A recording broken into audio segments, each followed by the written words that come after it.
What's going on, my people? This your boy, Mr. OBF, back one time for your mind. Welcome to the OBF, the network, people. Make sure you guys hit the like button, hit the subscribe button, hit the bell button so you guys get the live streams when we go live, people. And if you can, donate to the channel. Go to OBF The Real Cash App and donate to the channel. We highly appreciate anything you guys can donate to the channel. Excuse me. All right, people, let's get into this, man. Like, I'm tired of being tired, right? Like, I just wish they just leave out people the fuck alone. Listen, it's a lot of fuck shit happening in this country right now, and I get it. And I know people do content just to make money or do whatever the fuck they doing. I don't really give a fuck to a certain extent. But I just get tired of us being in a discussion. Especially when you know these people genuinely don't care nothing about us. That's my issue. Right? So, first of all, we're gonna start off with supposed to be our people. Charleston White supposed to be for the black folks. He supposed to be with us. He looking out for us. So he decides to go on Adam 22 and lie about. It's like he's literally speaking white supremacy, and he's trying to speak like these are facts of what he's saying, which is not true, right? Or not. He's lying on some shit, and then he's not telling the whole truth about shit. So it's like a mixture of fucking false narratives, right? Or trying to make black Americans to look this way, right? So we start off with a coon first, and then we're gonna work our way down to the Latino community, and then down to some mega black people that I can't fucking stand. Matter of fact, we gonna get into that too. I don't even want to talk too much about racist ass white people because it's already understood who they are. It's nothing to even talk about anymore. They doing their dirt, and they so-called winning now. They done gutted everything, and they feel like the country is back to how they want it. Okay, cool. We see how long this will last. We see how long this will last. Like I said, you give them time, they will fuck it up. And listen, the MAGA voters think this shit gonna hurt us. Only hurt us. No, it's gonna hurt y'all too, MAGA. The poor MAGA uneducated voters that vote for Trump. You gonna feel the pain. Trump don't give a damn about no regular 9 to 5 MAGA voters. He give a fuck about them billionaire friends. Y'all dumb as shit. But anyway, let's move on. They listen to Scott Jennings and shit. Motherfuckers is worth millions of dollars. Okay, cool. I told her to meet me at the police department. And I drove to the police department. Turned my camera around and said, yeah, meet me at the police department. That's what started it. That's what started it. You good too. Y'all don't kill nothing but y'all ain't shot it now, done. So now it's all you, because y'all ain't done nothing now. White man, now Mexican, but y'all got a history of killing more than the Ku Klux Klan. How you gonna honor that? I mean, just in general. First of all, this is so bad when Adam 22 raced his ass. Gotta be like, yo, come on, bro. That's not really true, right? But that's a whole nother fucking story with Adam 22. First of all, he's lying. Black people do not kill more black people than the Ku Klux Klan. That is a lie. That is a fucking lie. Do you understand how long the Ku Klux Klan been around? Because they still here. They just do it in different ways to kill black people, right? Police officers. That came from the Ku Klux Klan. Okay, like you're talking about almost over 100 years of the Ku Klux Klan. And you're telling me that a so-called gang that's mainly from LA has killed LA gangs, black LA gangs,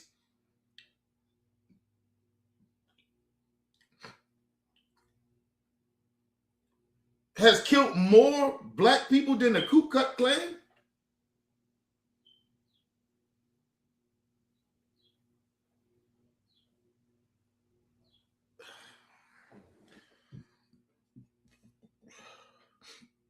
First of all, people,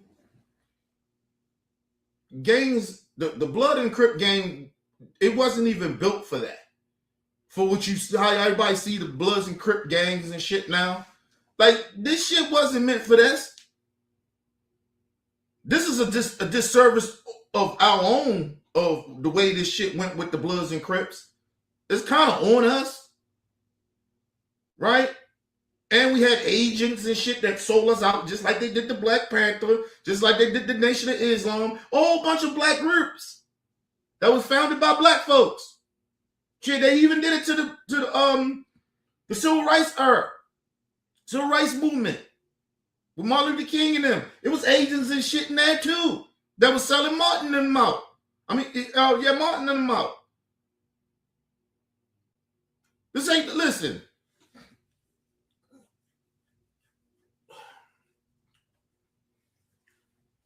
People, in the beginning of the Bloods and Crips, this shit was it wasn't even supposed to be a Blood and Crip thing. It was, I think, if I'm not mistaken, I think it was the Crips that got founded first. And then somehow black people started divided through the Bloods and Crips. I'm not too for sure about that. Not too for sure about it, but it's been a minute since I really like did deep dive into Bloods and Crips. But it was the Crips that was basically trying to keep the racist police officers in the Klan from coming to terrorize their community. That's what the Bloods and Crips was basically based on, especially the Crips.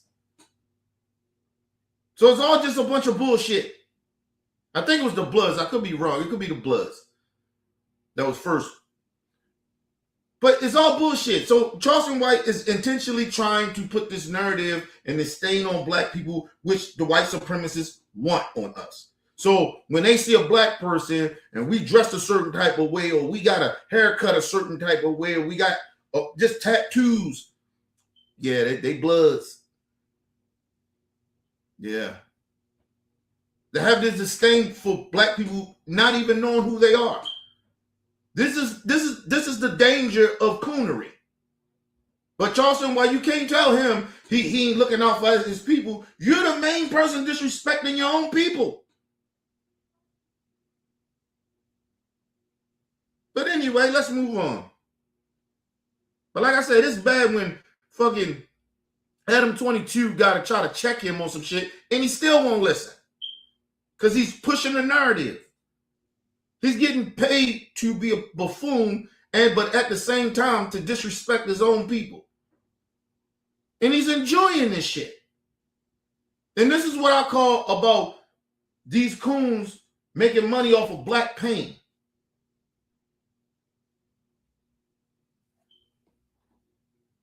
Y'all ain't shot it now, though. So now it's all you, because y'all ain't done nothing now. White man, now Mexican, but y'all got a history of killing more than the Ku Klux Klan. How you gonna honor that?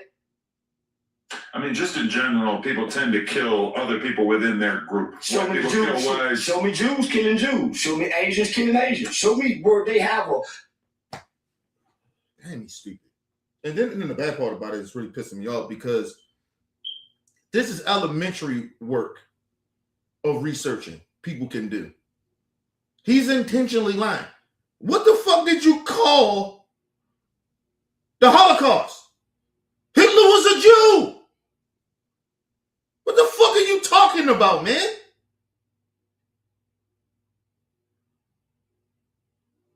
What are you talking about? White people kill white people every day. The fuck are you talking about? They don't live around niggas. A lot of these racist ass white people, or some of these white folks that may not even be racist, but they're killing their own people. You don't hear black people going around killing white people. You don't hear about that. Usually it'd be an accident or some shit like that, or interracial dating, or some crazy goofy shit like, I ain't gonna say goofy shit, but some shit like that. Well, I just seen the brother 9 years ago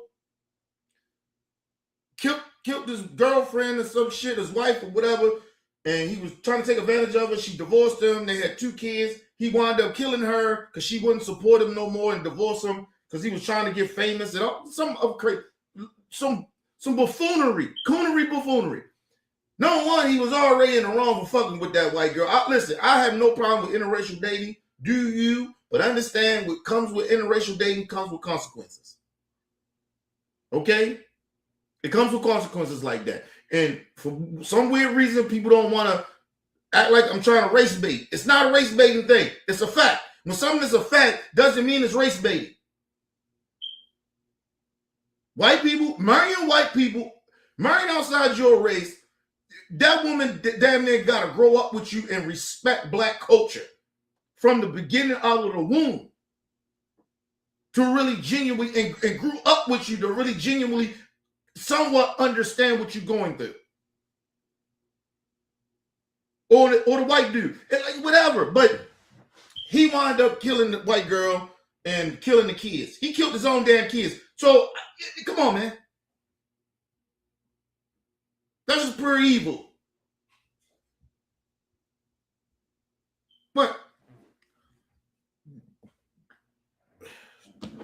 what the fuck do you think was going over there in Saudi Arabia? In the Indian countries, in China, they're killing their own people. Mexico, what the fuck are you talking about? They got a whole country and they're killing one another. What the fuck are you talking about, bro? But it's the narrative to push. Push black Americans as these horrible, violent motherfuckers. We savages. But Honduran, like you go to these different countries, they're killing themselves. Go to England, they're killing themselves. Nigga, this ain't black people doing that.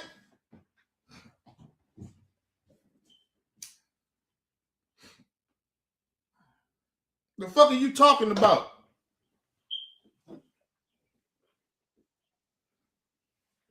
And we can go in deeper of how white people kill black people more than black people kill black people. Look at the shit they put in our food. Look at the shit that we're addicted to. It goes even deeper than that. But I'm not even going to go on that level of it because he's not that damn bright anyway. He's just a fucking idiot. He's an agent for white supremacy. And he think he's slick because you dressing up and wearing chains like black people. You hate black culture so much, stop dressing like us. You hate being black, stop dressing like us. Stop trying to speak like us. I'm getting sick of these coon ass niggas, man. Go somewhere. I'm just tired. Just go, yo. Go over there. Talk about them white folks like that. You won't talk about them white people like that. The level of the disrespect that some of these coon ass niggas do to their own people, they don't have the balls or the galls to talk bad about them white folks. How much you want to bet he won't talk gangster shit to them Proud Boys? This nigga ran around with a Confederate outfit on. These people was against our own people. And he think that shit was cute. I would never take no... Listen, first, I don't even understand why niggas even platform him. Like, it's one... Listen, I don't give... Listen, they try to, like, justify this shit because people be trolling. No, a racist is a racist. A hateful-ass black person that hate his own people is a coon. This ain't trolling. I'm not laughing. Nobody's laughing about the Confederate, but racist people. Do you laugh when you watch documentaries about how people getting enslaved and about the history of us being free? The shit that we've been through? No, you don't laugh about that. So we don't laugh about no motherfucking Confederates. This ain't trolling. And if you want to do that, just go over there and stop talking about. If we so bad and so horrible, why you want to be around niggas? They go to all these races, all the black Americans. Listen, to all the motherfuckers that got a problem with black Americans, if you got so much of a problem with us, don't ever say shit to a black person. Be racist to every black person you have an interaction with. Keep the same energy and see how they work out for you. Or don't say shit to us at all. We're not seeking for y'all approval like that. You just listen. They all listen. A lot of these different races of motherfuckers. They all mad at Black Americans because after the last election in 2024, we told these motherfuckers they on their own, and now they mad. Now their true inner racism is coming out. They've been probably feeling this way about Black people, Black Americans. Now they want to steal out hip hop out culture. Talk, oh, we ain't got no culture, but then we do got culture. We helped y'all with the culture of hip hop. What is it? Do we have culture or we don't? Because if the culture that we do have, you try to steal from us just like a white racist would. But then we ain't got no culture, but you mimic every motherfucking style and fucking demeanor that we got in Black America. Snapping your neck like a Black woman, Black American woman, all you Latinos, all these motherfuckers. Stop talking about us. We don't, listen, you're just mad because we are fed up with y'all, a lot of y'all bullshit. We see y'all for who y'all are. That's all it is. Stay the fuck away from us. Don't interact with us. Don't say shit. And like I said, you feel that way, walk up to every Black person and treat them and say exactly the same shit you're saying on the internet and walk up to them like that and see what happened to you. Just like that white boy that's roaming around in Tennessee calling Black people niggas and chimps and shit like that. He's supposed to been got his shit split. Listen, I guarantee you, if somebody would have beat the dog shit out of him, we'd have go me from me him. We'd gave him some motherfucking lawyer money and bail money. Some of these motherfuckers, listen, this is why I don't be cool with people, man. I'm probably more anti-social than I ever been. Like I genuinely try to fucking stay away from people, man. Cause you go listen, just to catch me on the wrong fucking day might be a problem. So some random white boy running up to me with a camera, calling me some type of chimp or and calling me a nigga, I'm a smack the shit out you. And why would you think that'd be okay? I don't walk around calling Black people niggas. It might slip, I might be talking, you know what I'm saying? This nigga crazy. I'm having a conversation. But I'm not walking up to any Black person calling them a nigga. That's how idiotic this shit be. That's why they supposed to get smacked. Or get their ass dusted off. Because no normal motherfucker thinks it's okay to walk up to any group of different races of people and say racial slurs that you know it's offensive. That's the number one issue. That's my issue. This white boy knows it's offensive.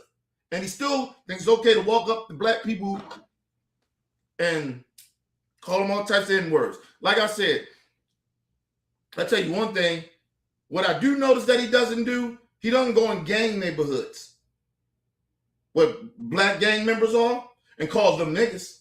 I guarantee he won't do that. I bet you get his ass killed right on social media. I know that for a fact. They would kill his ass. You had one of them little YNs just all of a sudden come out the blue and blow his fucking head off. Like that's what I mean. I don't even know why they think this is good content. This shit is dangerous, but he's still being a coward because, like I said, go to a gang neighborhood and say that shit, call them black people niggas, and see what happened to you. Go up to the gang members. Don't go up to regular people going to the store, minding their business. Go to gang members and see how that shit work out for you. See, that's why I don't even like talking about these type of random ass racist white people because they cowards at the end of the day. They ain't standing on business.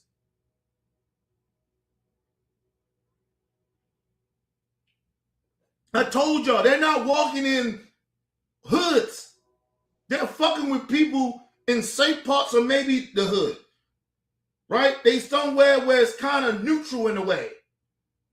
Where ain't nothing really gonna happen too much. It's fight police around a little bit. But they're not walking in hoods, marching and shit like that. They're not doing that. I know that for a fact they're not doing that. Okay? They're fucking with the black people that actually is doing something with their fucking life. You got go to them YNs that's in the hood and ain't giving a fuck about they don't give a fuck about their life. Go fuck with them and see what happened to you. See, that's my thing with all these different fucking motherfuckers that y'all hate black people. So go fuck with some real black people and see what happens. But like I said, I'm one of them. You roll up on me like that, you fuck around, get shot, or you get smacked in the fucking face. However I be at that moment, that may happen to you. I ain't condoning violence. I ain't wishing no violence on nobody, but I'm telling you, don't walk up to me with that dumb shit. Nobody gives a fuck about y'all like that. I don't even give a fuck that you racist. I don't care. Just keep our name out your fucking mouth. Stay out our motherfucking way. We don't give a fuck about y'all like that. You keep playing with black people. See, and all it is, they want to get black people upset and have us going out here acting crazy. But if you notice, you're seeing all other different races out here losing their damn mind. It ain't our people. We still doing exactly what we've been doing. Here and there, we get some crazy Negroes go do some stupid shit, and we be like, we don't fuck with them. That nigga crazy. But the average black, we ain't going around trying to go to white neighborhoods and be like, hey, and trying to, or the Jewish neighborhood, trying to antagonize them. We ain't doing shit like that. We ain't even going to the Latino community trying to do anything like that. They just leave us be, man. Like I said, all that shit is all jealousy at the end of the day, but leave us be, man. You don't give a fuck about none of y'all like that, man. I told you they just mad about the last election, what we said. And we stand on that shit. You on your own. You motherfuckers gotta learn somehow. You keep going against the grain and shit. You keep going against the motherfuckers that have the knowledge of how this country is built. And now you starting to see how it is. We've been knowing. No, but y'all ain't shot it now, gone. So now it's all you, because y'all ain't done nothing now. White man, now Mexican, but y'all got a history of killing. Now mind you, you would think that he kind of speaking some truth with telling black people to go out and kill white people and all this. No, you trying to crack. He's intentionally trying to get these young black dudes to crash out. Now, mind you, if I'm a real street nigga, why would I take any advice from a nigga that's a coward? He hides behind the police. You are an agent. I would not listen. I ain't even in the streets no more. I wouldn't take no advice from Charleston White. So imagine some nigga in the hood. Hey man, get the fuck out of here, bro. Let's move on. People kept saying it was never no codes to the streets. Yes, it always was. It always be the bitch niggas that said it was never codes for the streets. Yes, it was, bitch. You somehow broke the rules, and now it wasn't no code. Now these young niggas, it's a little different. But back in our day, for niggas our age or a little older than us, they talk about it wasn't never no codes to the street. I heard about the nigga name that with T.I., he wound up coming out to be a snitch. And he just did an interview talking about, oh, it ain't no codes in the street. Listen, I've been out of the streets almost 20-something years. Listen, people, it was codes in the street. I don't give a fuck what he talking about. I don't give a fuck what no snitch-ass nigga talking about. If you wasn't a real one, listen, niggas pretend they real until some real shit happen. Because see, when you in the streets, you understand fuck shit happens. But it is rules. And snitching was one of them. Snitching on a nigga. Come on, man. Listen, you could call it the codes or whatever, how niggas did whatever. I can look at a lot of that shit as stupid, right? Now I can. But in the moment, and still looking back at it now, it was codes to the streets. But I'm not, as a grown-ass man that been out of the streets for over 20-something years, I am not taking no motherfucking advice from sellouts and niggas that snitched to tell me that the streets is a myth. No, nigga, you a myth. Now, do I want to fix what's happening in the streets? But I'm not going to pretend, oh, the streets is a myth. The streets ain't loyal.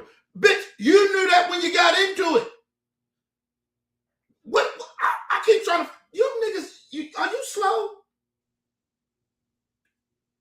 You go to the army, it's racism, bigotry, and you killing people, innocent people. You don't see nothing wrong with that. You motherfuckers come home proud, saluting. Happy you serve for the military. Are you fucking crazy? But you got a real problem with niggas in the streets. You should have a problem with both, actually. I served my country. You ain't served shit. I'm real sick of this shit, man. I'm real sick of this shit. I do not like hypocrites and sellout niggas. And niggas that all of a sudden they were street niggas, and then all of a sudden now they not. Now all of a sudden the streets is a myth. Man, suck my dick. You niggas just some bitch. You niggas is probably bitches anyway. And the problem is these niggas can't go back to the hood. See, that's what happened when you stun on your people and you can't go back. Or you got to show them how you still down to fit in.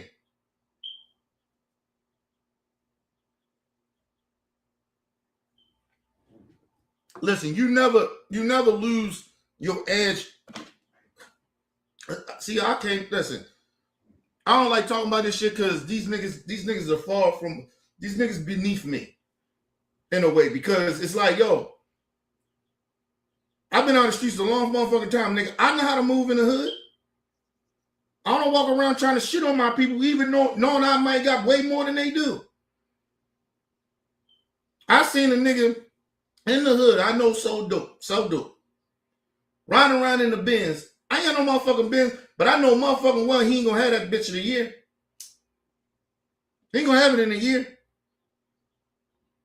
Because he gonna do some dumb shit, he gonna get caught up in drugs and shit. So a nigga that's trying to stun on me in the street and you so dope, that don't hurt my feelings.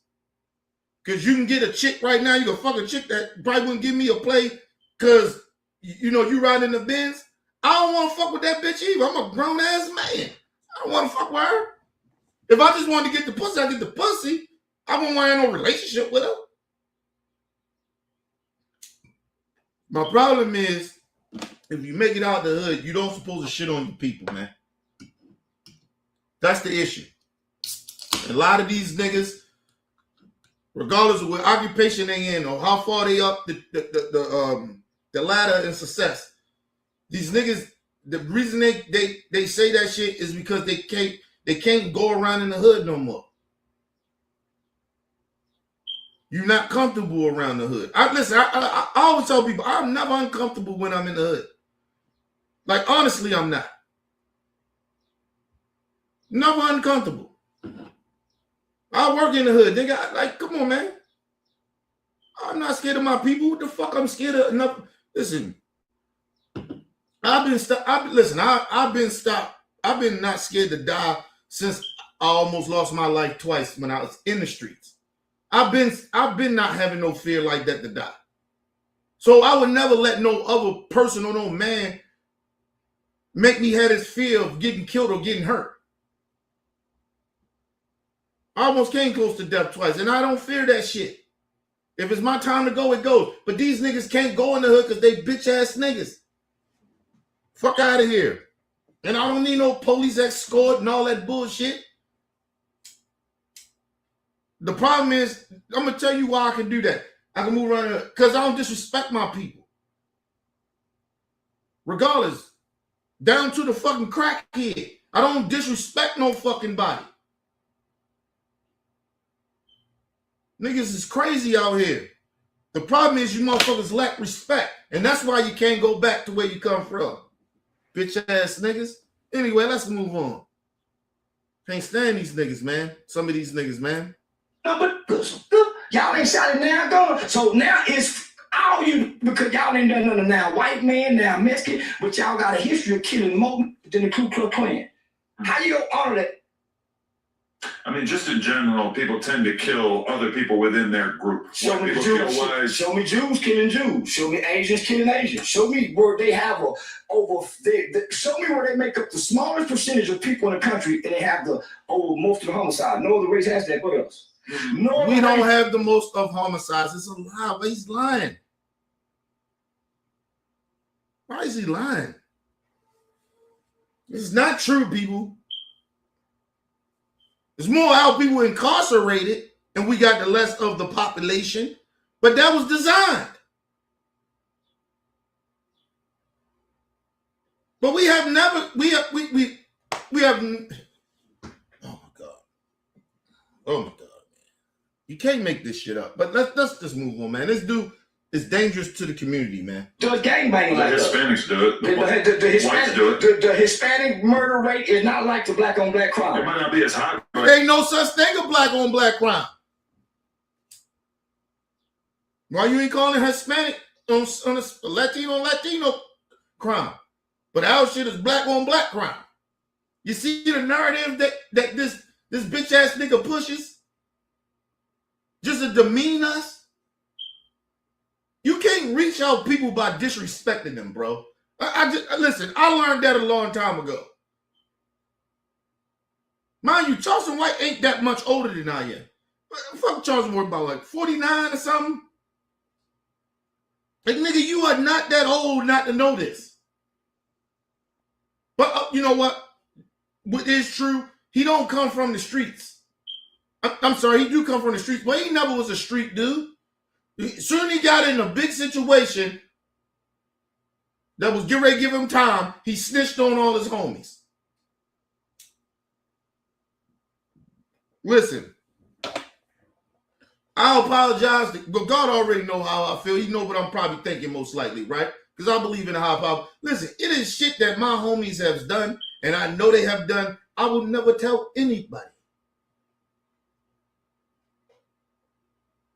Some of it I was there for. A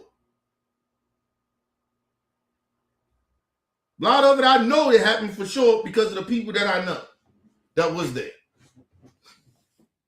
So, listen, but I never would tell on no nigga. I take that up with God. Listen, if you do dirt with a nigga, you do dirt with a nigga, man. Now, listen, that same homie that I probably cut my homies, they couldn't do none of that bullshit with me now. Because they know better. They already know where I stand. See, I won't lie to my niggas. I won't lie to young niggas. I won't lie to nobody. Listen, nigga, all that criminal behavior shit, you can't do it around me, bro. Can't bring drugs around me, cocaine, none of that shit, legal guns around me. Can't bring that shit around me, bro. Because if I get caught up in your bullshit, and I gotta go to jail with your ass, nigga, you getting snitched on. And I don't even call it snitching, nigga. You ain't supposed to put me in that situation anyway because you know where I'm at in my life. Because I wouldn't do it to you. It's a respect level.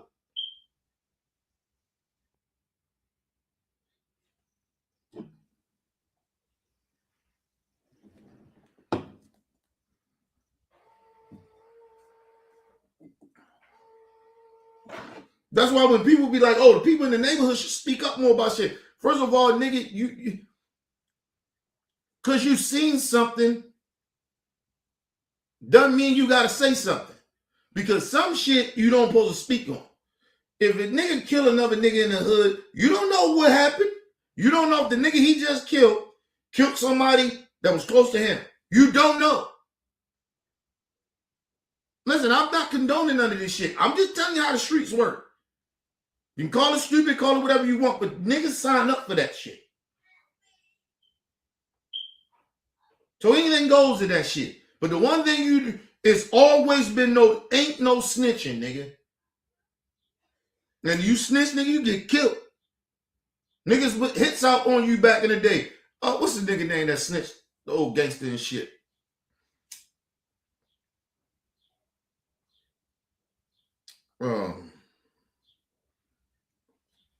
There was a couple of them niggas And them niggas is bald. Like, what's it? I forgot his name. It'll come to me. But anyway, let's move on. It ain't even close. If a It's not Hispanic even person close. gets killed, it's almost certainly going to be by another Hispanic person. Name 80% of name me last time you can recall a big Hispanic gang killing compared to ours. Name me. the gangs kill each other all the time. I hear it. But we don't know it. I mean, Name one. Because they don't glorify.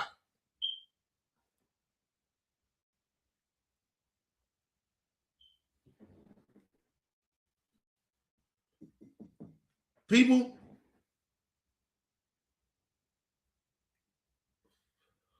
unless you got local news in your community or your state, wherever you're from, they're not talking about a lot of the fucking crime that's happening. Shit usually, and it's different now because of the internet, but even still, they're not talking about a lot of that gang shit, gang shootings in the community unless it's on the local level. Like, honestly, half of the niggas that do live streams, the niggas that make money off this internet, they're not in the hood. They're not talking about that shit. Unless you are really in it to like do that. Like, listen, the reason I don't do a lot, people always ask me like, why I never talk about shit that happened in the community where I'm from in Baltimore. It's because I already know how people perceive how my city is perceived. I don't have to keep shitting on them. They already getting shitted on. Why would I be a part of that? I want solutions. How we gonna help? I mean, how we gonna fix this shit? I'm talking about how we can fix some things. I'm not trying to sit here and keep getting mad at niggas doing fuck shit. Because like I said, I've been there before. And if you ain't never been there before, you don't understand why niggas do what they do. Just being real. You have no fucking clue. You can assume. You don't really know.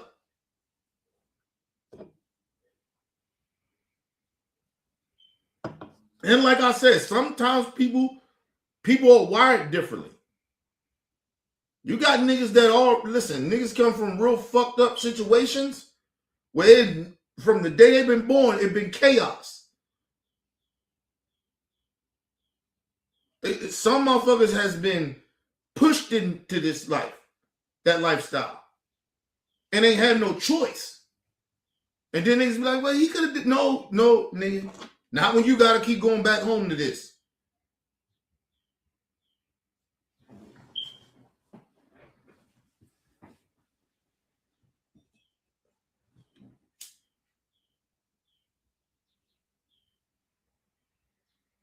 And the problem with gangster shit is that people it's a lot of people it's like that they fucking up the culture in that way. Not to say the gangster shit is like to be glorified, but gangsters was gangsters, nigga. Street niggas was street niggas. Thugs was thugs, nigga. Like, and you knew that. But everybody niggas live in the suburbs want to think they gangster. So the game been fucked up for a minute. So that's why I said this shit a while ago. I said if I just say I got in the game now, right? I wouldn't be able to survive this time. Because it ain't even about the cameras to a certain extent. I'd have probably killed a lot of these young niggas.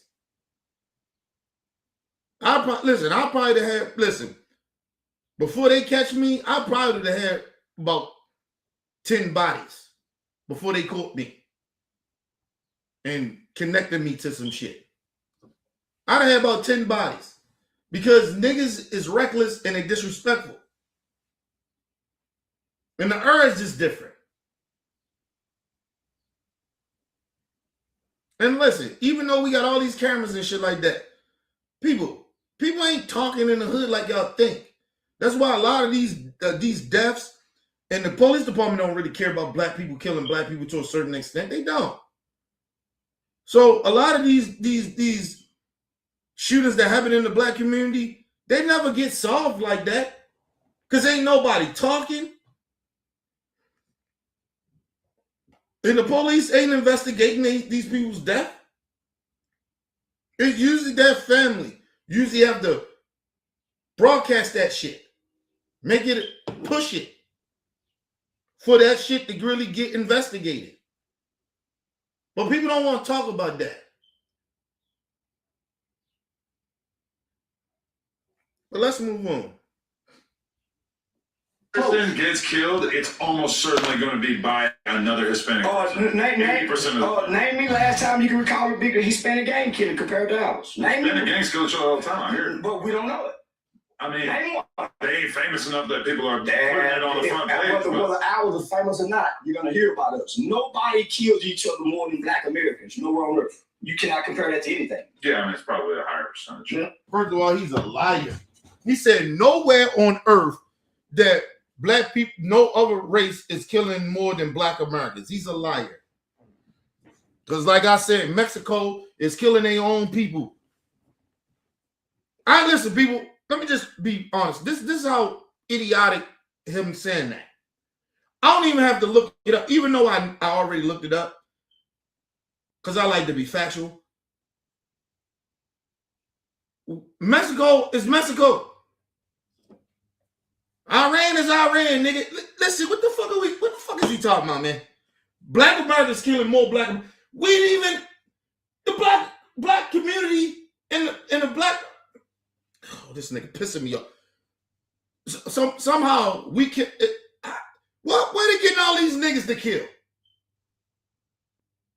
What the fuck is this nigga talking about? He said in the world, Craig. Black Americans is killing more black people than anybody in the world. Yeah, okay.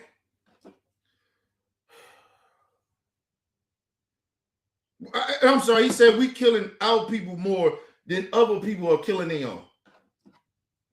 In the world, Craig. Black America, we only 30 to 40% in America. 30 to 40 million in America.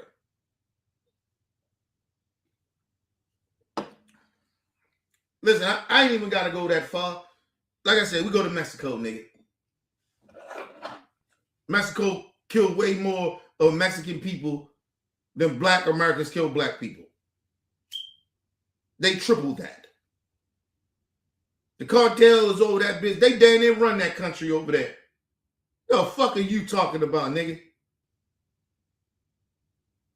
This is why we don't have stupid people talking for us. This dude is so wrong and out of pocket. It's just like, what you on? Damn, that white ding-a-ling in your mouth must taste good. You're just talking all types of racist white supremacy lies. This shit is a lie. This shit is beyond coonery at this point. You basically lying on purpose. Whether ours are famous or not, you're gonna hear about us. Nobody kills each other more than Black Americans. Nowhere on earth. You cannot compare that to anything. Yeah, I mean, it's probably a higher percentage. It's not even high percentage. Nobody does to each other what Black Americans do to each other. White people don't do each other like this. Mexicans don't do each other like this. When Mexican gang come in, they take each other in. Mexicans won't. We not know. You said in the world. I don't give a damn Mexicans come from wherever they come from, but in Mexico, they kill more Mexicans than black Americans kill Black Americans in America. See, if you let a motherfucker talk enough, he'll tell on himself. He's just basically lying. And then he keeps trying to switch the narrative. No, nigga, you said Black Americans, it's more Black Americans in America that kills more we kill more people than any other country kills their own. In the world, Craig. That's what you said. Now you want to switch it up. Why do you want to change the narrative? Because you know you're wrong and you're lying. Now you're talking about when all the Mexicans come here, they come stay together, but they still kill each other. Fuck that mean.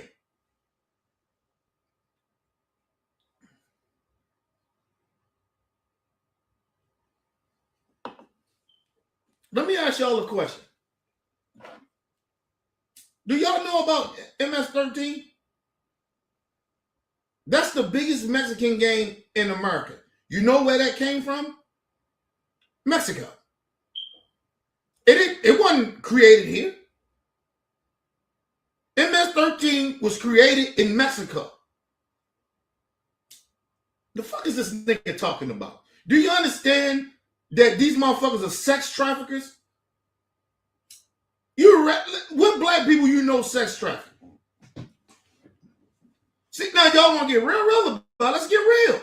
Since black people savages like this, Mexico is, listen, a lot of them are sex traffickers. That's in the gangs. They sex trafficking their own people. They own women, women and children, young girls. Niggas keep acting like one of the biggest gangs in the world ain't Mexican people. The fuck is this nigga talking about? The Crips and Bloods is like actually, they local, nigga. Fuck you talking about? The cartel is global. There's bigger gangs than Crips and Bloods, people. I just need y'all to know that. We ain't got shit on the MS-13. The Bloods and Crips ain't got shit on MS-13. In the cartel. The fuck are we talking about?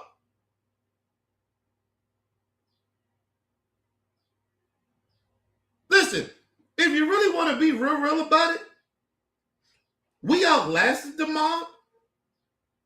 But the mob was, when the mob was in their prime, the mob was bigger than the Bloods and Crips. The fuck are we talking about? Still to this day, the mob is bigger than the fucking Bloods and Crips.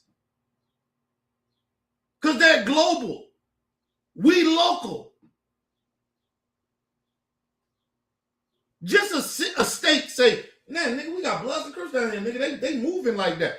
That's still local. We call that big. That shit was an LA thing. Why is it here? Gang Disciples, GDs, BDs, all these motherfuckers, all these gangs, they local. They ain't got shit compared to these motherfucking gangs that's global. Shit, nigga, we ain't even bigger than Al Qaeda. Fuck is you talking about? We ain't even on that level. Talking about Bloods and Crips. Hey, get the fuck out of here, bro. You can put the Bloods and Crips together, and they still won't match none of them gangs I'm talking about. The fuck are you talking about? And you know why? Listen, people, if the Bloods and Crips was so crazy like how Charleston White trying to make it to be, well, they should be considered terrorists. You know why you can't say they considered terrorists? Because, nigga, they not going around globally trying to kill people. El Chapo is a fucking terrorist. His family is considered terrorists. The fuck are y'all talking about? See, this is why you don't listen to stupid niggas that only research to be provocative or make up shit to be provocative. Listen, Bloods and Crips, I'm not condoning what they do, but I'm just saying, no gang that's a black gang, I'm not condoning it. That you can put all these gangs together and they still ain't compared to the motherfucking cartel or the MS-13. Because they're local. They local American gangs. Nigga, ain't nobody outside of America screaming Bloods and Crips and BDs and GDs and all that bullshit. Ain't nobody claiming that shit. Fuck are you talking about?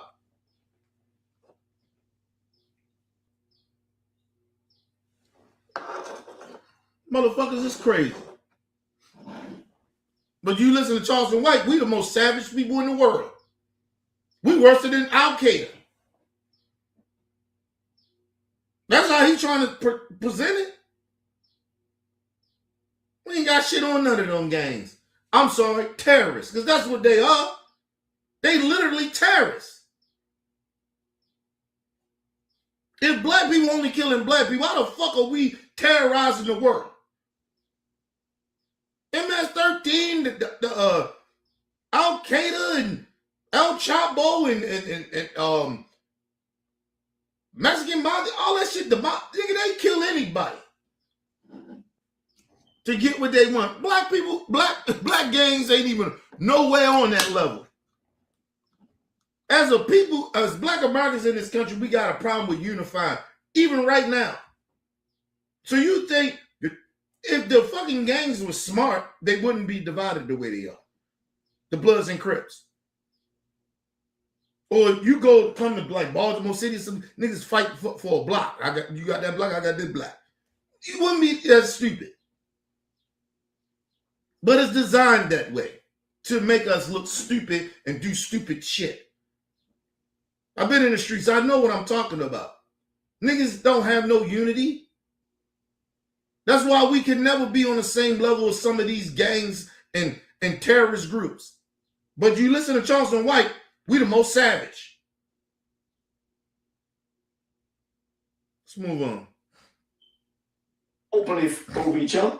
So then the whole question becomes, and one side... I don't care about gangs, period. But one side makes you a normal person and the other side makes you some sort of Nazi. The question is there something inherent in black people that they want to kill each other? Yeah. Or is it just surely because of the conditions in America that they've been in? It has nothing to do with the conditions of America. You wanting to kill people has everything to do with the conditions of your heart and not the conditions of your environment. And that's a lie. That's a lie, bro. And see, and let me say this. You gotta remember too, this nigga's brain is probably fried from smoking all that weed he smokes. He smokes weed. And I'm not trying to knock niggas that smoke weed.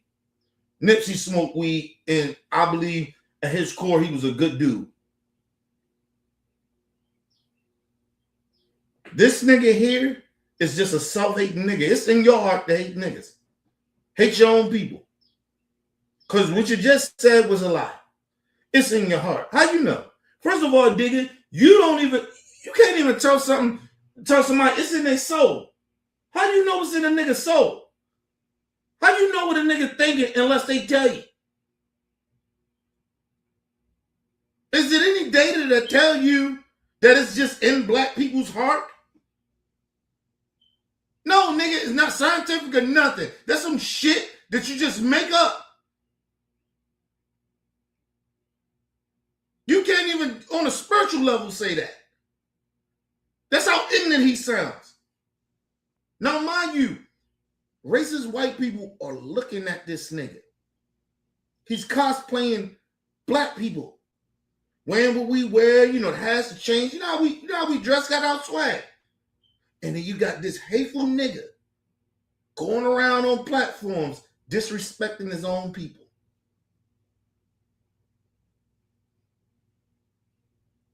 Go on, Charleston.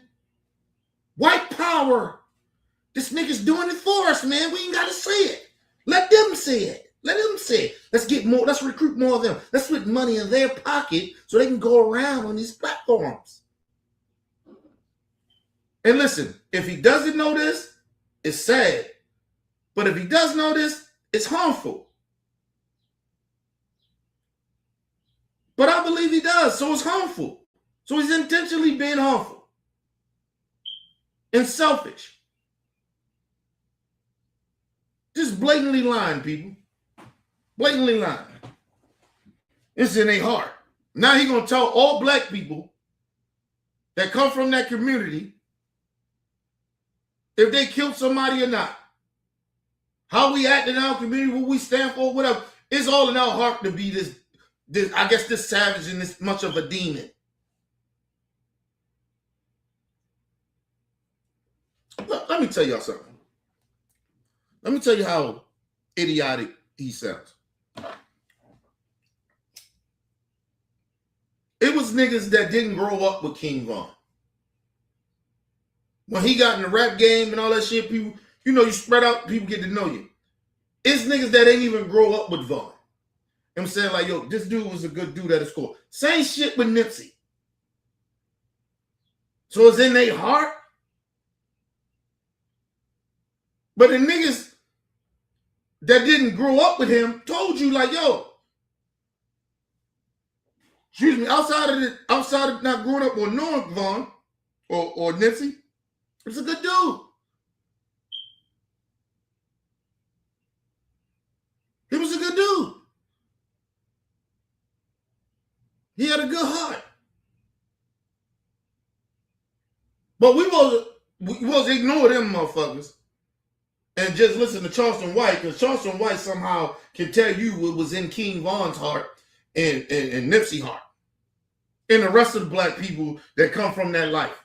So he gonna tell me what my heart was too. When you ain't lived nowhere close to my life of when I was in the streets. Nowhere near. You got in a little situation and you copped out and you was a bitch. And you sold your niggas out. Your friends. They were supposed to be your friends. Nigga, you can't speak to me. And I don't know why people allow people like him to speak. And act like he speaks for us. He doesn't speak for us. I live both sides of life. This nigga ain't lived. Listen, Charleston White was in that gangster shit. He was no gangster. I did my research on this pussy ass nigga. He was so far from a gangster. He just got caught up in a situation with his friends. And then when shit got real, he snitched on him. End of his story. And then out of that, he became an informant.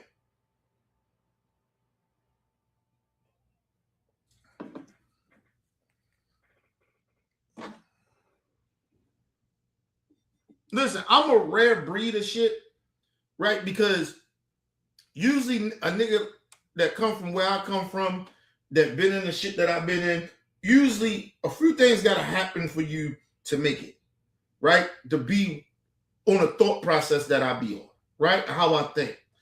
If you come from where I come from, usually some real tragic got to happen. Nothing really tragic really happened to me for me to kind of like want to stop the street shit. Like, honestly, it didn't. Because I had plenty of opportunities to get out of that shit, but it's a part of you. It's your environment. It was just the universe. Like, I can't even explain to a certain extent. It was a lot of shit that pushed me the way I went. I wound up becoming. A lot of shit, and that didn't really kind of change too much of me and shit. I still was doing shit on probation. Like, it was shit I still was doing. Still was in the streets. I lived in the hood. Where the fuck I was gonna go?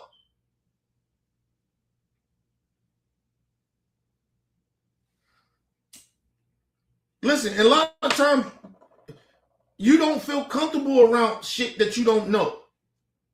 You comfortable with shit you know. So I had 2 jobs at one period of time. Nigga, I still took my ass back to the hood. Hung around with hood people. They didn't hang around with them white people like that. Like, seriously. I go back where I was comfortable at, and that's a lot of niggas. These niggas act like it's so easy to get out of that environment. It's not. Niggas have opportunities all the time.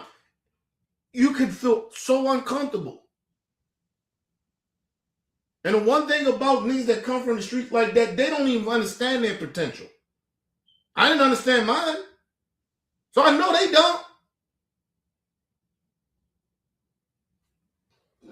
You know how many talented motherfuckers I knew in the hood, they dead now? Had way more potential than I had, and they dead. So I know when they talk about when you live in that environment, you are comfortable there. It happened to me. I seen niggas that was more talented than me, had way more skills, ability, or whatever, God-given, whatever. They couldn't lead that. That's who they were. And then even when a lot of them wanted to get out of this shit, it was a little too late. Mine are getting killed. Or going to jail for the rest of their life. It happens. There's so many circumstances, bro. But the number one thing they never talk about, yo, it's very uncomfortable for you to leave your environment, regardless if you know it's fucked up or not. You're comfortable there. Anything outside of that, you're uncomfortable. They never talk about young black men that come from that lifestyle, how uncomfortable it is for them to leave their environment. Yeah, it's hard, it's fucked up, and it's struggle, but when you leave it, you're like, oh. Like nobody, you leave your environment with motherfuckers around you, regardless if they hate you or love you, they understand you. They want to kill you or not, they understand. You go outside of that shit, you can't really talk to people like that about where you come from, what you're dealing with. A lot of times you don't even know what you're dealing with. You don't know you don't know if you're dealing with depression or not. You don't know.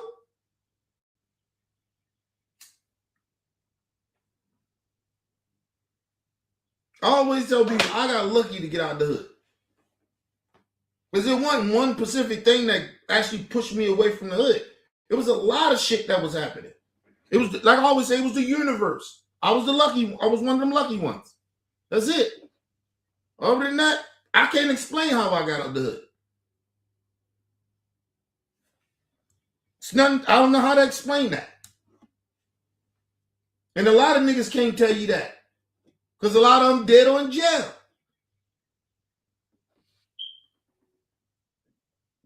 Let's move on. But Charleston White won't have that conversation with black people that come from the community. He want to shit on them, disrespect them, call the police on them.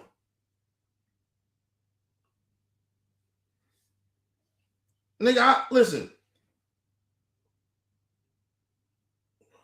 It just probably wasn't my time, but I believe I dodged death twice. Probably more than that, and you count gunfights and shit. I mean, shootouts, like. But the main two, I really focus on. Everybody don't get chances like that. Nigga get shot one time and die.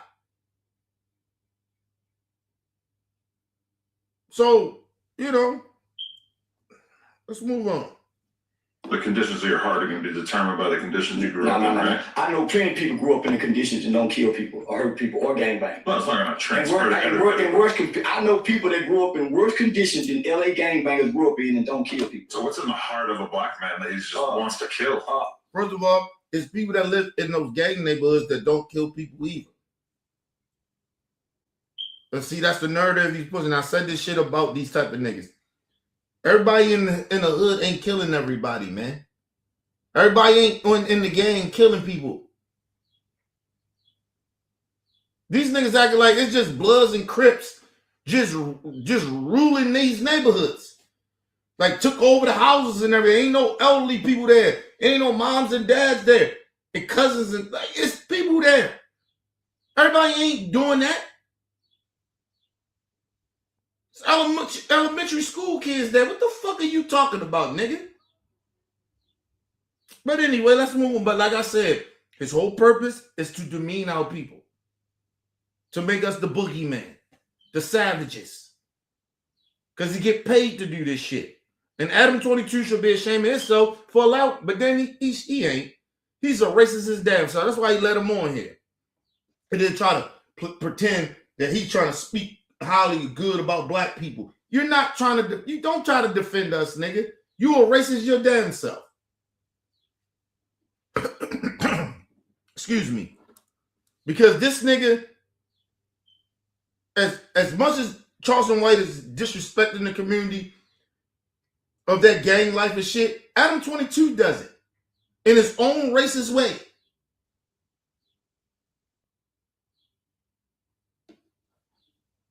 I would never trust a white person that hangs around other racist white people. You can never be connected to me. And we wouldn't even be in this.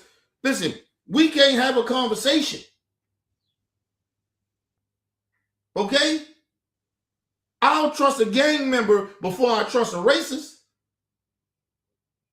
And that should tell you all you need to know. Fuck out of here. That's really what you think? Oh, yeah. Yeah, it's in his heart. Yeah, all killers kill based from their heart, So not their mind. do you think that like black people just have this like warrior spirit that No, makes them want to do battle? Warriors don't group up, or soldiers do. Warriors fight alone. They don't fight in groups. Okay. Yeah, black people don't have a warrior spirit because we had a warrior spirit. Well, everybody in the military, you should be offended by that then. Because you ain't really a warrior either. Because y'all group up. What the fuck is this nigga talking about, man? Charleston White, you going on your little coon run. You grouped up. You're not moving around by yourself saying this bullshit. Everybody needs somebody, nigga. Even on your coonery. You need the police and security to protect you, nigga. So you're not a warrior either. You're a coward. Like this dude, like I can poke holes through all his bullshit, but do it really matter? It's up to us to be like, yo, cancel this nigga.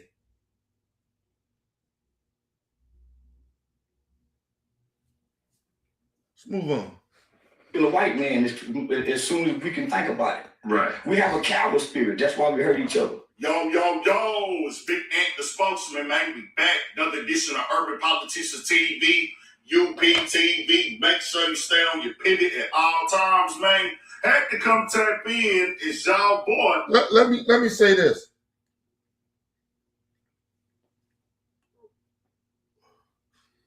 What is the difference from a dude that's scared to kill and a motherfucker that's willing to kill? What's the difference?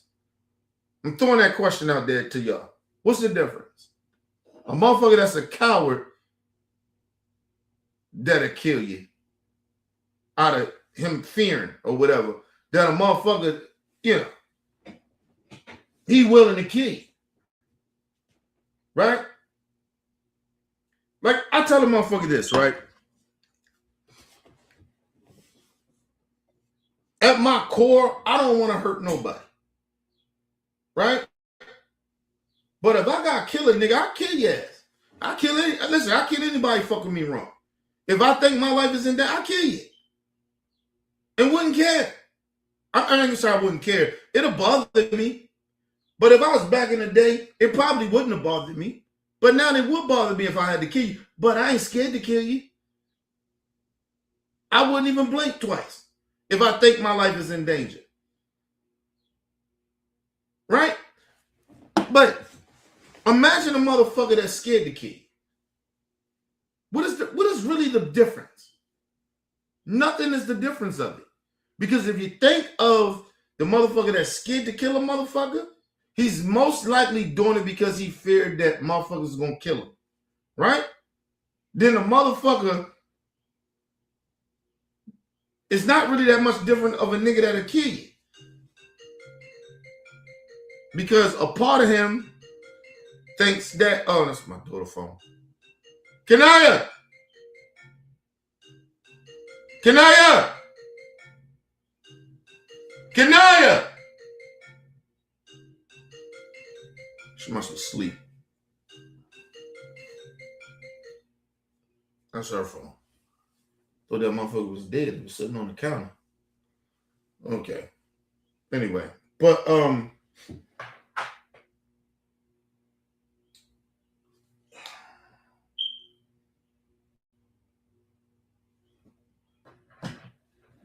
yeah, a motherfucker that'll kill a motherfucker, don't think that he ain't scared to kill a motherfucker. Well, the reason of why he's killing, because he's scared. He want to get that up on that nigga before that nigga get him. That's fear. So your hardest, thoroughest motherfucker that you think that's gangster like that, fear. He want to get that upper hand. The difference is that he may be willing to take it to a whole nother level than the scared dude. He might want to do exactly more damage. But anybody, if they scared or they not scared to kill somebody, they doing it out of, at the end of the day, they're doing it out of fear. So they both fear. Because if I don't get that motherfucker before he get me, it's a fear. It's a threat to you. Just like it's a threat to a nigga that's scared to kill. It's a threat. It's the same shit. You can't, listen, we can't keep allowing people to run around and continue to talk about shit that they are not qualified to be talking about. Charleston White is fault. Just because he's black, he been in jail, doesn't mean he know what the fuck is going on with the psyches of young black men or mothers that come from that environment. He does not understand. He been pussy. He been snitched on his own friends to get out of some shit.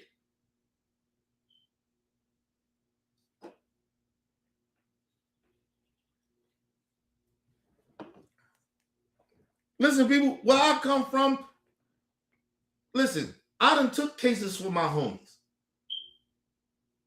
All I had to do was tell the officers, yeah, this ain't my shit.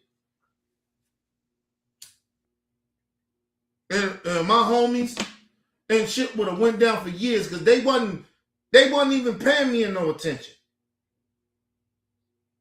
They ain't paying my big homies attention. They wanted to get them. I get a snitch.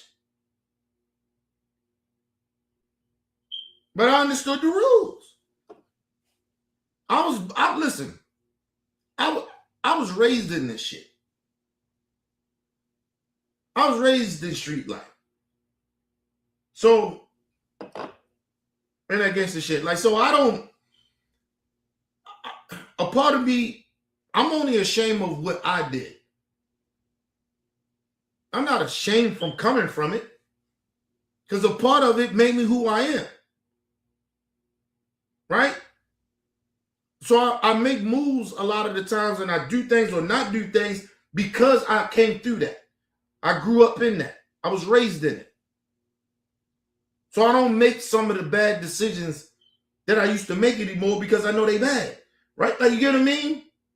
But a motherfucker that don't come from that shit can't tell me about why you think that's bad. You can't tell that young nigga why what he doing is bad. You never lived it. He gonna look at you like you smoking crack.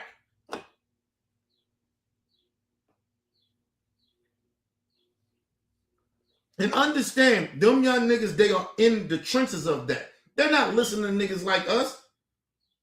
Even when I was in the street, I wasn't listening to old niggas like, the fuck out of here, bro. I mean, I heard them. Everything they told me, it all came back around and made sense.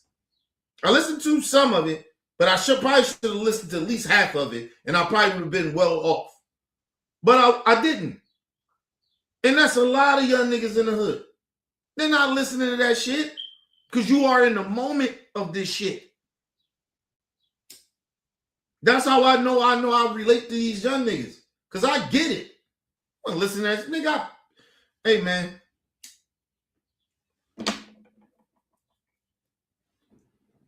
When I got in beefs with niggas, I wanted to kill a whole family.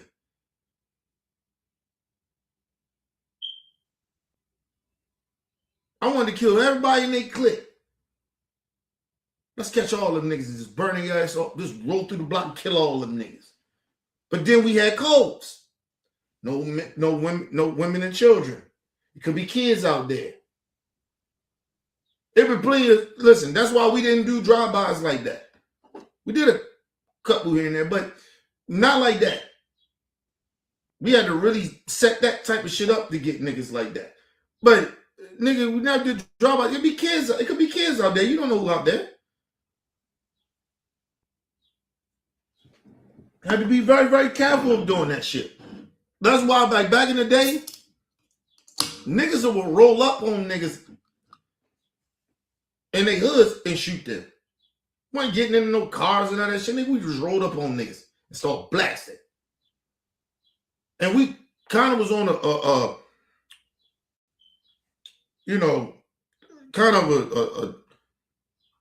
you're trying to get yourself killed type shit. Because you know they probably got guns, but you think you can up your shit on them first. And there been shit like that before. We got in shootouts with niggas. We roll up on niggas' blocks and start upping shit on them And then they start busting back and it's a gunfight out that bitch. But now it's innocent people around shooting and killing each other. That's why I regret a lot of the shit that I did. And I thank God a lot of people didn't get, no innocent people got killed. But when you young, ignorant, and dumb like that, you don't know. And so for a nigga like Charleston White that has no clue about street shit and a snitch at that and anti-black and hate his own people, why the fuck are we, why would I listen to you? Why would any of them young niggas listen to you?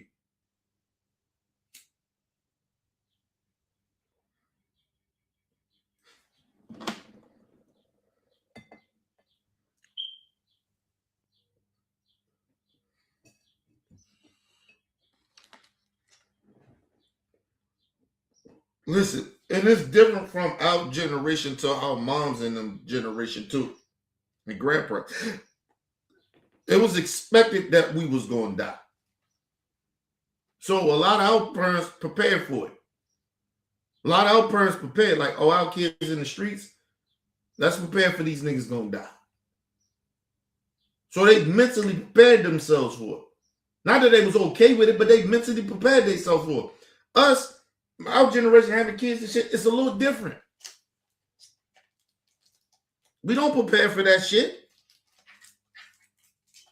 That's why when you see a lot of these parents and shit out here and they heartbroken when their kids are dying in the streets and shit like that, yo, you see that pain, you feel that shit. But back in the day, our parents, nigga, they were street motherfuckers. They come from that. We was built different. Our people was built different. My grandma was back in the civil rights days, nigga. Like, some shit was different. We was raised different. We was raised a little harder. It's different. We raising our kids differently in that way. Even if the parents is from the hood, our kids it's different because they don't want their kids to be what they was about, but it's in the hood. So when their kids die, they break down. Listen, I done seen parents lose their kids and ain't cry, not in front of the community. You don't see that shit. Not back in the day. Not like that. Not like y'all think. Because our parents expected that shit. Especially the life we was living. Especially when we bring in the gunplay like that. Oh, yeah. Listen, the 80s was, the 70s, 80s, and mainly the 80s, that was like our mothers and dads and grandparents, they was getting high, aunts, uncles. They got high. Only reason violence was even that high is because people were stealing.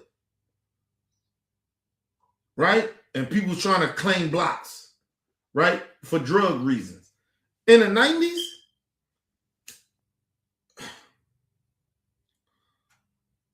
that shit was about survival. The whole 90s, that whole decade, that shit was about survival. A lot of us was crack babies. Like, you understand what I'm saying? So you're bringing in, got kids that probably drugs kind of affected they state of mind a little bit, right? Us as babies. And then you put us in that environment. That shit is survival, bro. We don't want to be victims. We ain't trying to let nobody punk us. It was different. It was different from the 80s.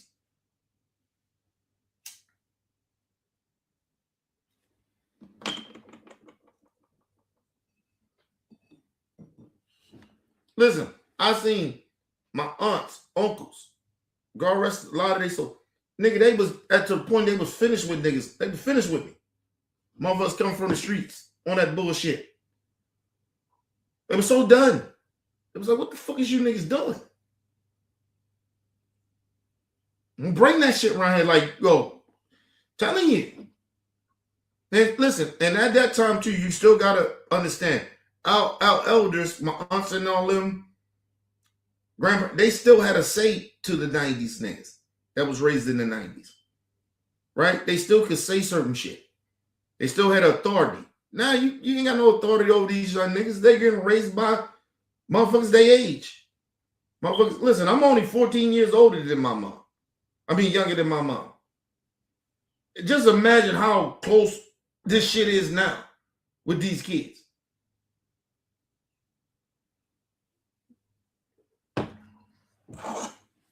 Seen a story where a girl was 10 years old when 11 years old when she had her kid. So her kid is only a decade younger than her. And the father ain't that much old. Like, come on. Talking about kids raising kids. Literally. My daughter's 10.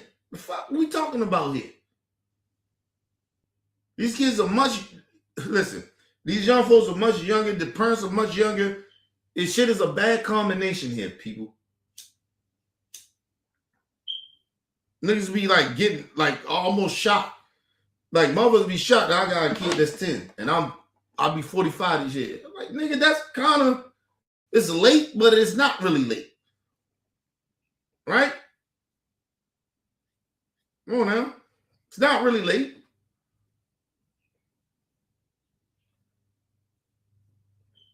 Usually motherfuckers stop having kids, especially men and women, around 50. That's how it used to be. So you might have kids so close together, you know what I mean? Or so far apart back in the day. Now, motherfuckers just having kids, like, and not saying they're just trying to have kids. It's just like, yo, motherfuckers having kids young, man.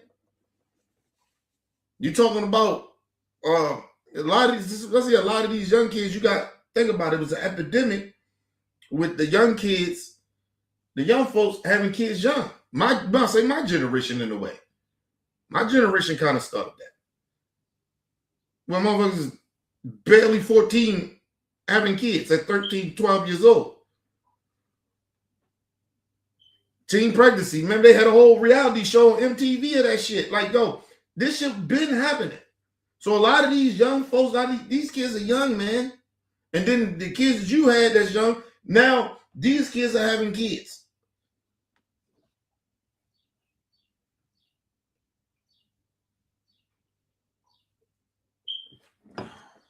Just saying. But fuck Charleston White. Charleston White can go to hell, man. Now let's listen to this nigga Tekashi 6ix9ine decides to everything black people fault, black Americans fault. It's all black gangs. It's all our fault of why they fucked up. Listen, like I said, black people hurt black people. All y'all motherfuckers getting mad at us. I don't even know why y'all mad, because it ain't even true. You just mad. I told y'all, they just mad because black people at this point of really, at the last election, I keep saying it again, that we say y'all on your own. And that's what they mad at. That's what they mad at. But let's move on. Listen to Tekashi 6ix9ine. And mind you, I told you it's like a blueprint of white supremacy. You heard Charleston White say what he just said about black people. Now watch Tekashi 6ix9ine say the same, damn near the same exact shit that that Charleston White said. And mind you, they both snitches. They both thought that they was thorough enough to be, they wanted to be a part of the hood shit, and the shit ain't work out for them. And so now they hate niggas.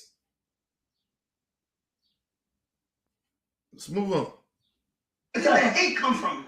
I don't know, bro, because you told on some brothers. You told on some black men, and you're a Mexican probably. Oh, cool. All right. That's how you feel like. So this is what I'm saying. So I told him some brothers. Who killed Nipsey? A brother. For sure. Who killed Vaughn? For sure. A brother. For sure. Who killed PNB Rock? A brother. For sure. Who killed Pop Smoke? A brother. Who killed Biggie? A brother. Who killed Tupac? A brother. Who killed Slim 400? A brother. Who killed? Brother, you gotta be more than Right? This is how I feel my family. So Listen.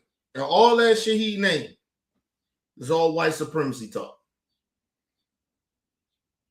Because all those niggas that killed those brothers that he named, right? Where they all at, people? The case ain't cold. Those Negroes are in jail. And let me just explain something to Tekashi 6ix9ine with his racist ass. You're still trying to dress like you're black. You're still trying to act like you're down. You're still speaking like black folks without lingo. But you mad at black people. And then he said he wondering where the hate comes from the black community. Because what the brother did say, which he's a soft ass nigga too. Listen, he says it comes from you snitched on brothers. So even though that I'm not in the street shit, when I see that he snitched on black folks, yeah. Especially when he was running around, nigga this, and he's still doing it, nigga this and nigga that. Oh, now you Mexican. I thought you was a nigga. You snitched on black people. You snitched on your niggas. It wasn't a race thing at first. You snitched on your niggas. You had no credibility in the black community. In your neighborhood. It wasn't the Mexicans that gave you credibility. It was the niggas.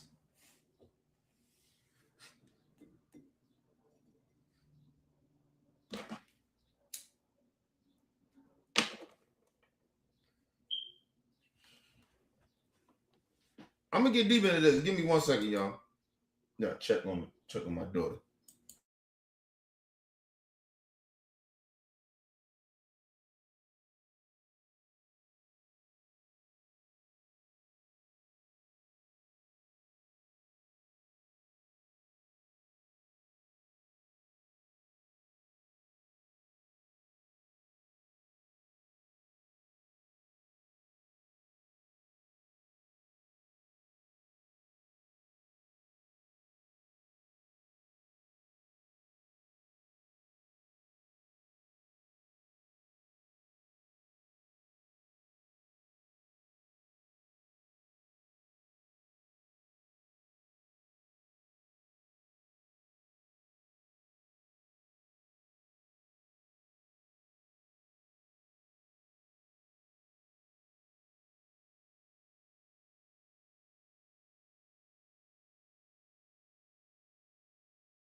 My bad, people. I'm back. All right, let me shout out people in the building. My bad, y'all. I was trying to get through that shit. Trying to get through this shit. Shout out to my brother Bell in the building. Shout out to my brother LT in the building. Shout out to my brother Game in the building.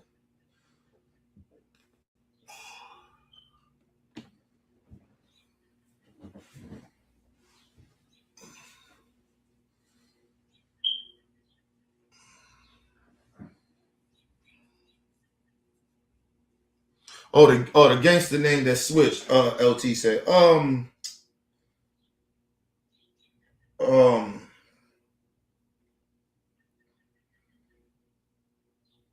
He was in the market. Both of them. The nigga that Denzel played was a snitch too. At the end, he snitched on. He said, "I ain't gonna snitch on none of my people, but I'm gonna snitch on everybody else that was a different race." And you gotta understand, the times was different back then too. So everybody looked at him like he a snitch. But it was a lot of racism with that gangster shit back in the day. Like the Latinos treated black people a certain type of way. And just like kind of how you seeing now, this shit never went anywhere. So like people want to call, oh, he a snitch. He never snitched on black people. The gangster that Frank Lucas, that's who it was. Frank Lucas never snitched on black people. Never, not even his enemies. He never snitched on black enemies. He snitched on the Latinos, the Italians, the cops. That someone was Italian and white and racist motherfuckers. They all white, but I'm just saying. But he didn't snitch on black people. Not even the niggas that he was beefing with. So like people like, oh, he was a snitch. Nigga, you call it whatever you want to call it. Like if you want to be on some pro-black shit, you gotta give Frank Lucas's props on that. So that's why when he came home, he was good. Nobody fucked with him because he didn't snitch on niggas. And you gotta say he was locked up for so many goddamn years. All the niggas that knew anything or they kids or whatever, they all was dead or in jail anyway. So Frank Lucas came home, nigga, it was a whole nother different type of motherfucking reality. When he came home in the 2000s, yeah, Frank Lucas been locked. He was locked up for almost 30 years or some shit. It's another gangster I'm talking about. Oh, why he got killed? Because he wound up turning fed, and he was snitching on niggas, snitching on his own people. The Italians definitely was trying to kill his ass, but it was black gangsters that was trying to kill him. Fuck is this nigga name, man?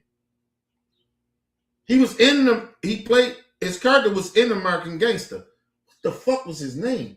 He was a big time drug dealer, kingpin. Damn, I can't think of his name. But it'll come to me.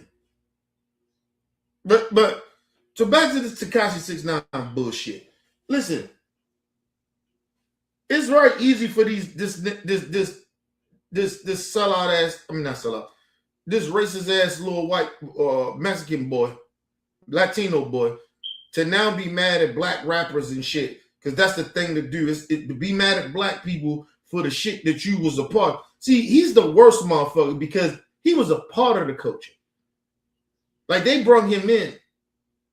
And like I said, when you're fucking with gangster shit, listen, if he can fuck with his own people, he either did some shit like he did to the Bloods, the Black Bloods, to the cartel or MS-13 or any of them Latin gangs, they'd have killed his ass too.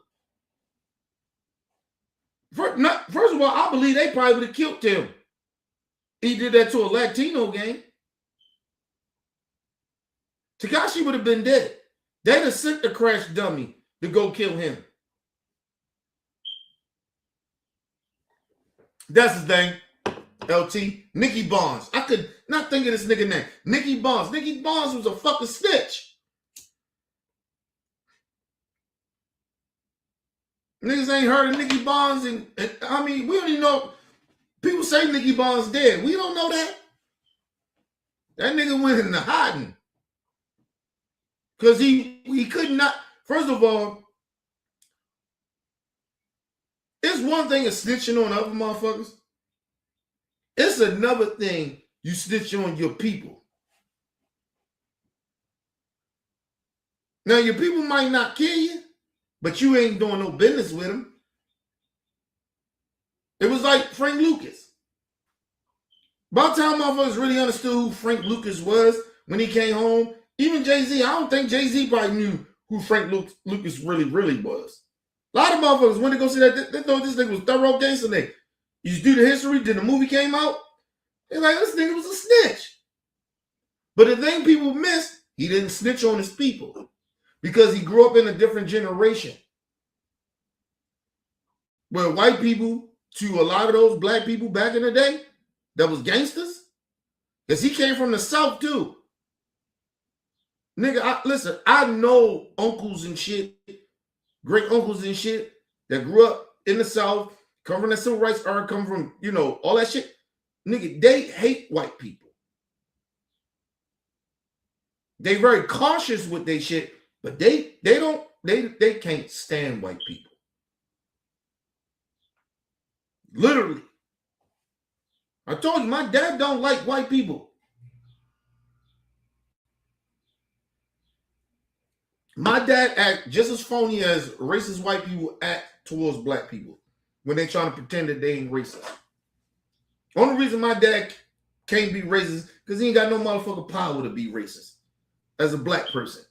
No matter how far he move up in the food chain or how much he got more money than a white poor person. We ain't got no power like that. That's why he can't be racist. This shit's structured that way. Even the poor racist motherfucker can make a rich motherfucker feel bad by calling him a nigga. This shit been set up this way.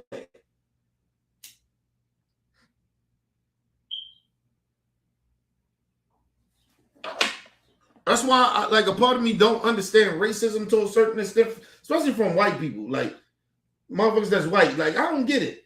Like, y'all motherfuckers is weird. Any racist is weird to me, but for white people in America, like, that shit is weird to me. But, yeah, that motherfucker, when about time they figured out the thing with Frank Lucas about him being like a snitch, this nigga was already dead. Got his money, you know. He died, okay. Like, you know what I mean? You know, I don't like a snitch, period. So I don't really glorify Frank Lucas like that. Not even just on some black shit. I just don't like snitches. It's like when you a part of that life, you got to go down with that shit. You get caught, you get caught. That's a part of the game. Like I said, I wouldn't snitch on my worst enemy. Listen, man, I've been in plenty of situations where I could have got myself out of jam. And all I had to do was snitch on my enemies. So, nah, would never do that. So, like, snitching for me is not even a race thing. I don't like snitches, period. If you would live in that type of lifestyle, I can't fuck with you. You can be in the biker gang. You gotta respect their loyalty, regardless if it's a racist biker gang. You gotta respect that. Don't respect no racist ass snitch. Like, you know what I mean? Some of them biker gangs, like, get the fuck out of here. Anyway, let's move on. Staying on business with that shit. You get in that lifestyle, regardless of how you got in there. You gotta ride that shit till the wheels fall off. I tell people that shit all the time. Or make a choice to get out of it. It's on you at the end of the day. Regardless how connected you are with that life. You can't wait till you get caught and be like, damn, I should have got the fuck out. I'm getting out now. I'm cinching all these things. Yeah, I'm getting him. Yeah, I know everything. Yeah, he got this. I'm not. Come on, bro. That's some niggas talking about that's stupid. You know, that'd be stupid. You're gonna go to jail for some shit that you could get out. No, bro. That's a moral thing. Regardless if it's wrong. It's a moral thing. That's how you know the character of somebody and the morals and the preference that they have. Like, you if a motherfucker do that, then you can trust that motherfucker. I can't trust a motherfucker that ain't gonna be real. Like, you can trust me now. You do some bullshit around me and put me in a situation. If you intentionally bring shit around and you know I ain't on that shit and you put me into that, don't expect, nigga, I'm gonna be like, hey, that was him. That got nothing to do with me. And then in some situations, even though I'm out the streets, I might not say nothing. If I know nothing ain't gonna happen to me, I might not say nothing. It ain't my business.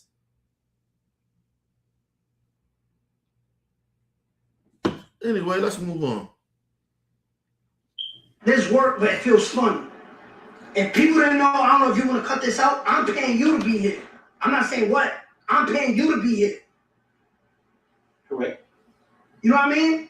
So, this is my job. What you want me to be like? Oh, yo, it's Big X. See, and you can't, listen.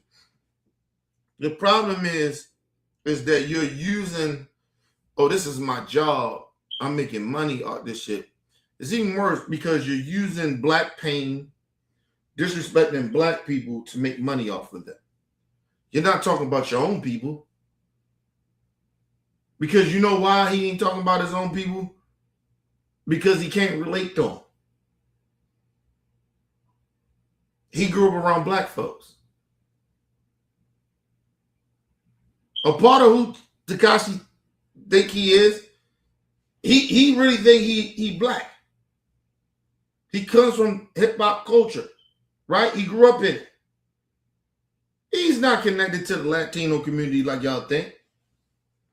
The Latino community already said fuck it.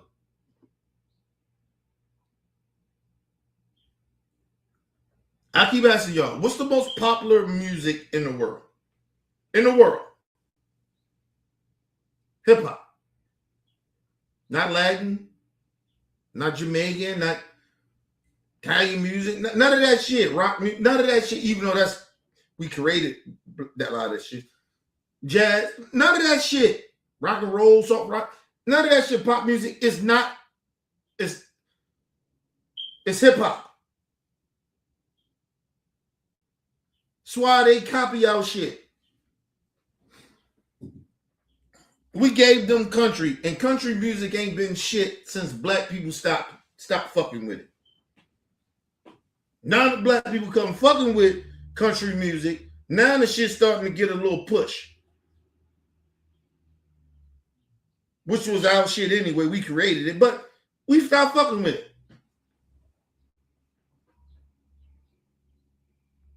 We created a whole new genre of R&B, soul music. Like yo, come on, man. We creative in that way, but they keep stealing our shit. Keep acting like they was a part. You weren't a part of this shit. You didn't build this shit from the ground. You wasn't in the GM. You sacrificed for this shit. And these motherfuckers, like this dude, Tekashi now, he continued to sit here and keep blaming those black brothers from that group. I mean, from that gang. They're the only ones sitting in jail. He's out and he's still mad. What are you mad about? I'm always trying to figure that out about snitches. What y'all mad about? You got off. Oh, why society? Because in real life, in real reality, just ask yourself this. You ain't got to be a part of no street shit. If you know a nigga can't keep his mouth closed, he will throw you under the bus. He ain't gonna be real with you. He supposed to be your friend. And he throw you under the bus. Y'all supposed to be cool. And the situation happened, and he throw you under the bus. You think you will fuck with him? This ain't got nothing to do with just gangster shit. I wouldn't trust it. Listen, I said this shit a while ago. Listen, it was a chick at the job. All she did was go around and get in people conversations. That's all she did. Go around, seeing what everybody talking about, and then this bitch will go run back and tell the managers and shit about everybody's business. No. I don't say shit around her. I be polite, be nice, be respectful. That's all you get from me. But me and you sit and act like we go somehow be we good co-workers, we connect. No. No. You ain't got to be a hood motherfucker to be a snitch.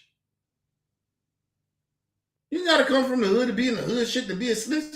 It's snitches at your job. You know you can't do shit around them. Can't say certain shit. They go back and tell everybody. Tell the big bosses so they can get a promotion. Like that's what snitches do. They're trying to find a way to get out of some shit or move up. That's a snitch.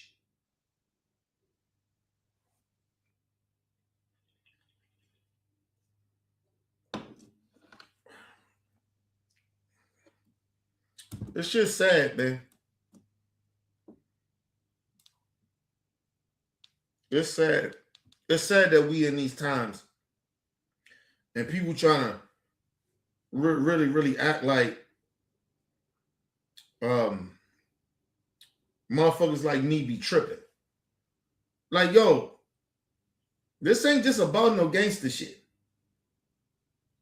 Like, or come from the streets. This ain't really just about that. This shit is about a motherfucker's morals and principles.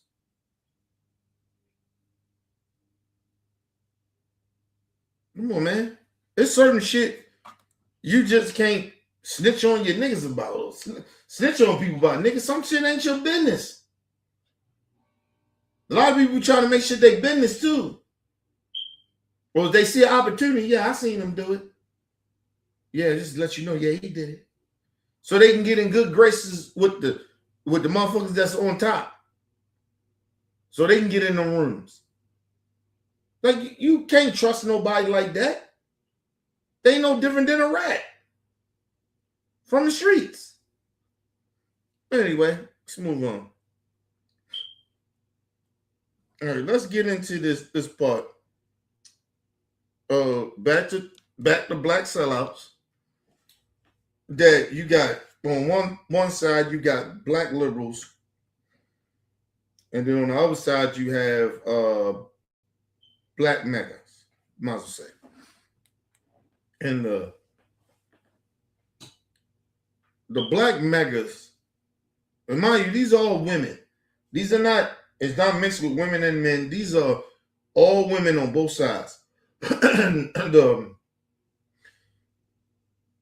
The megas, these people like thought process is, these black women thought process is crazy. But it doesn't shock me when I see black women go against their own people. And let me explain. People are like, Kenny tripping. No. Women are very emotional, regardless of what race they are. Women are very emotional, so they don't just take pain as pain, right? As men, we gotta, push that pain away to keep pushing. Women are not like that. They're not built like that. So it doesn't really shock me when I see sellout black women. It really genuinely bothers me when I see sellout black men more than sellout black women. Like, Candace Owens don't bother me as much. She get on my fucking nerves, and I know her game, but she doesn't bother me more than it bothers me that like somebody like Jason Tatum. Brandon Tatum. That bothers me more than Candace Owens. Because you already got, just being a woman is always already a double standard, regardless of you, whatever race you are. Right? Because a man in this society, is the man. Right? So you already got a strike against you. Just being a woman. And then to see you a black woman at that? That's crazy. But anyway, let's get into this. All right, so the comply argument. I have a major problem with that argument. Because I would love for you to ask Tamir Rice's mother if he had complied, if he would be alive. Hey guys, welcome back to the channel. Today I've stumbled across this video from The Bridge, where black conservative women and black liberal women sit down to debate some of the most heated topics in our community right now. We're talking police safety, the comply argument that gets thrown around constantly, and whether people actually... Let me say this to black folks. I don't know why y'all sit down and... I understand technology. I get it. I understand times we in. Don't act like I don't understand that. But I just don't, on a moral level, why y'all thinking y'all supposed to go on these shows and fight amongst each other in person? We can do that shit from afar. But I understand the attention that you may get from it or whatever. But I wouldn't, you would have to pay me money. Because I don't make money of what I do for this, right? Intentionally, I don't, right? Unless people donate, right? To the Cash App. But you have to pay me money to sit down with a black mega or any mega. Anybody that think like that, you got to pay me. I wouldn't do that shit for just to be noticed, to get my face out there, to people for fame. Because all I know, listen, if I really wanted to really make money off of doing what I do, I know how to do it. Excuse me. To act outside of myself. Kind of put my beliefs to the side. I know how to, because I got the personality for it. But I choose to calm my personality down and use my personality for the right thing. I don't live for this world. I just tell people that. In the times that we in. I don't live for this. I live to try to help my people. I know who I am. I understand who I am. I'm not, listen, I know I could be that, but I don't want to be that. That's the difference. I know I could. I know it's more profitable if I act a certain way to make this money, but nah. I got morals and principles. I was raised better. Regardless of my struggle. I was raised by some strong people. So, no. But you had to pay me money to sit down with you. I mean, I'm talking about some, listen, ain't no $5,000. You gonna have to pay me $50,000 to sit down with these type of people. And that ain't even enough for my morals in a way. You get what I mean? Listen, and the circumstances got to be a certain time. I got to be able to curse and say exactly how I feel, not know you trying to censor me or I'm not doing that. If I can't be me, then there ain't no reason for you to pay me or for me to come. Because I'm not going to sugarcoat shit I'm going to say. I'm going to curse. I'm going to call them what they are. A piece of shit. Might call a racist bitch a bitch. I just don't understand. But, to each his own. Understand what over-policing means when they defend it. This conversation gets real, and there's a moment where one side brings up a case that completely dismantles the just comply narrative, and I need you to see how the other side responds to it. So make sure you watch until the end, and please comment down below where you're watching from. I really love to see people from all over the world connecting in here. All right, now, let's get into the video. I feel safe around the police. Yeah, so I'm a journalist. I go out all the time on the streets of New York, DC. I've been here in California many times to film, and consistently, the police do not help me when I am being. Now, mind you, this is the conservative side. If I'm not mistaken, I could be wrong. Yeah, it's the conservative side, conservative black woman.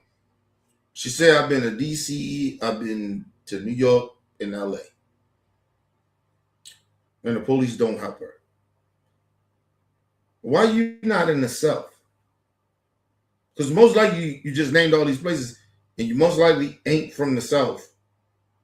I mean, from the North or whatever, LA. Like, I don't know exactly where she's from, but like, that's already a red flag for me. But anyway, let's move on. Like, this woman already giving me bad vibes. Yeah, so I'm a journalist. I go out all the time on the streets of New York, DC. I've been here in California many times to film, and consistently, the police do not help me when I am being attacked. When people come up to me and start shoving me, pushing me. Just on September 1st, there was a Labor Day anti-Trump march event. And I had my mic stolen from me and my hands very aggressively, really hurt. They were grabbed by. Because listen, let me just say this. I don't know where these people are from. I mean, I ain't even gonna say that.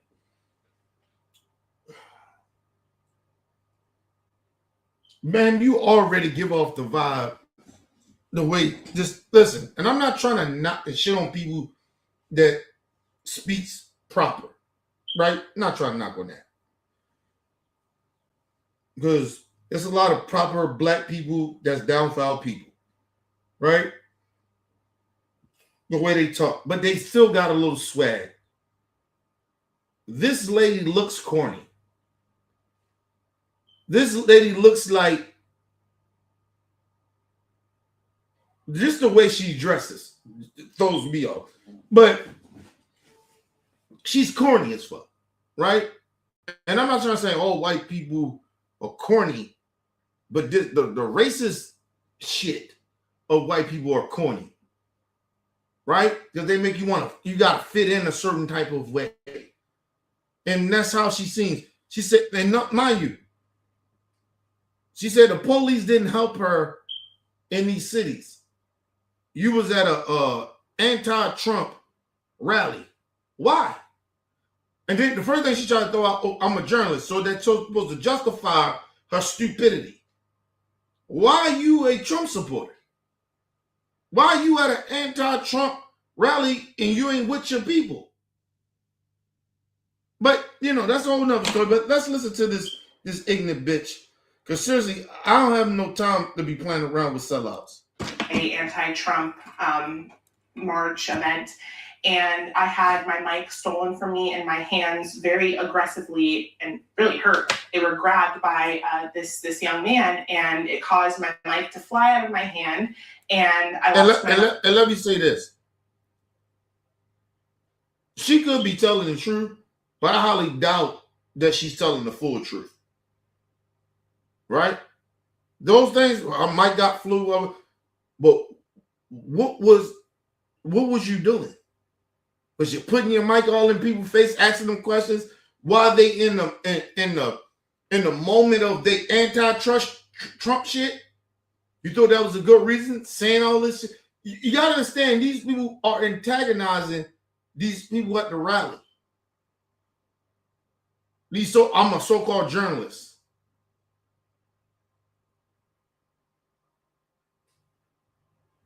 Now, the police, the same police in these blue states that your people, black folks, or what she's saying, have a problem with, of them being way more aggressive towards us.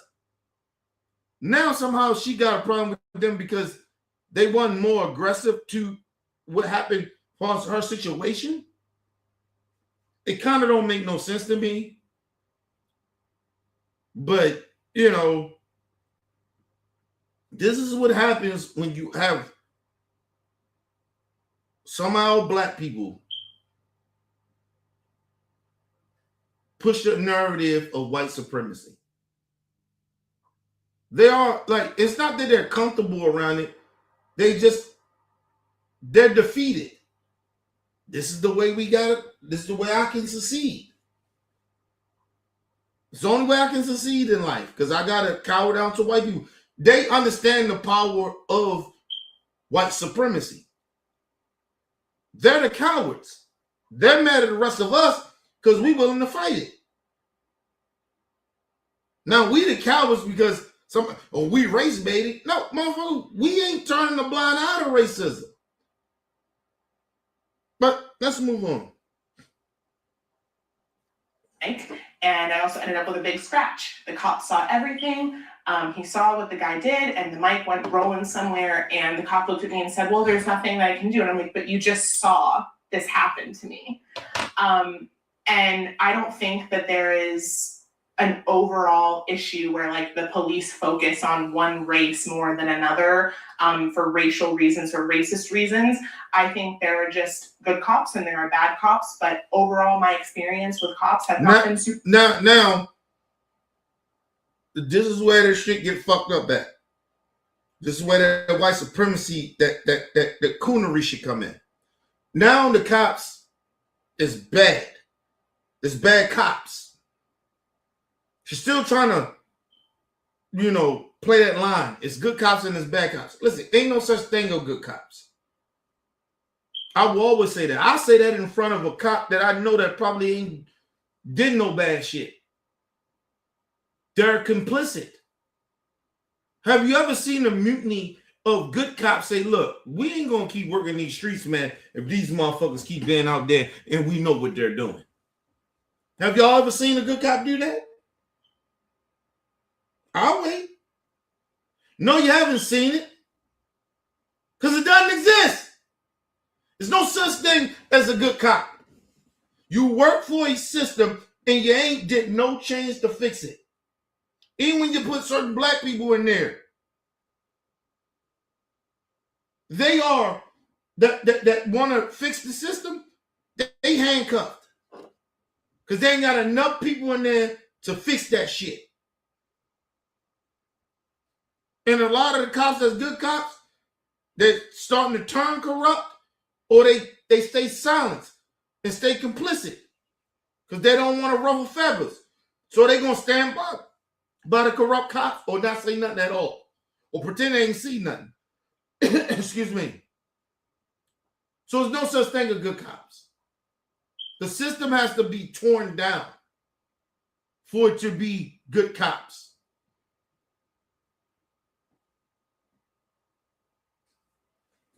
Listen, ain't no cop gonna be perfect, but when you make a mistake in certain things and there's no consequences, regardless if you ain't intention. Listen, people, it is people that are doing 4 or 5 years in jail because they didn't intend to kill nobody. But they got 4 or 5 years. So why the cops don't, and this is a regular citizen people, why does the cops get a pass? Even if you didn't intentionally do it. It's still supposed to be a consequence for that. Because you are in power. So it's different. So you damn near gotta move like you perfect.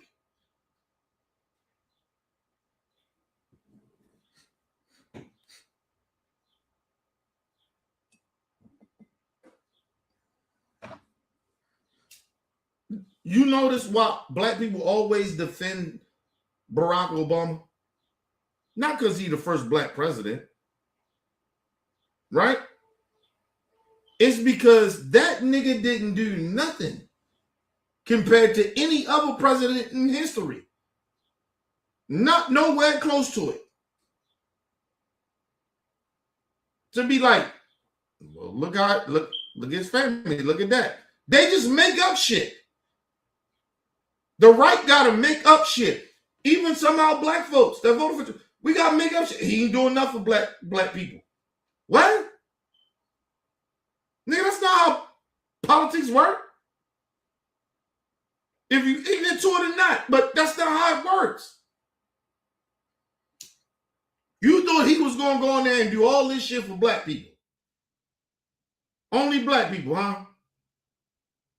That's what you think. So when you vote for certain politicians you like, or you want to say the Democrats is bad, but you go vote for a racist Republican, they gonna do everything for black people? No. Like, it's the dumbest shit. Let's move on. I swear, people, like, in this country, we stuck on stupid, people. We stuck on stupid. A lot of people in this country stuck on stupid. But like I said, it is no such thing, and I mean this from the bottom of my heart, it's no such thing as a good cop. No such thing.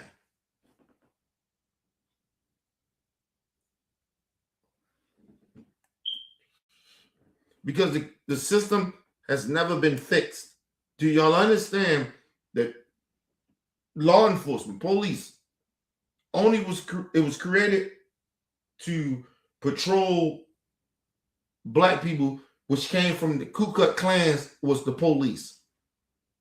When they transferred from being a Ku Klux Klan to the police, they found another way to oppress black people and keep an eye on us. That's where your local police come from. That's the groundwork of it. So the system is broken. It would never be fair to black people, ever. You have to burn that shit down. The system got to get revamped. You got to break the system and fix it. Literally fix it. Break it all down and then restructure it. So it will never, ever, to all the black cops out there, you can be the best guy, whatever. You're all bad because the system is corrupt. For positive, I mean, when I'd been pulled over a couple times for a taillight out or I was going too fast, you know, I did what he said. I pulled out my license and everything was fine. It wasn't like, you know, he held a gun to me just because I'm black. But overall, I've had very negative experiences with the police. That's why I put down. Bullshit. So overall, she had a negative experience with the police because she was at rallies. And the police didn't do nothing in the rallies to defend her. So her, it's a negative thing. But when she got pulled over by the police for tail light or speeding, what the fuck do that mean? Listen, hey man, I don't get pulled over by the police. I don't have bad experiences with the police. But I know my people do. I know if I'm in the wrong neighborhood and I'm in my car, I wouldn't be shocked that I get pulled over by the police. If I ain't in my community, I know that. I'm not. Why you gotta be so ignorant to shit or try to act like you so ignorant to shit? Her only bad, she said, oh, my experience with police has always been bad because she went to, in her whole entire life, she's a journalist, and she went to an anti-Trump rally, and the police ain't do nothing when she got, we're assuming that she got assaulted. And they didn't do nothing. That's our only experience. Come on, man. Listen, even if that's the case, was they white? I mean, like, what are you talking about? See, at this point, it ain't even got nothing to do. Listen, I know race matters when it comes to law enforcement, but at this point for me, I ain't even into the race shit. Right? I'm kind of past that already because I know I'm intelligent enough. I know a lot about the system. So I don't give a fuck what color skin you are. You're police. You're an enemy to my people. You're a threat to me. I don't give a fuck who you are. You can be family. I don't give a fuck. Listen, I don't even fuck with certain family members, nigga. Like, that's how real I am with that shit. I'm consistent. I'm not gonna try to, this time I was good, that time. Listen, a brother was very nice to me last time I got pulled over by the police. That was a couple of months ago. This is why my tags, my sticker on my tag was ripped or something. He pulled me, he's a very nice brother. Young brother. Wasn't mad at him. But I wouldn't say that he a good cop. You work for a system. He ain't changing nothing, nigga. He just doing his job. He going along, whatever his situation, he's just going on to go get along. Like, no. You got a responsibility as black people when you in positions. So I'm not giving niggas a pass because they don't, somehow they're not discriminating against. I pull over white people too. So what? The system's still fucked up. You should be fighting from the inside. And you're not doing that anymore. To all them black cops. They all cowards. Fuck out of here. Give me 1 second, y'all.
All right, people, I'm back. See, the problem is they don't understand respect. I respect anybody long as they don't be disrespectful to me. Right? That's just human nature. That's just having morals and principles about yourself. Excuse me. But once you get disrespectful, because your character, listen, excuse me, a motherfucker don't gotta know you. Right? Like I always tell people this. We all judge people. We all do that, regardless if we do them or not. Right? Because of the structure of the country. Right? Regardless of what race you are. But even if I do know that, I still give people the benefit of the doubt to prove to me who they are. I'm not going to treat you a certain type of way because my certain experiences with me, because of people that look like you or come from where you come from. I'm not going to treat you all like that. But if you're a racist, yes, I'm going to treat all you like that if you're a racist. But if I don't know everybody, I don't know every white person that's a fucking racist. That's the craziest shit in the world. I don't know. Listen, when I tell you all police officers are fucked up, they all bad, it's because of the system they under. It's the system. They work for a system that they do not fix or help fix. They don't do it.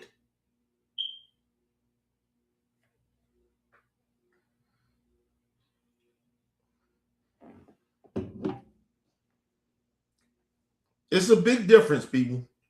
I can't walk up to every fucking white person and be like, oh, they're racist.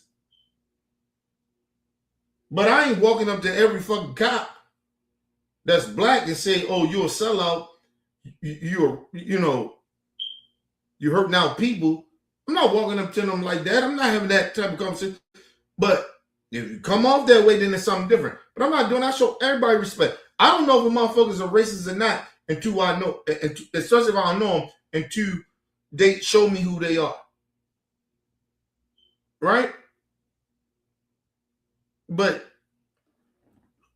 it's just crazy. But anyway, let's move on.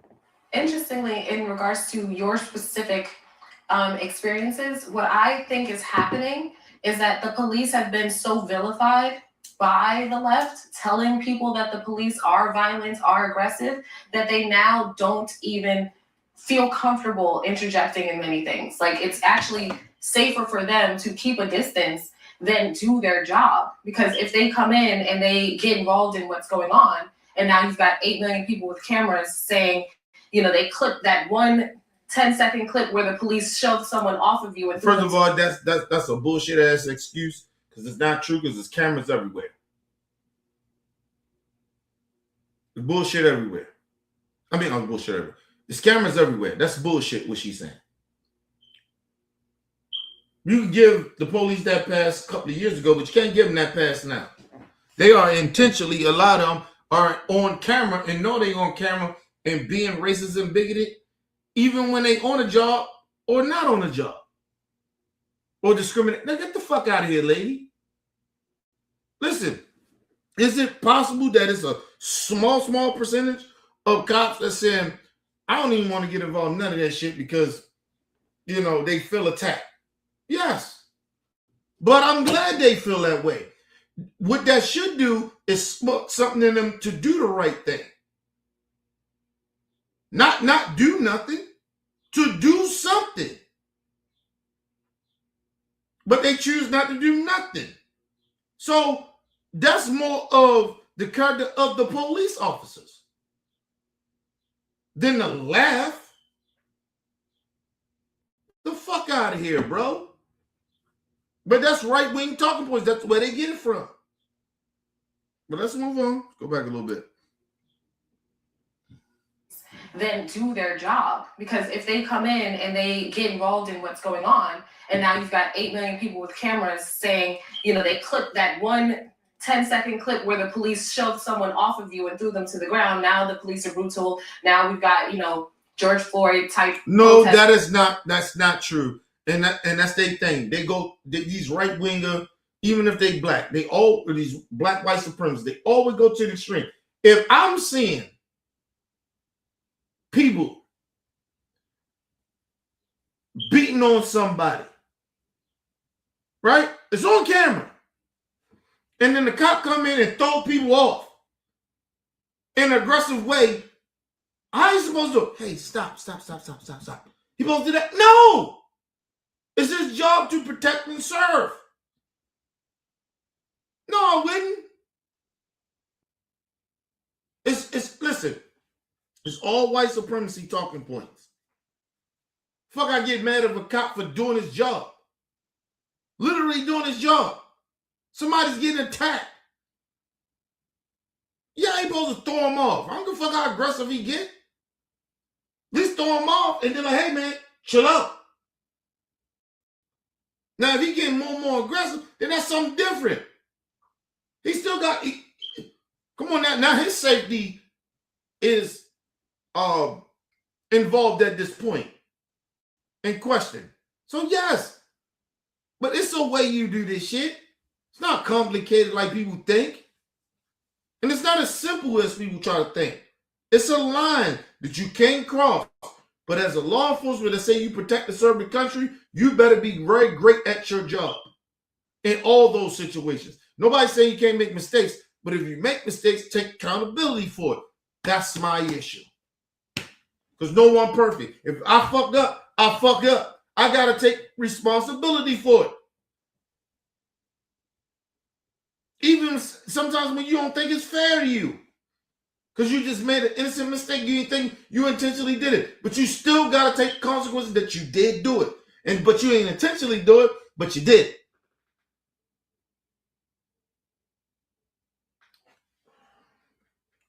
I hold the police just like I hold myself accountable. The fuck out of here.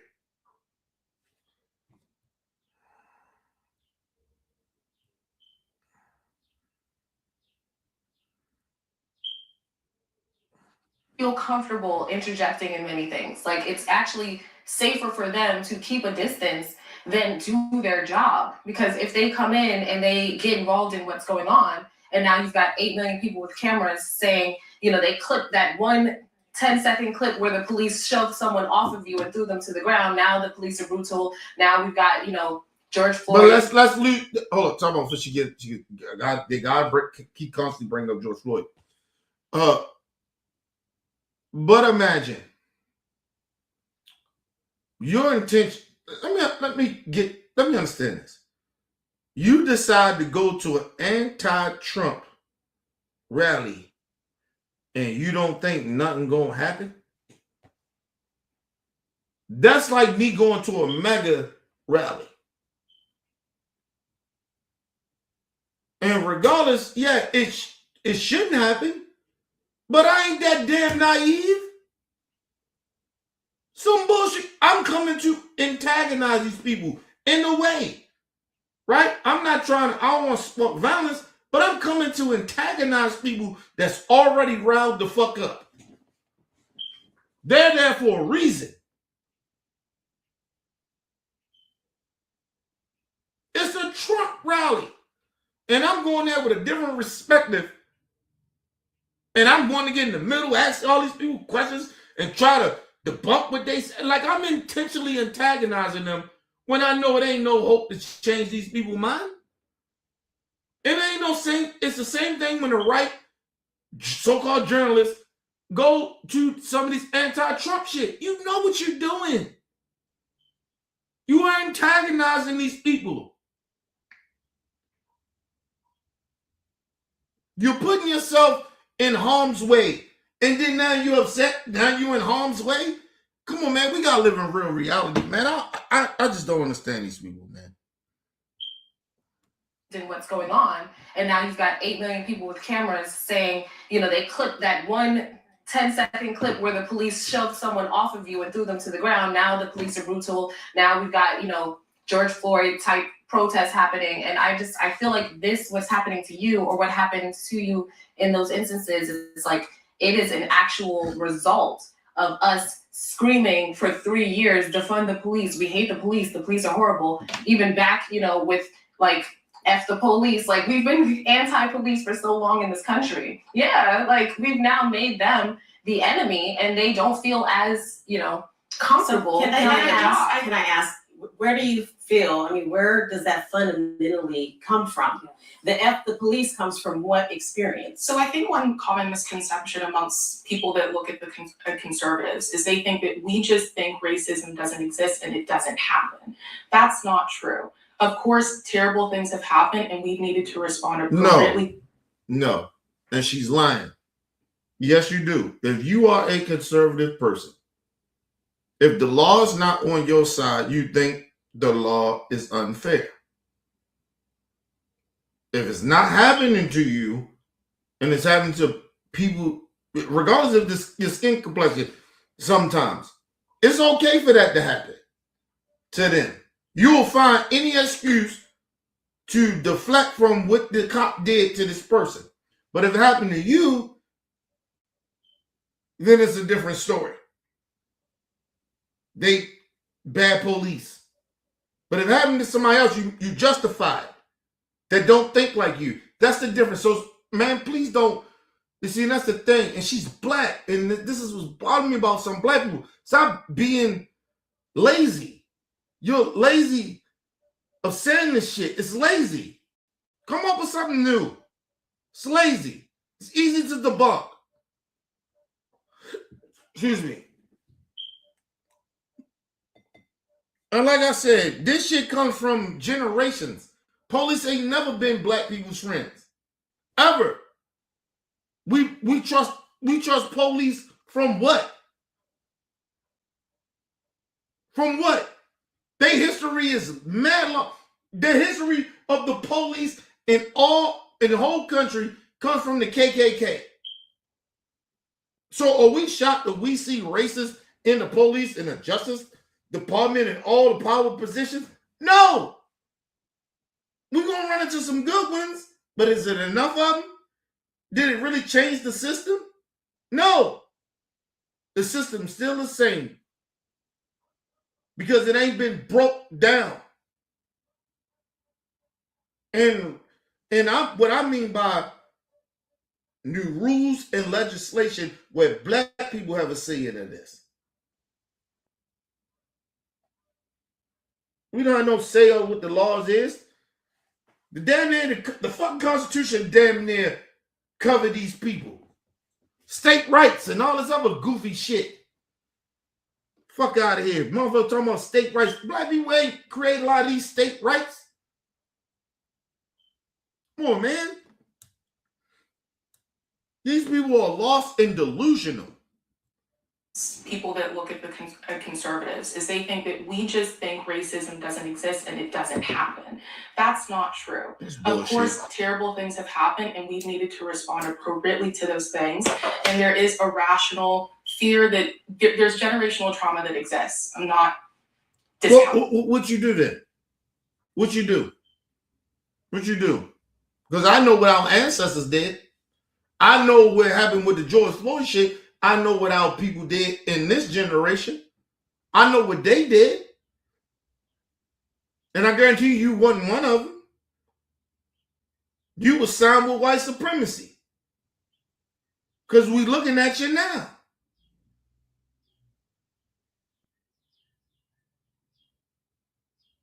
So I can just assume that you weren't out there fighting for George Floyd, police brutality, against police brutality. You wasn't doing none of that. In no way. So how are we supposed to do this? Man, when the system is structured the way it is, when the system's supposed to be broke, I don't give a fuck, my people. I don't give a fuck how many black people you put in these positions. You need more people that ride this way. That's why you even question white liberals. What the fuck are y'all doing?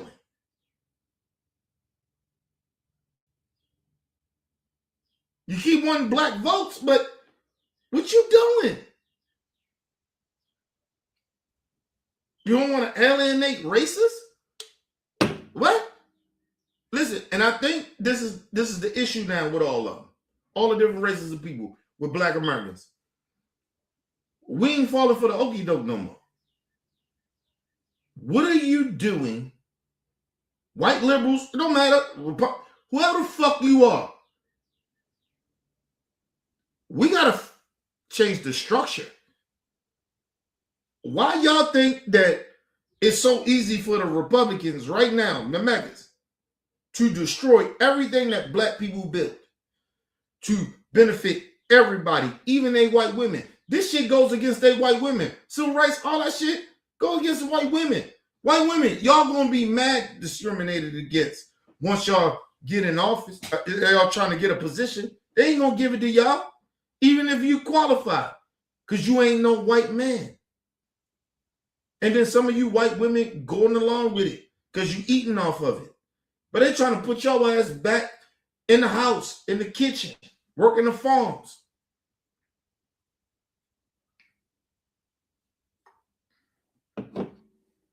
Y'all dumb as shit. And you're talking about 60% of white women that voted for Trump and Republicans. They vote that way all the time. And they mad at black people. The fuck out of here, man. Listen. We done. We done. Listen. We told everything that's... It didn't even shock me what the Supreme Court did. It didn't shock me. I wasn't upset about it. I felt justified. All the shit I said was going to happen is happening. And it's going to get worse. Y'all think this fucked up? Oh, it's going to get worse. Wait till next year. I mean, matter of fact, you might ain't got to wait till next year. Wait till these midterm elections come out. Watch how fucked up shit get. Listen, at the end of the day, this is white people's fault. Everything that's happening in this country, if good or bad, this is y'all fault. This is y'all fault. So however everything goes, it's on y'all.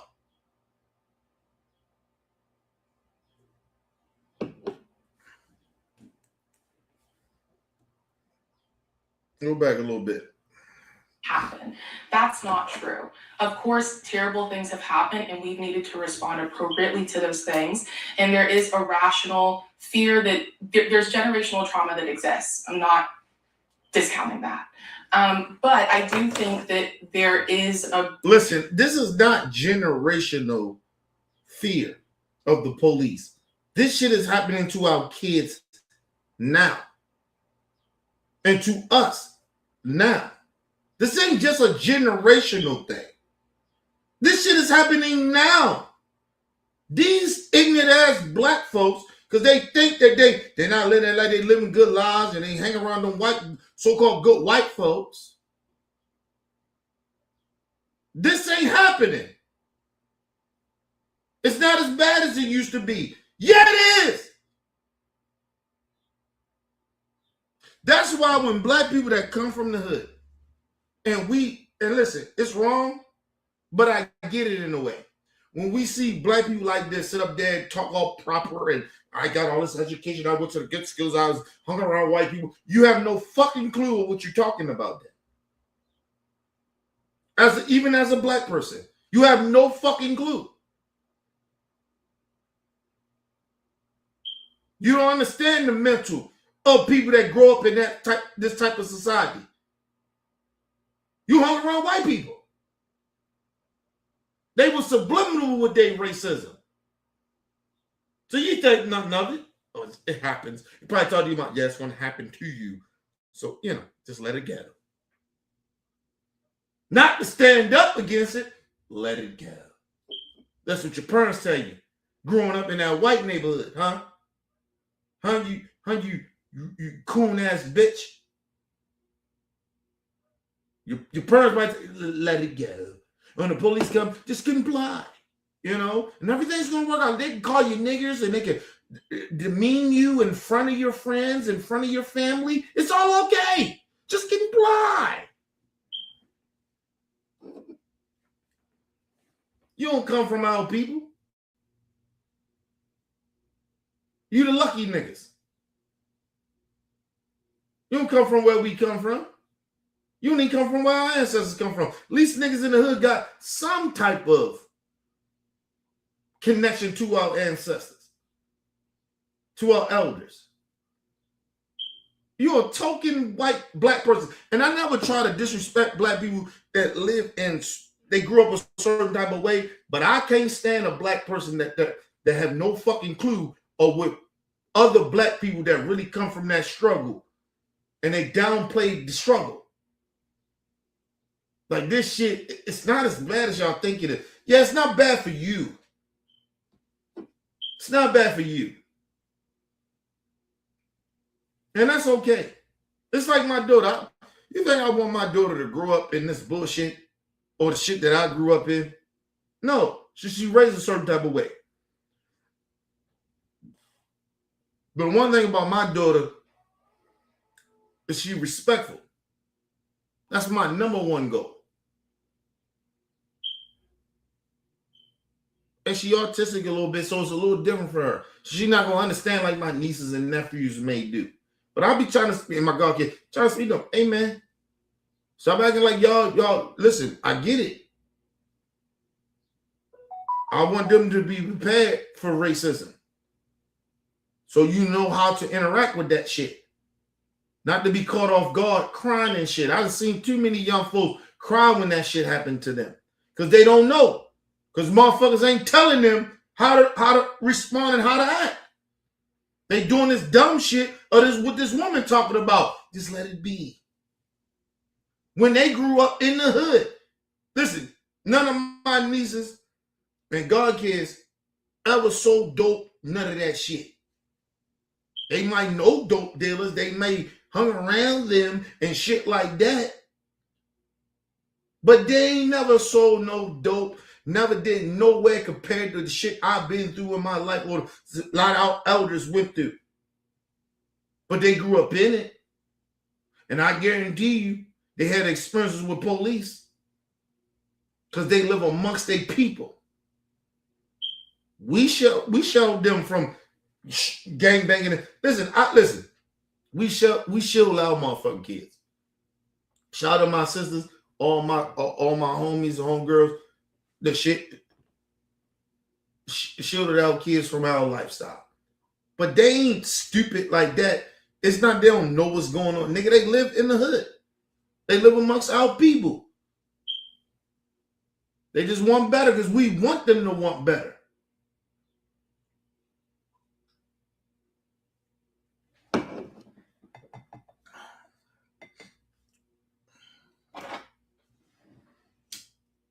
The one thing about these young folks, they understand a lot of them do understand they need to be amongst their own. But they can get carried away because they trying to reach something, it happens to some of them. But try to fit in with them white folks. But there's not a lot of them like y'all think. There's a different generation coming. That's why I said people like you all upset about. You should be upset about this. No, I'm not. These kids are way much smarter than we were.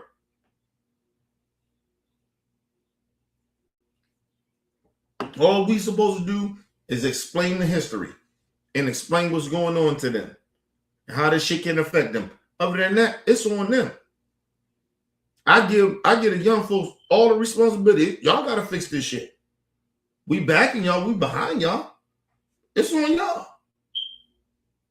They're taking away our rights. It's on y'all. Even when it comes to white kids, like, come on. Say you like your black friend. I got black friends. Okay. How much your black friend mean to you then? You see the real characters of these motherfuckers. Like I said, it's how you been raised, people. Fear that there's generational trauma that exists. I'm not discounting that. But Yes, I do think that there is as we go on with the police, I think what we've done as a collective is make it so we think all police are one way. When we look at things statistically, Black people are not getting gunned down by the police on every corner. That's just not what's really happening. And when so much of what the fuck that got to do with anything? Listen, can I just say this? This is the thing that bothered me. If that's the issue about black people getting gunned down on the streets in our own community by black people, why are you sitting there trying to make that a focal point? Unless you're trying to help. But then when you sit, your help is to say the bad shit that's happening. Because everybody in the hood ain't gunning down black people, killing black people. It is niggas that sell dope in the hood that ain't never killed nobody in their life. I know niggas like that. And they still survive the hood. What the fuck are you talking about? I know niggas in jail right now that ain't never killed nobody. And they that bitch for the rest of their life. Because they sold dope. Bitch, what are you talking about? That's how out of touch you are with your own people.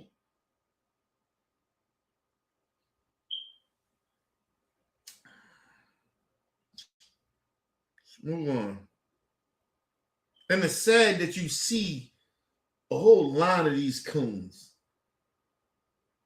that are not in touch. Or some of them so scared of their own people. This shit is embarrassing. I come from the street. I know what the violence is. More violence happened to me from my own people. I ain't afraid of my people. Fuck out of here with that. All police are one way. When we look at things statistically, Black people are not getting gunned down by the police on every corner. That's just not what's really happening. And when so much of our focus is on the amount of white cops that are killing Black people, and it's not focused on the amount of Black people that are killing Black people. So what do you want to do about it? All right, so let's focus on all the Black people that's killing Black people. What you want to do? What's your focus? See, they say shit, but what is the solution of it?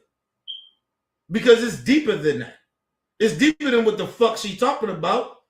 It's systemic, white supremacy, racism. And on top of that, a lot of our people been broken. So maybe we need a little bit more mental health. Maybe, how about when some of these brothers and sisters go to jail, it's mandatory they get psychological help. I don't see you pushing for that shit. And because they committed a crime, doesn't mean it's a violent crime. It's things that get caught with dope, drugs. How's that violent? They get caught with a gun. They violent. It's a gun. Did they shoot somebody with the bitch? No. Just throw them in jail, or is it legal? That's how white supremacists think, lady. You said nothing to help our people. Nothing. You have no solutions.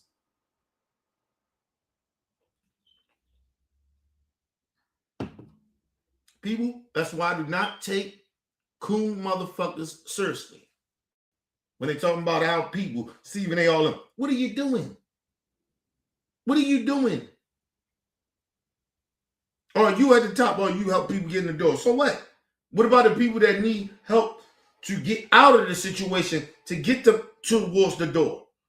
You forget about those people, though, because you made it, right? You don't got the time or the humanity or the love for your people to go back and do some shit like you're supposed to. So fuck a Stephen A. and fuck this woman. You got all this shit to say bad about Black people. Well, what's your solution? They all got opinions. And listen, and this woman probably ain't got nothing, nowhere. She probably got maybe a family member or two, a couple family members. She goes to her and she live a certain type of life that her parents or whoever she got put in the position, and she live a way different way than niggas that come from the street, even from me. That's how she grew up. You can listen to how they talk. Listen, I speak big words here and there, people, but my slang still come out. I'm still who I am. I come from my people. You can tell I hang around my people. Off of my slang. This woman don't hang around black people like that come from where we come from. She talk more like white supremacy. Let's be real. Sick of these people trying to act like we don't understand what they doing. You're a sellout. And that's why you on the opposite side of your own black sisters. Trying to protect and come out and justify white supremacy. This bitch is crazy. Let's move on. And when our main, when someone, hold up, and I want to say this. If y'all seen this clip, just imagine them sisters on the other side looking at this bitch like, what? They're looking at her like, what? Fuck she on? Bitch, where you come from? focus is on the amount of white cops that are killing black people, and it's not focused on the amount of black people that are killing black people. That's an issue to me. So what do y'all think of police gangs? Police gangs? Yeah, like there's gangs within the police. What do you think of those? Can you elaborate on that a little bit? Like inside the police? And you gotta elaborate that. You wouldn't have to do that with me because I already know. It is gangs inside of the fucking police department. Shit, the blue wall is a gang. How's the blue wall any different from the Crips or the Bloods? This bitch smoking crack.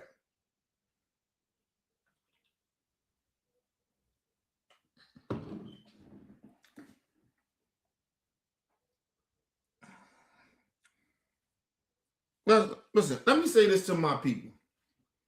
I never have this victim mentality of us. But if we victimize and we oppress, I gotta stand up for my people. If some shit that's not, we ain't being oppressed or some shit, I'll speak to say, no, that ain't no oppressed shit. There ain't no racist shit. But the system is broken. And so for coons to sit out there and act like you black people that don't think like them, we playing victim. You're a victim too. You're a victim to white supremacy because off of the way you think.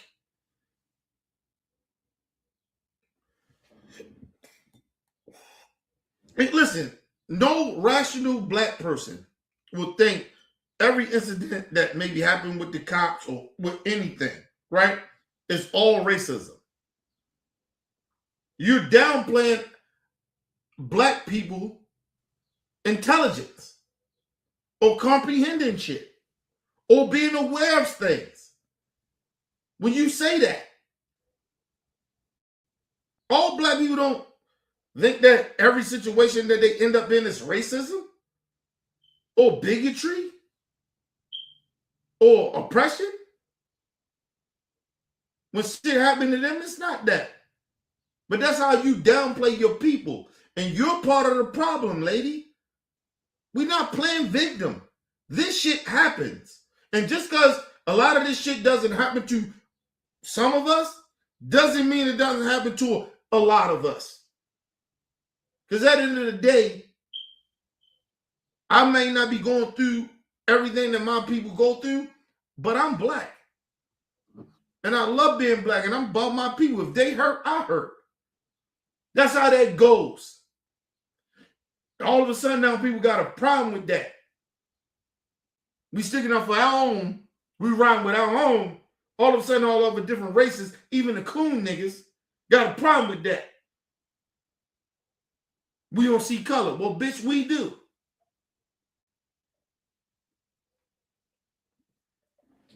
I see color like a motherfucker.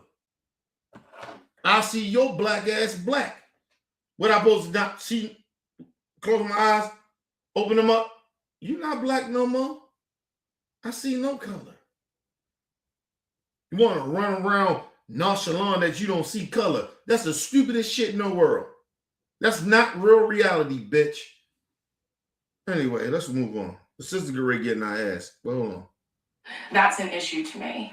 So what do y'all think of police gangs? Police gang. Yeah, like there's gangs within the police. What do you think of those? Can you elaborate on that a little bit? Like inside the police, they have their own gangs where they do things that are outside of the law. Right. We totally And condemn there's that. good and bad and everything. Yeah. I'm more so curious about the over policing. They say we against that, but how are you? Because you don't speak on that. You didn't even know about it. You had to ask it. Explain that. You knew nothing about it, or you didn't care about it, or you know about it and you just didn't care. But black people always default because we bring up police brutality. We the problem. If we bring up police brutality, we bring up race, we are race baiting. If we don't say anything, then we are. We sellouts. Trying to pretend nothing is there. I'm just an individual. Okay, listen. That's not the real world. As a black person, just because I do not endure what all my black people go through on a daily basis a lot of the times, does not mean it's not happening to them. Because I'm not going through it. What the fuck are we on? Well, we gotta feel sorry for white people feeling, oh, our kids are feeling uncomfortable. Racist white people, my kids are feeling uncomfortable when they gotta talk about race. But they can be racist and bigoted, pass policies and all that other shit. Say racist shit, raise their kids racist to be racist against our kids, but we can't speak on it. Now we being racist. Tell me how that works. When we know the history of this country, your kid most likely will come out being more racist than our kid will come out being more bigoted. It's a fact. But anyway, let's move on.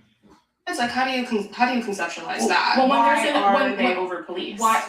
So Because I honestly, when we look at the numbers and the amount of crime that does happen in Black, Who's they? People in the Black Black people community. commit most of the crimes you're talking about nationally. yes, absolutely. Or On do a they per- just get on a per- framed for that? On a Very per chicken or the egg type It's of very thing. all right. So yeah. so can you repeat your question? I got lost in it. Yeah, just what I'm wondering is you're saying like, okay, you made your point. So right away, we get hit with conservatives saying they feel safe around police. And I need you to understand something crucial here. When someone says they feel safe around police, that is a privilege statement. That is not a universal experience. And what happens next proves exactly why this divide exists. Carmen shares her story about being attacked at a march. Her microphone literally... Let me say this. The reason that she says that she feels safe around police, right? But then they just said they didn't feel safe around when they was in liberal states and they was at a protest that was against the shit that they stand for. They felt like the police didn't protect them, right? But you gotta understand the domination, the dynamics of that. You're going to a protest where you know that you're not going to be welcome, regardless if you claim that you are a journalist. You're not going to feel that way, right? Like you're not going to feel accepted. So you're already putting yourself in a situation. So it proves your point if something does happen, right? That's like people, right? You say, well, I feel the hood is unsafe, right? I go to black community, it's going to be unsafe. And then you go to the community, you know nobody there. Nobody. You just go there because you're a journalist, right? Or you just going there to get content. Let's just say that. And then some fuck shit happened to you when you there. And you say, I didn't feel safe. I didn't feel this way and feel that way. I thought of course you can say that because you weren't supposed to be there in the first place.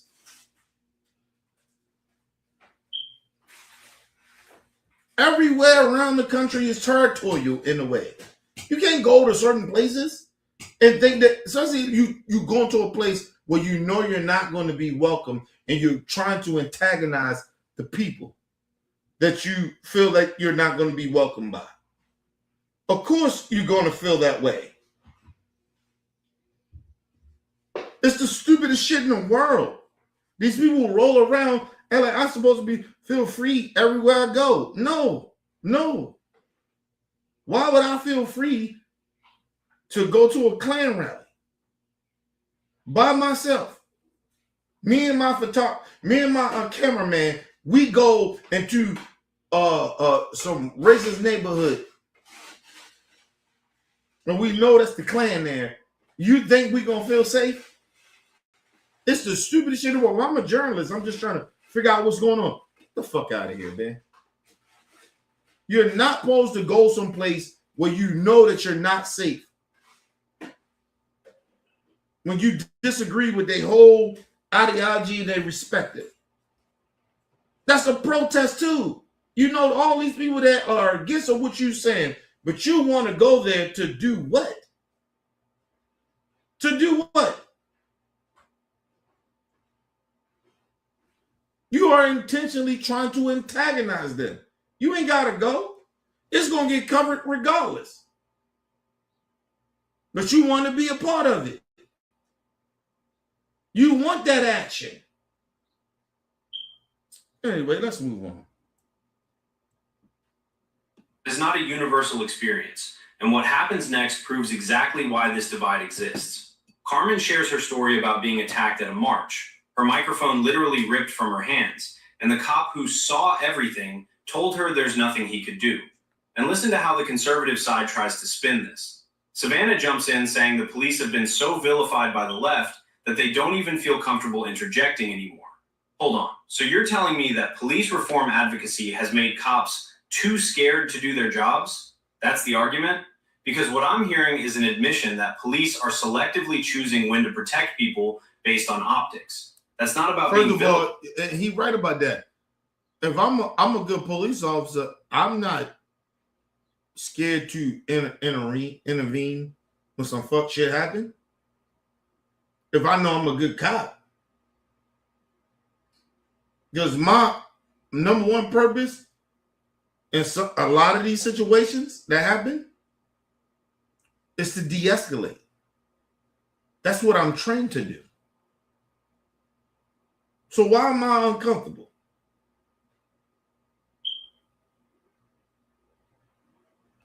Let's move on. That's about accountability making them uncomfortable. And here's what drives me absolutely wild about this framing. The left didn't vilify police for no reason. We started demanding accountability after watching video after video of excessive force, of people dying in custody, of communities being over-policed while simultaneously underprotected. That's not vilification, that's documentation. When you have footage, when you have body cam evidence, when you have witness testimony, that's called evidence. And if police feel uncomfortable because people are watching them do their jobs, maybe the issue isn't the watching. Then Paris brings up something that completely shifts the conversation. She asks about over-policing in Black neighborhoods. And this is where you see the defensive walls go up immediately. Because over-policing isn't just about having more cops present. It's about what that presence means. It means stop and frisk. It means broken windows policing. It means Black kids getting arrested for things white kids get warnings for. And we're about to hear Paris break down exactly how this plays out in practice. How do you understand then over policing in Black neighborhoods? Because So Black how do you people define over policing? having a large police presence. Well, yeah, I didn't really have an answer because I spent no time with the police and never really had an interaction with them, because of the fact that I grew up in places where the police were not. So what makes you think that there's over policing? Because of what I've learned. So I worked at the University of Alabama. Hold on, let's go back. Because I don't think y'all heard what she said. Let's go back a little bit. White kids get warnings for. And we're about to hear Paris break down exactly how this plays out in practice. How do you understand then over policing in Black neighborhoods? Because So black how do you people define over policing? having a large police presence. Well, I didn't really have an answer because I've spent no time with the police and never really had an interaction with them, because of the fact that I grew up in places where the police were not. So what makes you think that there's over policing?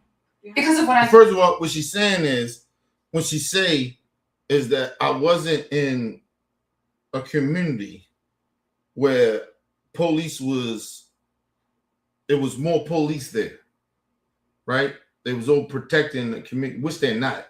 But just going off a narrative, what she's saying is I lived in a, when she get into it, I lived in more of a white neighborhood. It's not a lot of police in white neighborhoods. That's why when you go to some of these counties and some of these towns in these rural states, it's not a lot of police. It's not. It's nowhere compared to what it is in the black community. And people might say, well, it's a lot of crime happening there. Yeah. Because you are defunding the community. Even in poor white neighborhoods, they are damn near content with being poor because they're amongst whites.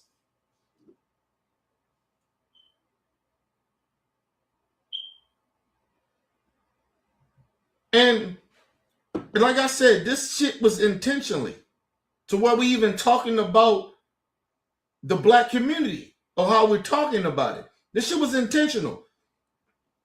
Do y'all understand Reagan intentionally allowed drugs to come into the black community? The government? This shit was planned. Just like what y'all seeing with the Supreme Court. All this shit was planned. If you're at 2025, they've been planning this shit for years.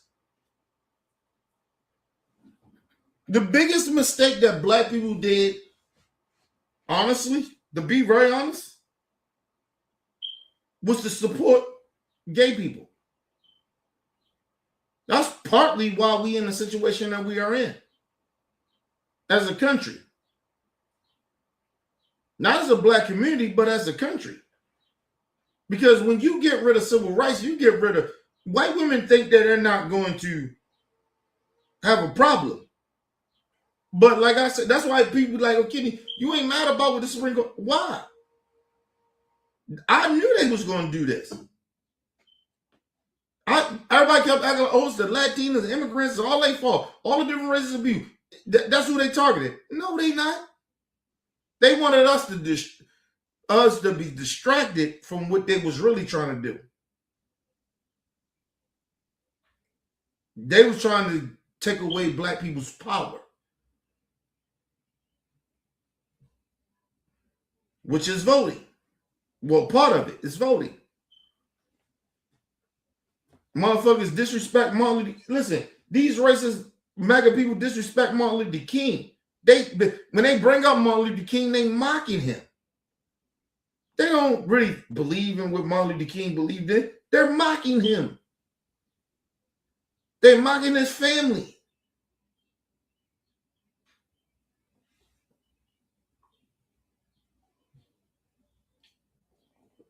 Like, come on, man. Black Americans been telling y'all what they was going to do. And then everybody acting like, oh, this shit is, oh my God, it's crazy. Oh, they took away civil rights. Nigga, we told y'all. You mad at Columbia or she wasn't black enough. All you Negroes, probably male chauvinists and shit like that. A lot of you Negroes. She ain't black enough. She got a white man. Okay, cool. Hey, that's where we at.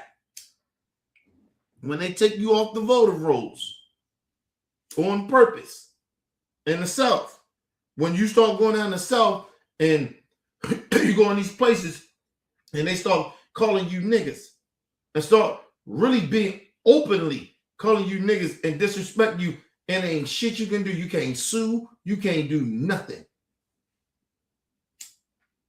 Because at least we could do that if we felt discriminated against. Can't do that now.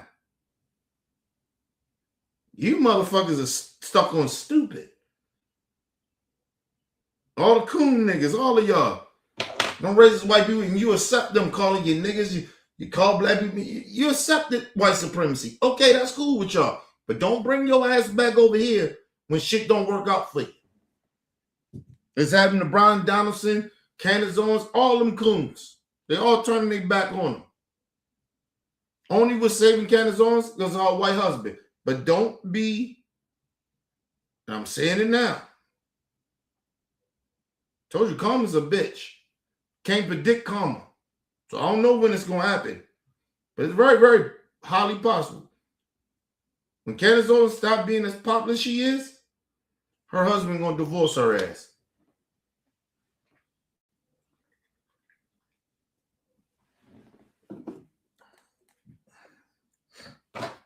Unless she stay a cool nigga.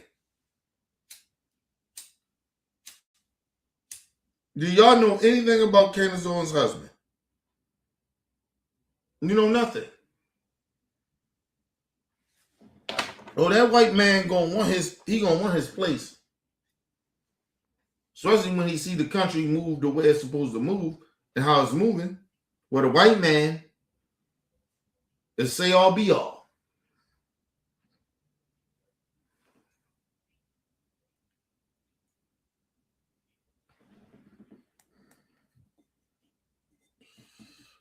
You know why a lot of them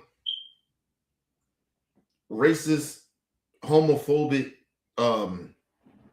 MAGA people, why they so against gay shit? Because a lot of them are homosexuals.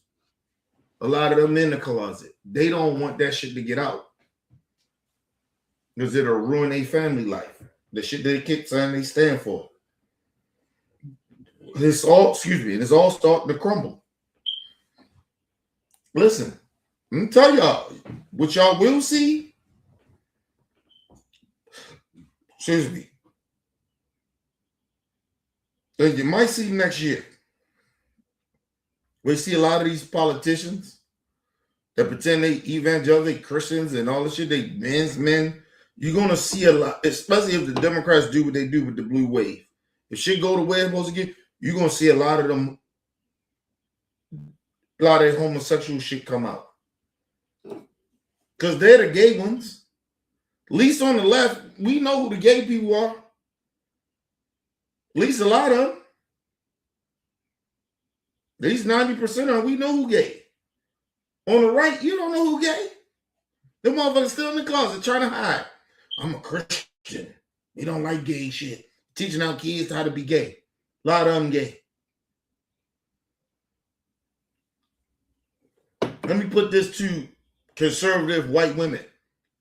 If your husband tell you or ask you to like sleep with another woman in his presence and you lick that pussy, you do all that sexual shit, you gay. Okay? So all the conservative men, if your woman say I want to stick a dildo up your ass or let another man fuck you in front of me, he fucked both of us, you're both gay. You gay.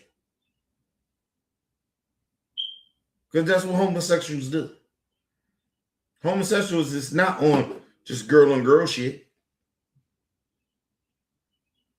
That's not just homosexual shit. It's dudes that like to get stuck in the butt having freak offs with their woman. To let another dude fuck them in the butt. Or you let your woman, you want some freak shit with your woman, and your woman get to stick a dildo up your ass. You gay. But it all will come out. I told y'all, it all will come out.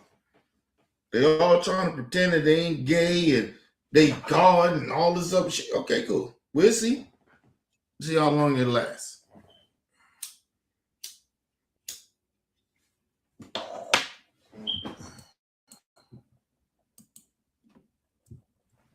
Well, yeah, I didn't really have an answer because I spent no time with the police. I've never really had an interaction with them because of the fact that I grew up in places where the police were not. So what makes you think that there's over policing? because of what I've learned. So I worked at the University of Alabama as a community director working with the police, and that's why I said green, because I work very closely with them. The systems in place where like the white spaces are taught or teach students, like the white students, how to not get caught doing bad things. So the things that are happening in Black communities in those neighborhoods are happening in upper echelons too. They're just not getting caught because they're not. The police are not there. That's why I brought up my experience was like the Yeah. police. There is a larger police presence in predominantly Black areas. So are the So how do police- you understand that? Why are they there? I would say that if you look at the amount of crime that Black people are committing in this country, like if you go into the Black neighborhood, that you are getting fed through bulletproof glass.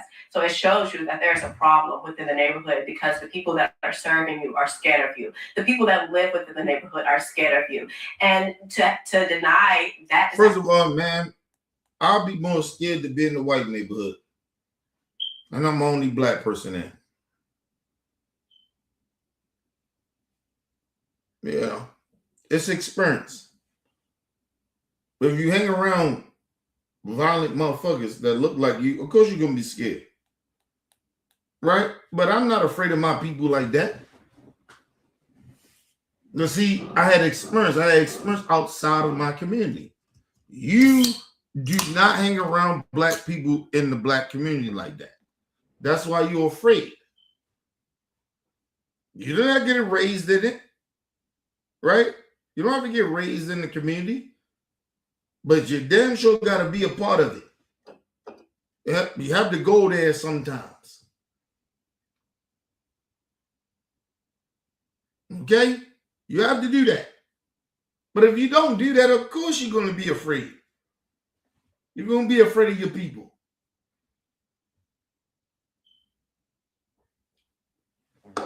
I tell this goofy bitch this.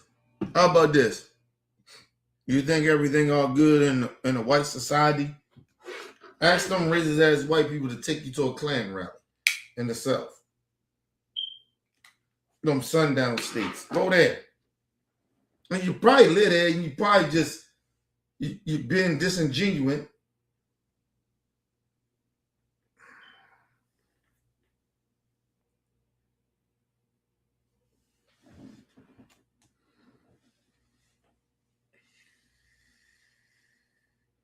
Listen, people, I have no problem with racist white people that be respectful and just do their own shit. You ain't gotta fuck with Black people like that. Be respectful. That's my thing. Other than that, we never had to have a conversation. Say hi, bye, thank you, yes, no. You know what I mean? But all this interaction that we're not having that interaction. This woman has no interaction with the Black community like that. And she knows that.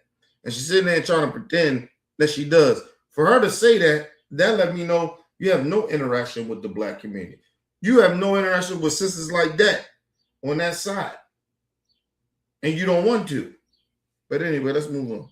that you are getting fed through bulletproof glass. So it shows you that there's a problem within the neighborhood because the people that are serving you are scared of you. The people that live within the neighborhood are scared of you. And to deny that is actually happening, and that would require more of a police presence. People, I live amongst my people.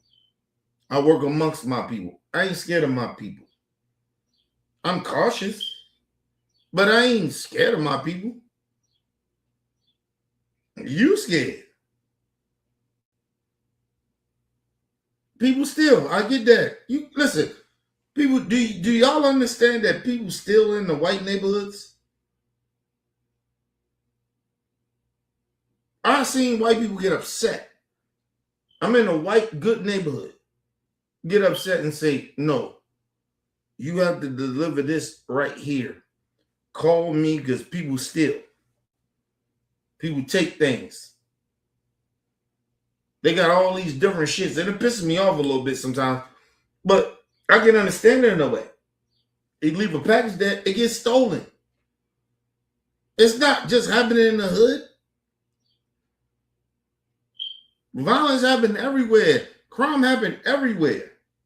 Maybe not as more in certain parts, but it happens. Listen, when I first moved to where I live at, right, a lot of crime was happening, right? A lot of crime. It doesn't happen as much. Excuse me, because people in the community ain't standing for that shit. Fuck out of here with that shit.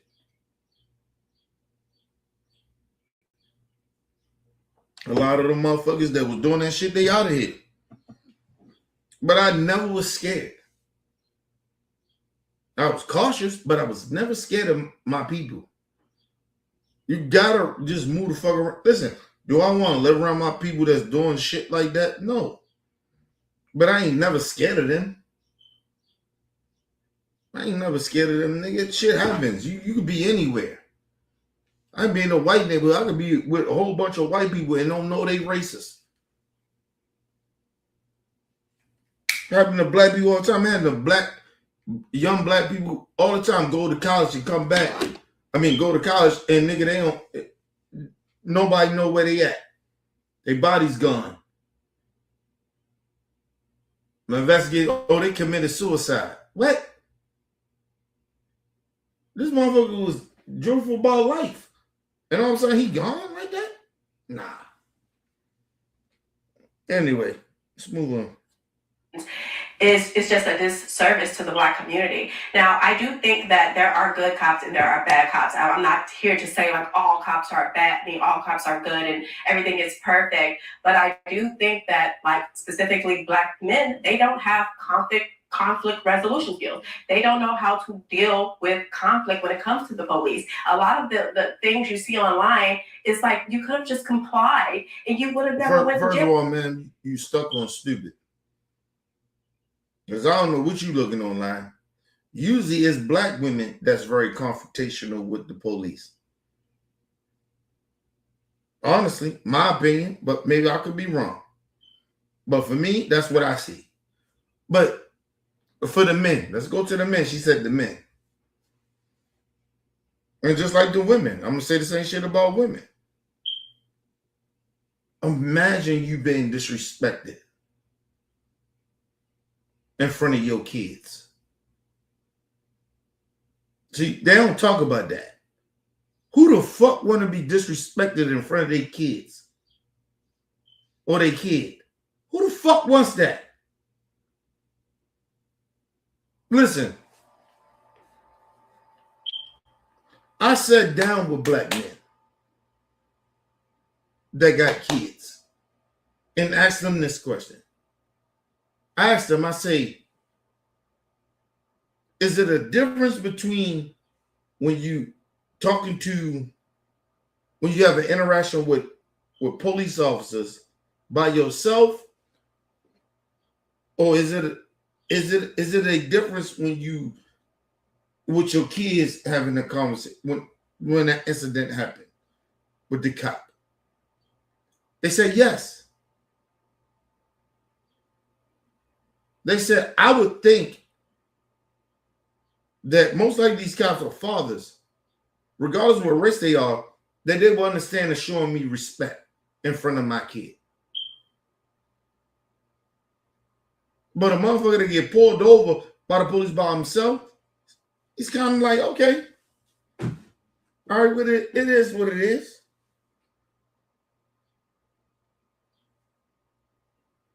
I always tell Black people, I say, why are y'all arguing with police? They gonna lie, they gonna make up shit, they gonna assume shit, they gonna do all the fuck shit that they do. So why are you arguing with them? I always say that. Nigga, you got a right to man something. Nigga, I ain't gotta tell you nothing. Listen, you give me a ticket, okay, cool. I'd rather you give me a ticket than send me to jail. Then I gotta get a bail. We shouldn't have to feel that way, but that's real life. I won't lie to my people about that. It shouldn't happen, but it happens. It's real life. So I tell my people, what you arguing with them for? They stop asking me. I tell Black people all the time. You tell them, motherfucker, stop asking me questions, man. You asking me this? All right, this is what you here for. Don't ask me where I'm going. Don't try to have a conversation with me. I don't fuck with you. But I don't even get that way to a police officer. I figure out what the fuck they talking about. And then after that, okay, all right, fine. If that's the case, listen, if the police officer that pulled me over about the sticker on my tag, he pulled me over, he was talking about that. He said, you ain't got no sticker on that. I'd have had evidence to show it, so I ain't got no time to be sitting there arguing with him about it. I told him, listen, let me call my wife, let me get this thing, blah, blah, blah. I got everything here. It might have flew off or whatever. But he wasn't on that time anyway. But just say he was. I wouldn't have to sit there and argue with him. For what? Sir, okay, you think I ain't got it? Fine. Give me a ticket. I'm not arguing with you. Not going back and forth with you. Because I already know what you're trying to do. If motherfuckers sitting there intentionally, you listen, as a black person, you know that these guys are he's trying to do some shit. You telling him, you telling the truth, but somehow he think you lying. Okay, cool. You think I'm lying, sir? So what do you want to do about this? Is if you arrest me, I'm gonna sue the shit out of you. But if I'm gonna beat the ticket because I got it just flew off. So either way, I was good. If I'm living a righteous lifestyle, I'm living my life on a righteous path. I don't give a fuck what this cop is talking about. That's me. I tell black people all the time. But I understand the frustration of black people when they interact with cops and they pushing that shit because it happens. You don't get to ignore that shit. And they only doing it because you black. It's real shit. It's 9 out of 10 times they doing it because you black. But I'm like, nah, it's cool. I don't argue with police officers. I tell black people that all the time. Give them what they want. You want this one, I got you. Search, go ahead and search that bitch. And I know it upsets black people when that shit happens because they feel like they violating. It's okay, it's fine. That's why I always tell black people record or have a camera in your car. Because the one thing that what they don't realize is that they're in your car when you're outside it. They think ain't no cameras in the car. And you got cameras and they're recording everything they say. Everything they say. Talking all that tough gangster shit. They intentionally trying to find something. I just seen it happen with a rapper. They was hoping that he was in the wrong. They was hoping this gun was illegal. It wasn't. They ain't apologized to him. That's racist cops. They're the bad apples. You see shit like that, it should be police around the country say that motherfucker need to be fired. He make our job hard, regardless of what city or state or county we live in. Or you know what I mean? But y'all don't do that. So that's why I group all of y'all as bad cops. That's all I'm saying. But anyway, let's move on. Well, none of this would have happened. Can I offer just a different perspective? Because let's entertain that maybe, yes, I'm just entertaining that there's more crime that happens in Black communities. Instead of over-policing, do you not think that there would be more of a benefit to offer programs for rehabilitation and offer growth for those communities? But why should Let me police finish offer my sentence, that? please. Let me finish my sentence. Instead of just over-policing, which is going to create more fear and more of the narrative that you all are talking about, which how the police are viewed. And that's what defund the police is actually about. It's about taking money away from over-policing and being able to offer programs for the community to grow in a positive way. All right, so the comply argument. I have a major problem with that argument. Because the sister girl getting her ass because this shit is factual. And and the bad part about it, I don't even know how they can defend this. These so-called Black women MAGA Republicans. I don't even know how they can defend it, but Somehow, some way they might. And I said this shit, what you heard from the sister before. Okay, cool. We understand this happened. We are people. How do we fix this shit? They don't have a solution to fix it. It's just bad. They bad people. They grew up in an environment a certain type of way. But they only can say that the way they say it, they don't have no solution of it, is because in fact, they don't care. And they didn't grow up in that environment. So they don't care. That's why you hear these buck dancing coons say this shit. Like, this shit is crazy, bro. But listen to this. Listen how the sister get out the gate on. To grow in a positive way. All right, so the comply argument. I have a major problem with that argument. Because I would love for you to ask Tamir Rice's mother if he had complied, if he would be alive. The 12-year-old that was gunned down after playing on a playground for 2 seconds. So there are far too many. I mean, I think that we have gotten to the point where these names have become a hashtag and we don't understand. Like, okay, so if it was just, if it happens to not happen very often, to say that child's life wasn't worth at least a deep dive into this conversation is infuriating to me. To say that it's just, he was a 12-year-old. So I absolutely, now raising a 14-year-old child. Listen, I'm going to stop it there because I want the sister to get in her back. Understand what she's saying. Imagine. We ain't even got to imagine it. It happened. Tamir Rice was at a playground in the park. Somebody called 911 and said he was waving a gun. The police shows up, sees him with the gun. They didn't like back up, nothing. Like they just rolled up on him. And soon they got out the car, freeze or whatever they said. Because mind you, we still haven't seen the body cam. Oh, I'm sorry, they didn't have none. They didn't have no body cam. And they got out of the car and they shot this kid dead. You can't get over that as a black person. That's somebody's child. Could have been your child playing with a toy gun. And they can't find out it was a toy gun. He didn't wave it at him. He didn't point it at him. They jumped out the car, put the gun down. Boom, boom, boom, boom. He turned around. Well, tried to turn around. And they killed him. The cop didn't go to jail. Nothing.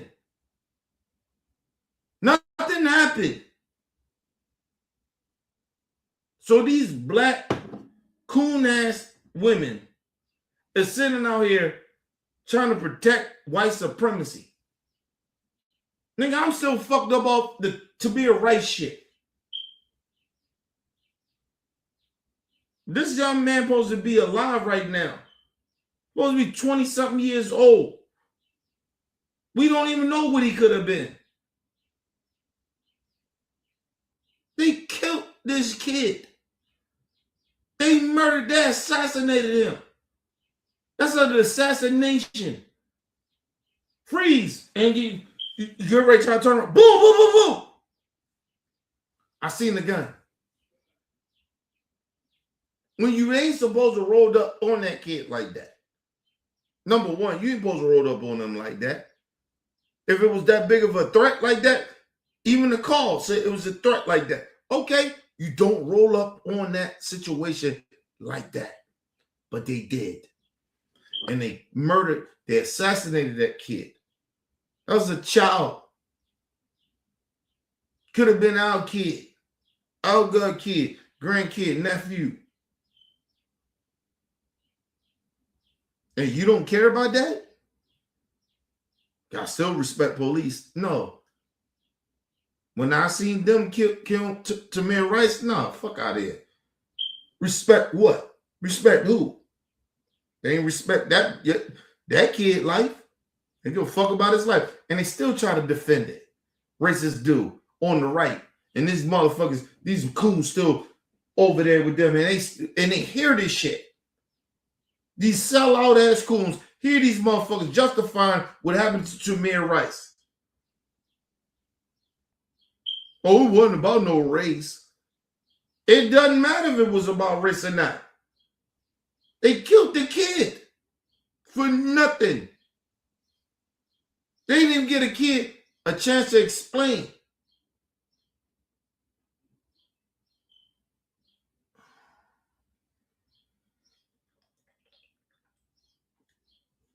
I rolled up, I seen a gun, I started shooting.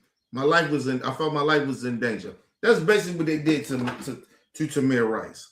And plenty of other black people and children. We don't watch cops beat the shit out of little girls. And we don't have a problem with that. I don't go fuck how Ruley, hold on, mind you, these are the same people that tell you we shouldn't put hands on women. Right? They godlike, right? But the cops can beat the shit out of a woman. And they have no problem with that. Tell me how that shit makes any sense, people. None of that shit makes no sense. Shit is crazy, man. Let's move on. Who is on the spectrum in my predominantly white beach community, and we can't walk the boardwalk without being suspected for something. I absolutely do not. This is my experience. Why is because we're dipped in chocolate. To go back to the original prompt of do we feel safe around the police? I feel 100% fine around the police because I don't commit crimes, right? And that's just the reality is I am not. First of all, I don't commit crimes around black people either. I mean, cops either. I don't commit crimes. But any time that a police, I see a sirens.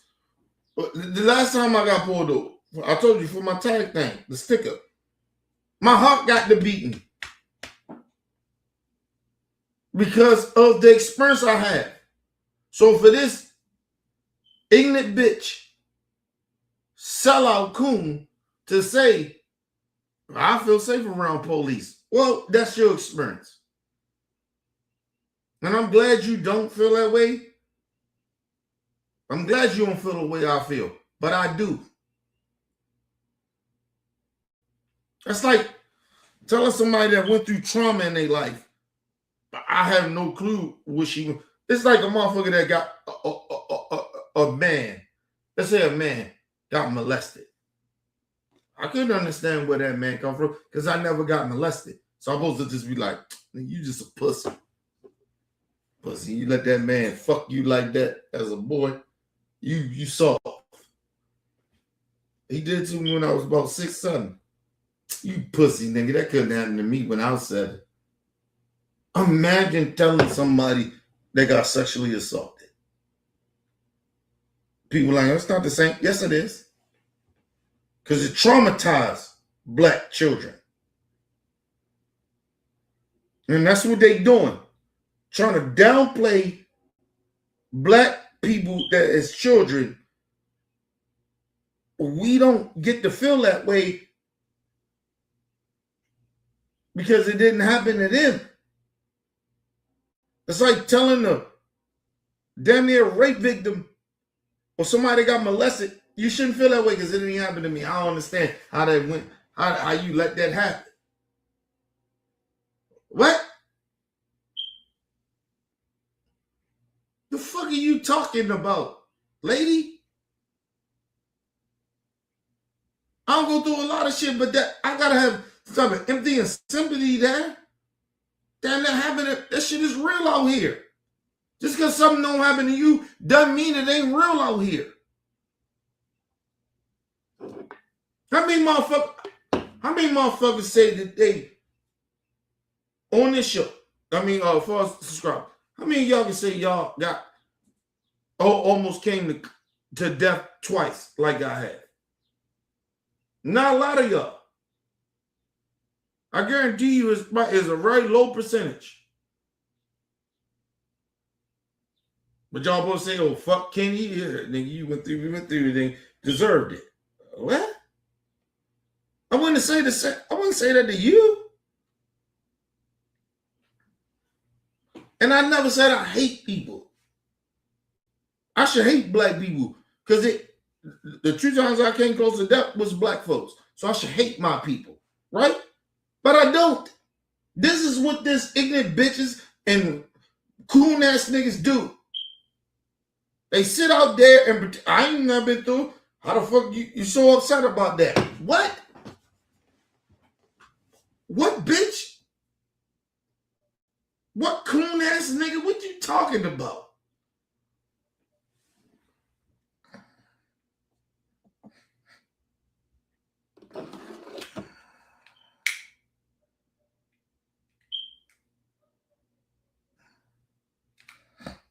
It's like a motherfucker getting used to death. Right? I'm used to death. But that doesn't mean somebody that passed away and died, that they're used to it. That's like me being ignorant to it. I don't do funerals and shit like that, but I'll go there here and there when I'm supposed to go. Right? I feel that way, right? But just because I'm okay, I'm used to death, doesn't mean that they are. Doesn't mean that they don't need my support. You know what I mean? Show some love. And like I actually give a fucking care. Like people are just, they don't have no humanity anymore. But anyway, let's move on. Going to lump myself in with a community that feels that they need to fear the police. I actually know many police officers. I've dated police officers. There are police officers in my church. Their children are friends with my child. They're people just like you. It doesn't matter. Listen, I know good cops. Right there trying to present. I know good cops. I got family members that are cops. But I don't fuck with them. And I won't fuck with them. Because they ain't making no difference. You just working a job. Every time I talk to them, I'm just working a job. Well, okay, well, you ain't in it for the right reason. Our people got more, it's an expectation that when we get in these situations that where we got more responsibility to do some things. You just there to work. Okay, then fine. So you're really not a good cop to me. The fuck that mean? Because they won't beat you up. They won't kill you. That make them good cops. That shit is ridiculous. Anyway, let's move on. They are people. And you spoke to the police gangs, but I would ask you about the fraternities, right? We can't say that all fraternities and colleges are terrible because some fraternity boys commit horrible crimes and rapes and things of that nature. We have to accept that there are individuals Organized crime that do the and wrong hazing thing. is different. Well, there's organized crime in the Black community. There's way more organized crime within the Black community than there is within the police department. That's not true at all. That's You need to absolutely read, honey. true. This is the moment that exposes everything. Paris worked at the University of Alabama as a community director with police, so she's not speaking theoretically. She's speaking from direct experience. And what does she say? That white students are literally taught how to not get caught doing bad things. The same illegal activities happening in predominantly Black areas are happening in white spaces, but one gets policed and one doesn't. That's not a crime problem. That's a selective enforcement problem. You cannot tell me that's not systemic when you have someone who worked inside the system confirming it. The drugs. And you see what I'm saying? Do you see what I'm saying? This woman literally, that's her whole narrative. This is not even just about experience. Because my experience is that, yeah, it's more Black people that did harm to me than any other race. But I don't hate my people. I wouldn't say my people is that bad because more harm happened to me than than any other race. Right? That's like I wouldn't call all, that's why I told you I don't call all white people racist. It's a reason for that. It's an experience thing. But at the same time, it's an educational thing. You have to know shit. You just can't say shit over feelings or just certain experience. Because I can have an experience in something that, like, listen, I got my experience with police. When I say all police are bad, people are like, oh, come on, Kenny, you've been a hypocrite. No, I'm not. Because I can actually break that shit down and explain it to you why I think that way. I can prove to you why it's that way. I didn't say all cops was out here doing bad. I just said all police are all bad because the system hasn't changed. That's what I said. And tell me how the system changed. It hasn't. But let's go back. Let's listen to her. This is that coonery shit. And somehow she got away with that shit. To fear the police. I actually know many police officers. I've dated police officers. There are police officers in my church. Their children are friends with my child. They are people. Just like you, just like me. They are people. Listen, it's one thing to say that. Is they black? That's what we need to ask this racist ass black woman. Or I'm sorry, this bigoted ass coon black woman. Are they black? They say these are questions, but she just get to say whatever she want to say. But anyway, let's move on. Know many police officers. I've dated police officers. There are police officers in my church. Their children are friends with my child.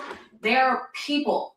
Just like you, just like me. They are people. And you spoke to the police gangs, but I would ask you about the fraternities, right? We can't say that all fraternities in colleges are terrible because some fraternity boys commit horrible crimes and rapes and things of that nature. We have to accept that there are individuals Organized crime that do the and wrong hazing thing. is different. Well, there's organized crime in the Black community. There's way more organized crime within the Black community than there is within the police department. That's not true at all. First of all, that is not true. That's number one. But number two, let's just say if that's the case. Right? Let's just say if that's the case. Then why is it so acceptable for the police and you defend the police that does the same shit that the community does, that they supposed to be protecting? Why is it okay for them to do it? Because the motherfuckers they policing is doing it? What are you talking about, lady? This shit don't make no sense. And then you lied. That's not even true what you just said. Listen to it again. So y'all understand what she said. But that's that racist right wing shit. Just like you, just like me, they are people. And you spoke to the police gangs, but I would ask you about the fraternities, right? We can't say that all fraternities in colleges are terrible because some fraternity boys commit horrible crimes and rapes and things of that nature. We have to accept that there are individuals Organized crime that do the and wrong hazing thing. is different. Well, there's organized crime in the Black community. There's way more organized crime within the Black community than there is within the police department. That's not true at First all. of all, that's not true. Because number one, I'm going to break that down for the sister to jump in.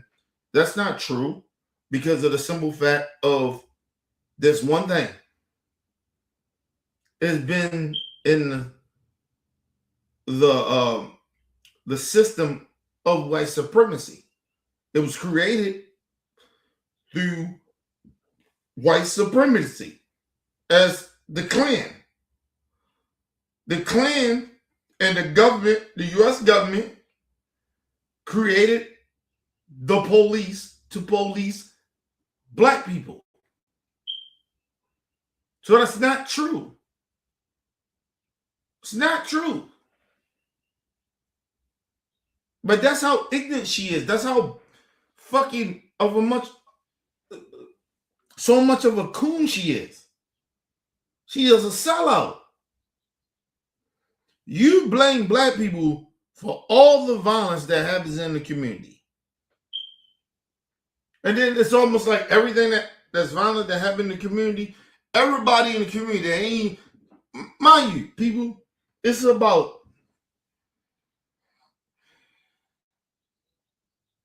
now look this up.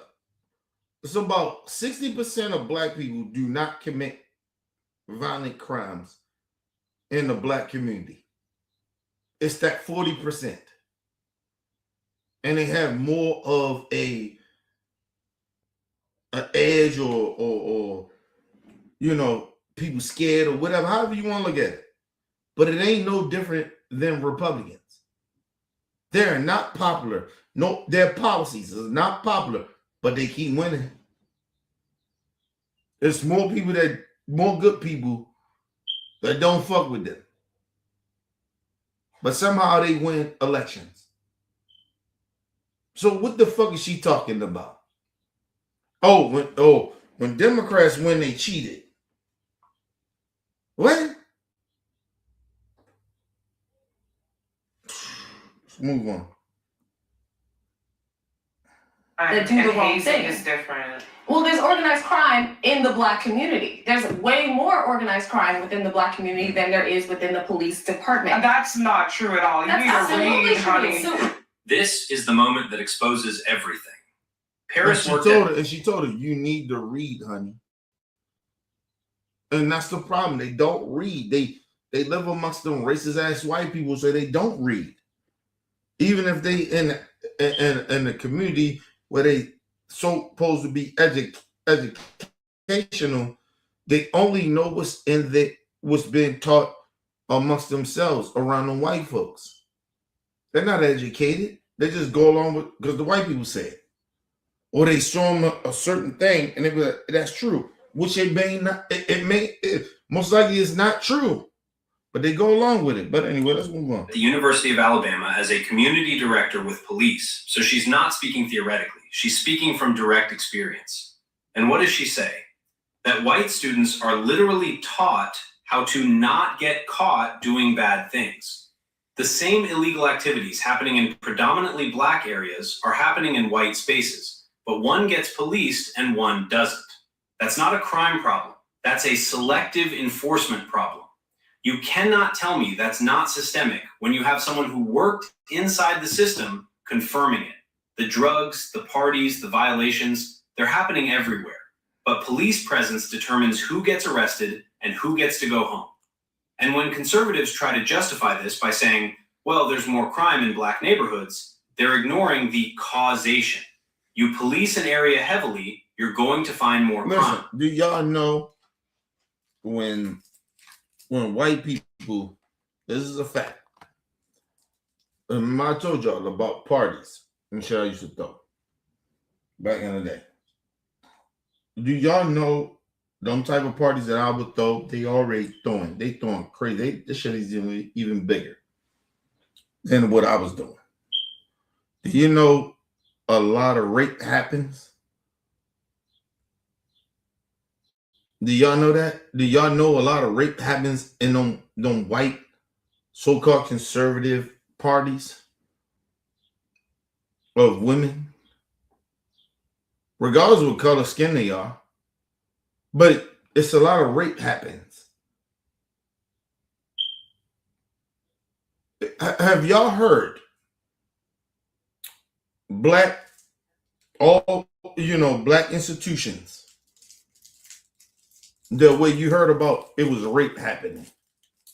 When you heard about the black guys, when you do hear about them and they get caught up in that dumb shit, that's a white fucking school. But at HBCU, you don't hear about no rape. You don't hear about it like that. Not saying it doesn't happen. I'm saying it doesn't. You don't hear about that. Because if anything black people do, you will hear about it. Right?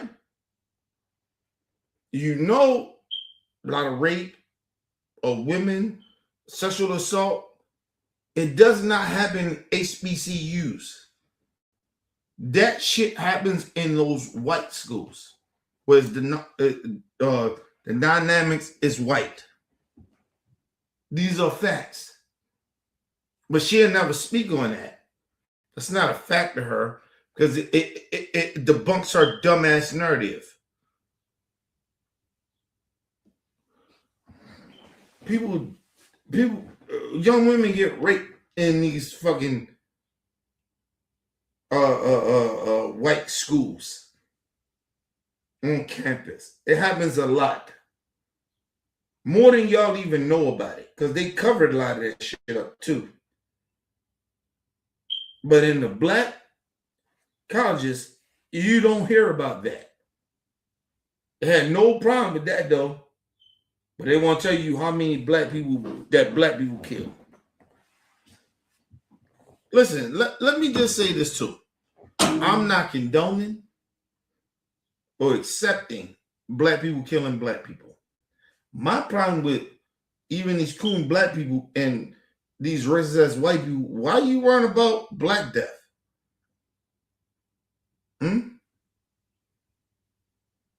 If we killing each other, what the fuck you mad about? If you hate black people that much, then why the fuck you caring about black people killing each other off?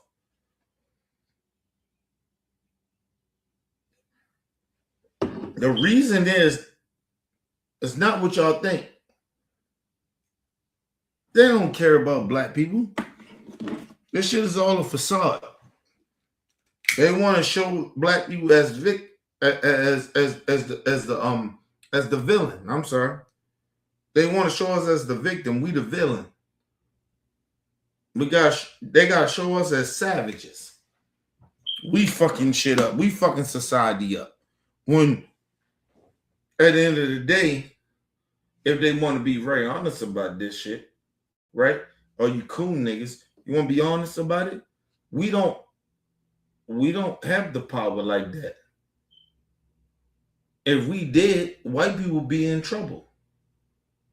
And that's what they've been afraid of. They've been afraid of black people getting power. That's why they want to take away our power. That's why the civil rights is gone. That's why they got y'all cool niggas to think racism doesn't exist. I never respect any black person that tell me racism doesn't exist. Or it's not that bad as it used to be. No one, you saying that racism ain't bad as it used to be, that mean, motherfucker, you grew up around a bunch of racists. And I got hurt more by my own people physically and emotionally. But I would never say that I'm more hurt by my own. Because I come from, listen, and the reason I can't say that because I probably hurt my people just as much as I've been hurt from my own people. Who the fuck am I to sit there and talk down to my people? And that's go with these coon ass niggas. You niggas say that shit and you have no connection to black people like that in any way. And if you got a connection, black people hurt you. Okay, cool. But I know what racist white people did to our people. I know our history. I don't get to ignore that because white people hurt me like that. Am I walking around? This is my thing. Am I walking around people on real talk? Am I walking around saying all white people bad? I hate white people, all of them, because because this shit happened to my people. I don't treat all white people like that. It's so disingenuous and it's so disrespectful. Not just to white people, it's disrespect to your own people. Who the fuck? Why the fuck would I say that? Oh, these all white people hate black people because I got this experience. You doing what racists do. The fuck you talking about? And then try to say, oh, I'm race baiting. I ain't race baiting, bitch. I live this life. I live this shit. So when my black people, they say certain shit, I can communicate and I can understand where they coming from. Because you can't does not mean that it doesn't exist.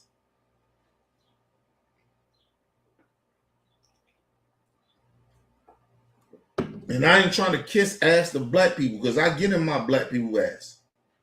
Ain't no reason to kiss ass to my black people. If my black people ain't wrong, I'll speak on it. But a sellout coon ass motherfucker can't tell me about my people. You ain't living nowhere near my life. I live the street life and I live without the street life. So I'm one of them motherfuckers that, hey, you should show some fucking respect for or understand where I'm coming from. You motherfuckers don't have no motherfucking say. You fucking a bunch of clown ass black people, sell out black people, sitting there talking about, I make money and I feel good about myself when I talk bad about my people when I never grew up with them like that. Because white people always made me feel safe, but it was some racism there, but I felt good about myself. That's you, cool ass niggas. I grew up around white people. I told you, one of my idols in life is a white dude that helped save my life. I love him, always. I call him today. He a millionaire. I never call him, ask him for no money. I can call him right now, look, I need this, I need that. I can call him and do that, but I won't do that. It's a respect level. My peoples, he did shit for me and I respect him, we good.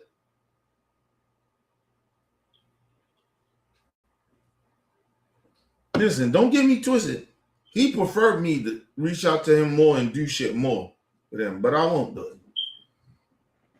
Because it ain't me morally. But I love him, I respect him. A white dude helped save my motherfucking life. So I don't, and I know a millionaire, he's a millionaire. I can call that nigga, I can call him right now. Oh, I need this, I need that. No, I won't do that. Fuck out of here, man. You know, I do my own shit. I do my own shit, bro. Respect him, and I respect that he helped me get in the position I am, and even emotionally and morally and shit. I respect him. I respect people that I respect, but now I would never call him unless I'm down, unless I'm homeless. That's the only way I call him. I ain't got nothing. That's the only way I call him. But other than that, nigga, if I can still get out and grind, do what I do, but nigga, I don't need him to do nothing for me. And not in that way. And not no disrespect because he helped me enough. All my friends, all the people, ain't black friends, like, nigga, they did enough for me. If I ain't enough to do what I'm supposed to do, then nigga, that's on me. Ain't got nothing to do with them. I fucked up. I need to get my shit together. You know what I mean? I got so many people that sacrifice their life for me, man, to be in a position that I am, and I appreciate that shit.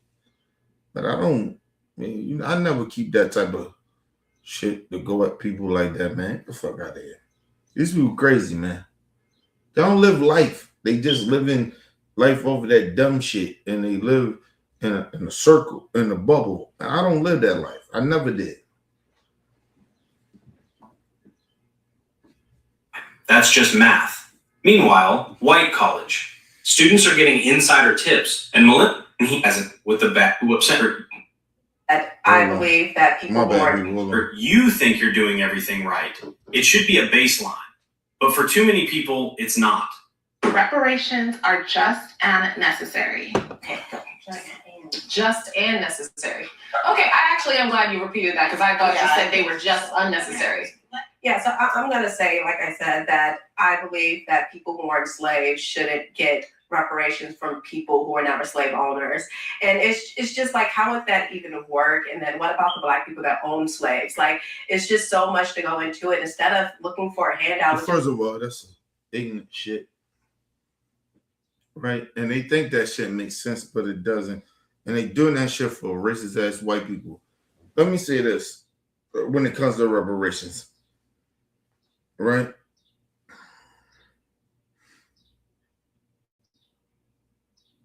Do y'all understand that we will be well better off if we got reparations? We'd be better off than white people.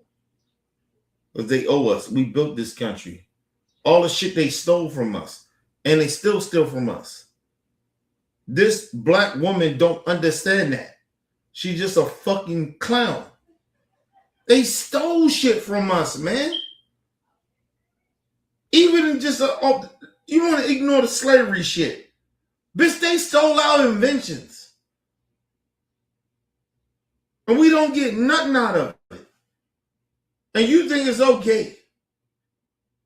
Because you made it. Man, get the fuck, listen.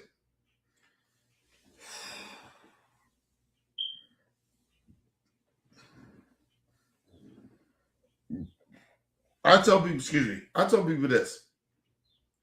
I feel so disrespected, not from white people that don't think that we don't deserve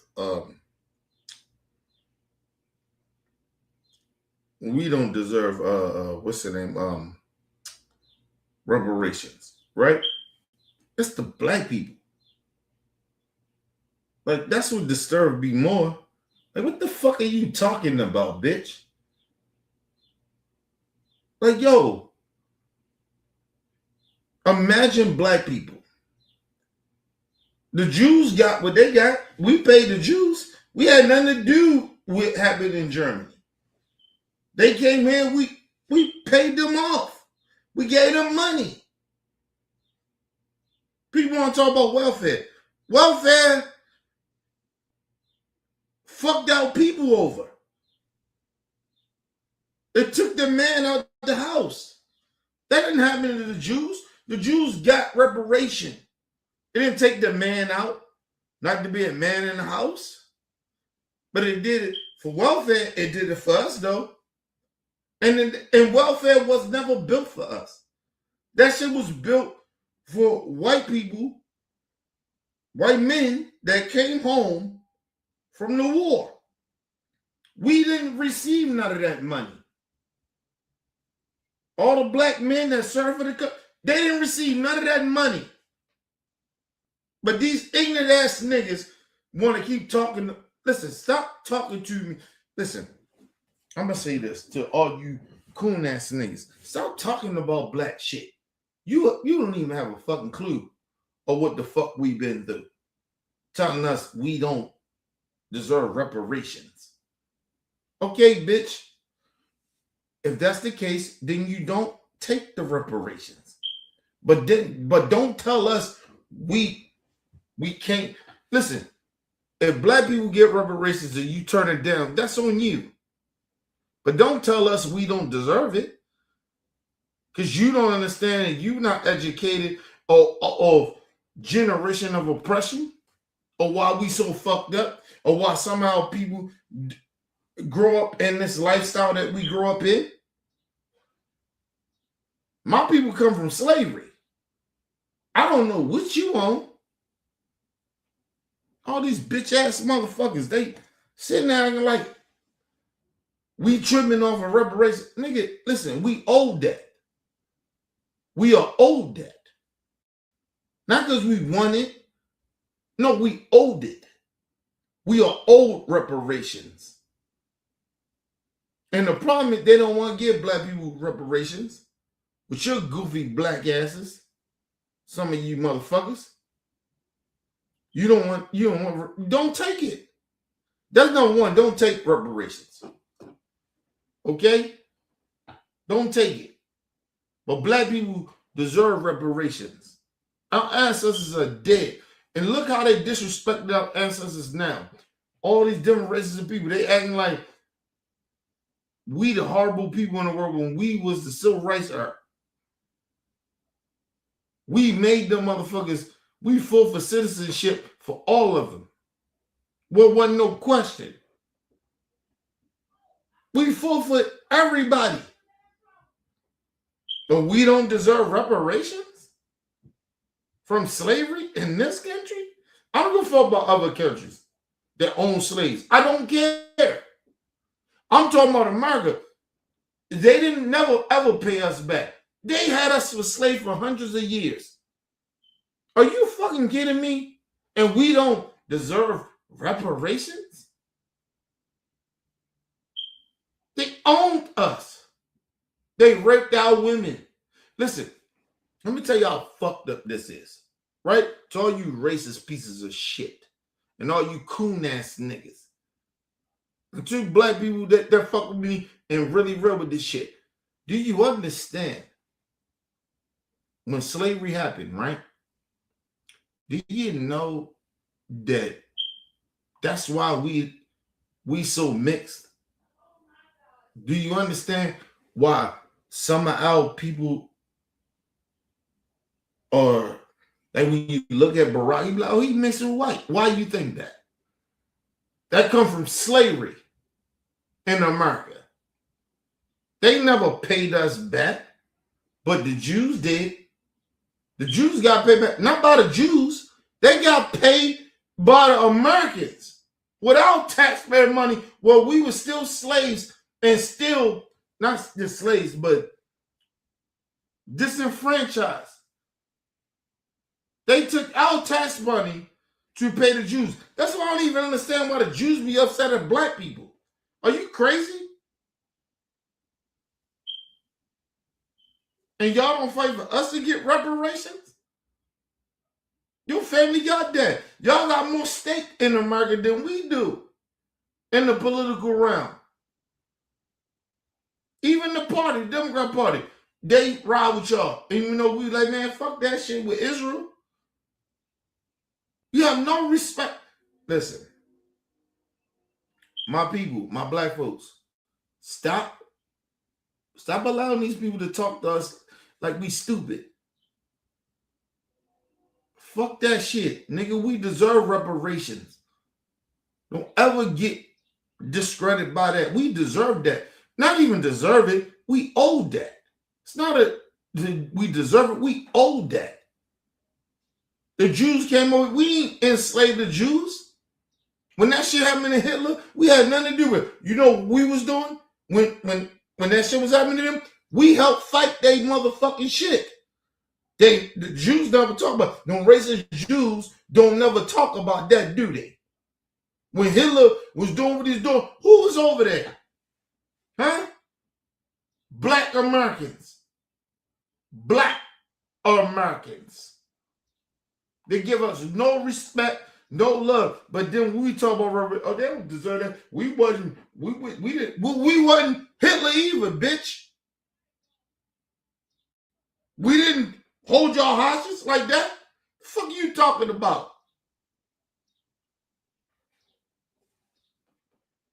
Disrespectful motherfuckers. To all you different races of people. I mean this shit. I want to put this shit down for a fact. I don't give a fuck what race you are. We deserve fucking reparations. Oh, they ain't gonna change. They're gonna blow the money. If they did, if our people did it, so the fuck what? We owe that. They can blow the money all they want. Who the fuck are you to tell us we don't deserve it because you think we gonna blow it? Fuck you. Who the fuck do you think you talking to? You motherfuckers, all you motherfucking Jew motherfuckers, don't forget who was out there over there fighting that war for y'all to try to free your people.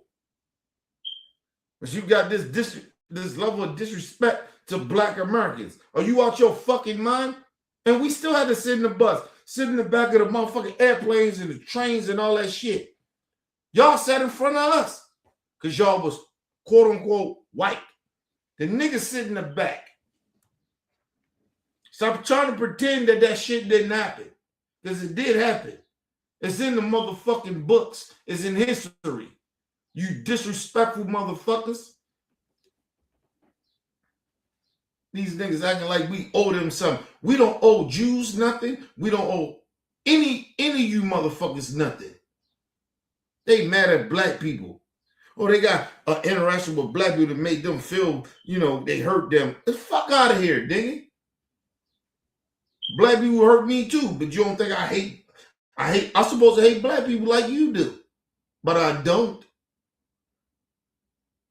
My first interaction with racism came from a racist ass white person. I'm supposed to hate all white people?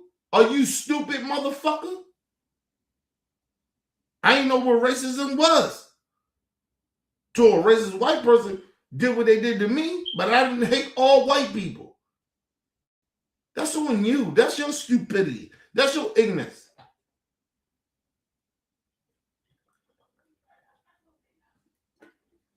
Don't you ever tell black people that we supposed to get over shit.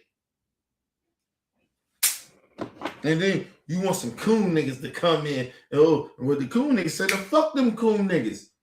They can't hang around black people anyway. I can go around my people. They can't. They can't. A lot of black people talking that bullshit. They can't go around their people. And that's the problem. They scared of their people. How the fuck I supposed to respect a motherfucker scared of their people? I ain't scared of my people.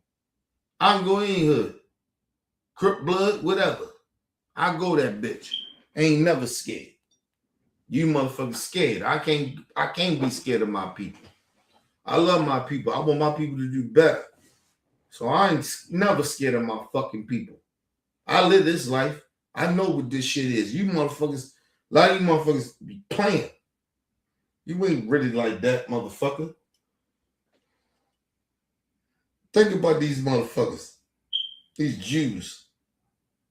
Some of these Jews, black people don't deserve reparations. These white people say, you deserve reparations. All these motherfuckers from the Caribbean or these motherfuckers Latino, they don't deserve reparations. We didn't enslave them. Fuck you. You benefited from black slavery. All of you did. All of you did. You think I'm lying about it? All right, hold on. I think I'm lying about it.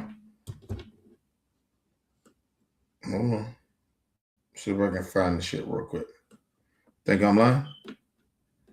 Piece of shit, motherfuckers. Okay. Let the Muslims tell you. Let the Muslims tell you.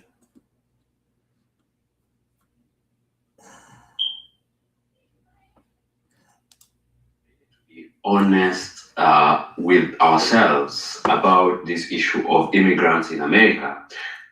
I find it really hypocritical how Indians and South Asians will talk about prejudice they experience by white people and then turn around and take that same discriminatory energy and use it against black people. I know it happens. I grew up hearing it. So let's talk about how you are so eager to fit in that you would rather appease those who oppress you than support other oppressed groups. You know what that smells like?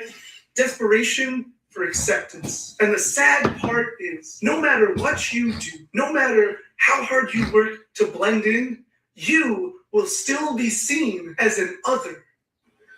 I made a video a few days back, and the basic premise of that video was that I had an issue with my community, the Indians, being racist towards the African American community. Now, obviously, I anticipated some negative comments, and there were a few, and most of them aren't even worth talking about because there was some variety of whataboutism. There was one that surprised me, though, and it was this idea that I was pandering to the Black American community. So, since that question was from a South Asian, I'd like to answer that by telling you the history of South Asians in the United States. So the whole thing starts in the late 1800s. They were Sikh laborers. Now, I want people to understand something. All the different nationality groups. I don't hate people. I don't hate different nationality people. That ain't what this is about. It's about a respect level. Let me explain something to all you different races of motherfuckers. You all benefit because black people sacrifice everything. I'm not saying you wasn't here, you ain't do nothing, none of that. But who died for this shit? Who put their life on the line? Black Americans. We did it. Y'all came here because the shit, they needed y'all to do certain shit because we was free. They were trying to find new slaves. which was y'all. But then two black people did what we did, say, no, the civil rights are, no, ain't no more slaves. That's what they were trying to make all the Asian Americans, all these different people that he could already talk about, the Muslim community, all that shit. You motherfuckers was the new slaves that they were trying to do. We the one fought against it, even for y'all. But you don't respect black Americans. Okay, cool. Listen to it. And farmers who ended up coming through Canada ended up on the West Coast. They worked on the railroads, they worked in lumber mills, and eventually ended up in agriculture, and they ended up in California. Now, because of the laws of the land at that time, Asians were not allowed to buy or hold any property. So the Sikh men found a workaround by marrying Mexican women who were citizens or who could be citizens. So in the early 1900s, there were these Sikh Mexican communities in California, which is amazing to me, and I'm going to learn everything about them whenever I get a chance. But right here, I'd like to pause the story for a second. A special shout out to the Sikh community. For those of you that don't know, they're the warriors of our society. They're always the first in. And apparently now you can add to their accomplishments that they were the first Indian men to step to Latinas. So thank you for that. Moving on, let's fast forward to 1917. 1917 is what begins the start of the era of legal erasure, or what is also called as the era of exclusion.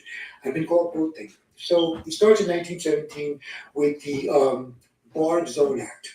So what the U.S. did was they created what was called the Asiatic Barred Zone.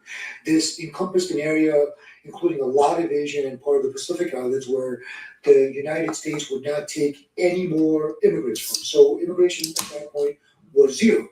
So what happened to the South Asians in America? Well, I said legal exclusion, right? So for that, we have to fast forward to 1923.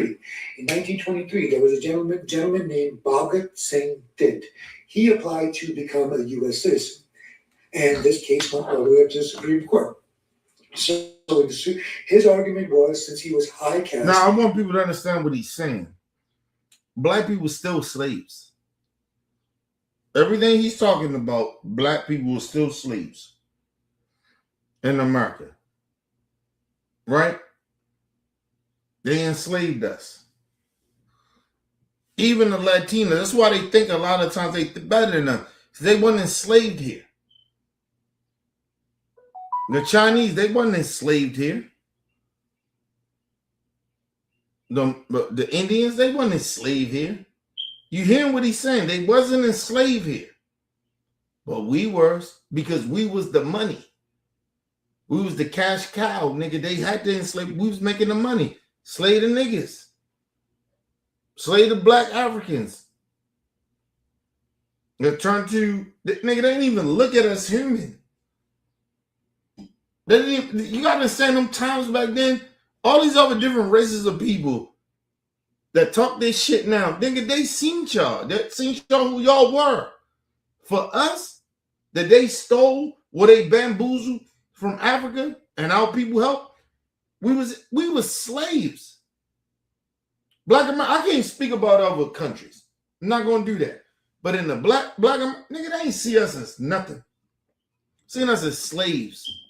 All of them different races and shit, they was here. They had rights and shit like that.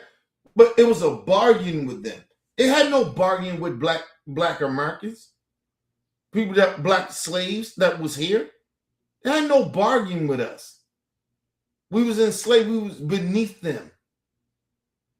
That's what a racist is. Even to this day in 2026. That's how they see us. That's why they okay. We need to bring slavery back. Why you want to bring slavery back? Because you mad at, you ain't shit. All this opportunity, all this shit, and you still ain't shit. As a white person. But anyway, let's move on. He was Aryan, so therefore he should be considered white, and therefore he should be able to apply for citizenship. Supreme Court came back and said, though scientifically you are a Caucasian, in the eyes of the common man, you would not be considered white. So therefore, you have no rights. So what they did was they actually went back, and if there were any rights that South Asians had at that time, they stripped them of those rights. All right, and this is the situation that existed till 19. Now, mind you, everything he's saying, they were stripped from rights. They had no rights because black people had no rights. So you gotta understand, in that same time frame of what he's saying, black people had no power, had no rights. Fuck the power, we had no rights.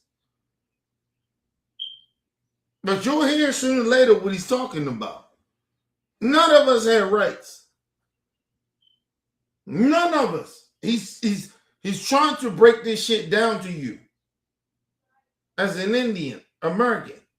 He's trying to explain it to you how important black people were. And black people be very proud of who the fuck you are. Yeah, they disrespect us. They doing it now. I get it. They taking rights. But motherfucker, why you think they doing it? Why you think they doing it? You think we ain't gonna bounce back from this shit? Oh yeah, we will. We'll bounce back. We just ain't as angry as they want us to be. We understand what they want us to do. They trying to use policy. They've been using this shit. What they don't realize, oh, we coming back. We just not giving y'all the satisfaction of crashing out. That's the difference. See them racist white people. They thought that black people was gonna crash out on all this bigotry and racism they doing. Nah, we good. We know what y'all doing. We'll wait. We'll counter that shit sooner or later. Move on. 47. Okay, basically no Indians coming in, and the Indians who were here had no rights. So let's get to 1946. So in 1946, the U.S. overturns the total ban on Indians. They allow 100 Indians per year starting in 1947. What was the reason for this magnanimous change by the United States? Well, it was the middle of World War II, and there were Indian soldiers dying. So it was because all the black people was in the war. Black men. They forget about that part. Black people was in I said World War II, right? When they did the Holocaust and all that. That was us. They had no men here. The white men, everybody had to leave. They ain't had the black men to stay around and enslave. They needed us. Listen to them clearly. It was diplomatically embarrassing that soldiers dying for your cause would not be allowed to enter your country, right? So from that point onwards, from 1947 onwards, 100 Indians were allowed every year until 1965. So 1965 was the Immigration and Nationality Act, which changed all the rules for immigration for everybody. And from that point onwards, immigration was normalized. Now, for those of you who study American history, that number 1965 should be pretty instructive, because in 1964 was when the Civil Rights Act was passed. All right, so that's my argument.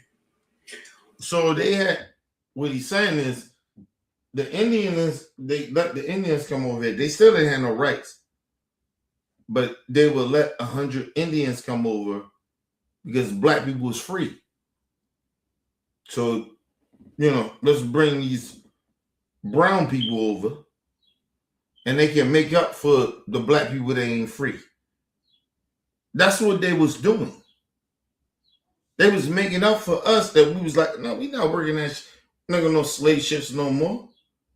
Like working on their plantations. So they brung the Indians. That's what he's saying.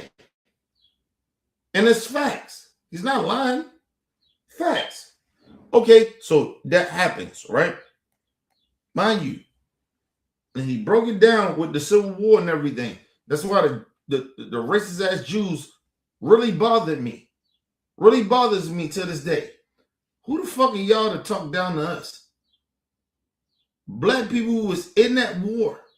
We left our whole families. All the men. Our women was working.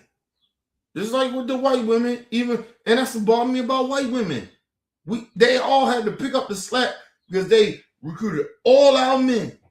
And the only reason they even recruited black men is because they was outnumbered. That's the only reason we was even in that fucking war when it came to the Holocaust and all that. Because they was outnumbered. And once our black people, they said, not even recruited, they said, y'all gotta go. They didn't make it a choice for us. They told us we had to go. We had to go over there to help y'all. We had no choice. We had no rights and none of that shit. And they made us go. And we went over that bitch and we fought for y'all. And then after the war was even over, you racist ass Jewish people, not only y'all, but y'all know how racist y'all are to black Americans. Do you know that after all that happened,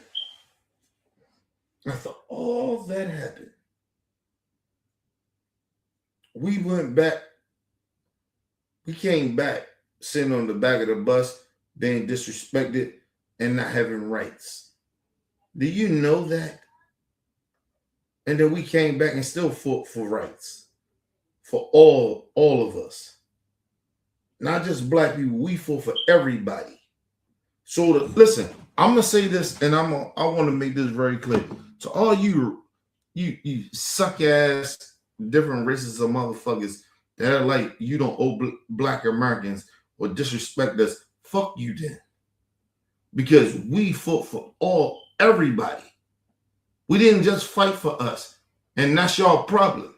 Y'all mad at black people because a lot of black people at this last election, we said, nigga, y'all on your own, we about our people. And that's why y'all mad. Because you used to black people stand up for everybody. Well, we take a stand while you motherfuckers sit there and play politics. You playing politics with all of our lives. Even your own people. But you're a sucker. Fuck you talking about? We good. Fuck you talking about? Anyway. Move on. He didn't. Okay, wait, let me take that back. All of our accomplished, everything we've accomplished, none of that even gets off the ground without the sacrifice of black Americans. And for that reason, I think at the very least, we can just not be racist towards them, because we're here and we're able to do this because of their sacrifice. So you heard him. They say just at least we shouldn't be racist towards black people because he knows his people is racist towards black Americans. He's telling you that. Motherfuckers trying to sit there and act like, oh, black Americans is the problem. Bitch, we ain't never the problem. So you get mad at the real shit that we talk. You motherfuckers is disrespectful to the black Americans. But let's move on. If you think that's pandering, you're entitled to your opinion. I don't care. Let's face it, most of us aren't going to set foot on Mars. I'm on Mars! It's freezing. I'm gonna go back. If you think that's pandering, you're entitled to your opinion. I don't care. Besides Kamala Harris, I don't know many other like black and Indian people. I think there's a lot of racism within Indian culture against the black community. Yeah. But now people are getting empowered. Say, look, mom, if you want to be a part of my life, you're gonna have to deal with this. And mom's like, oh my god, I don't want to lose my kid. Okay, let's go to E40 culture. You know, I will learn your culture. If we were That thing you hear, she's joking about it, but she's dead serious. That's how they look at, their families look at black Americans. They got this disdain and disrespect for us when we's the motherfuckers that you only respected in this country because of black people, what our ancestors fought for. But then even when they see us in this new millennium, when we talk about this black struggle, we complaining to them. These are the same people. Right? Now she talking about her mom and them. She's not talking about herself. She's talking about her mom. How they disrespect black people, black Americans. Like, what the fuck are we talking about? But that's why I told black Americans, what the fuck are we acting like these people are our allies? They're not our allies. All the shit we sacrificed for them, and they got this level of disrespect. It's not being arrogant. It's not acting like we better than them. No, you motherfuckers don't respect shit.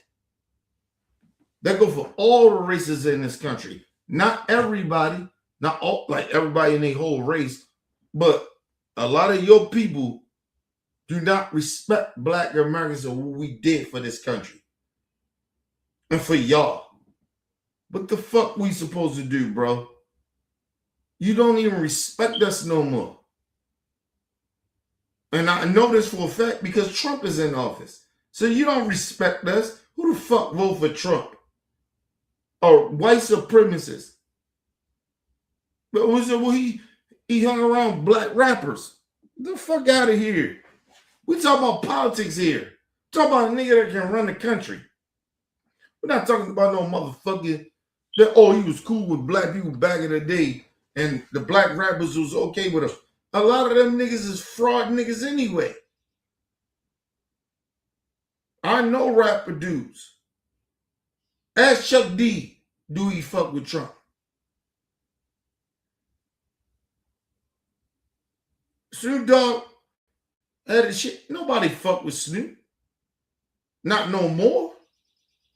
What is bullshit? Nobody fuck with Snoop Dogg. Rick Ross. Rick Ross always been a nigga we was skeptical about. Nigga was the feds. We believe he's part of the reason why the gang is fucked up. Nigga was a correctional officer.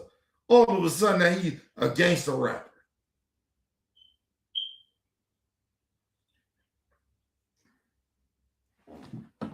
I'm just saying, people. Y'all gotta stop with this bullshit. These niggas ain't our friends.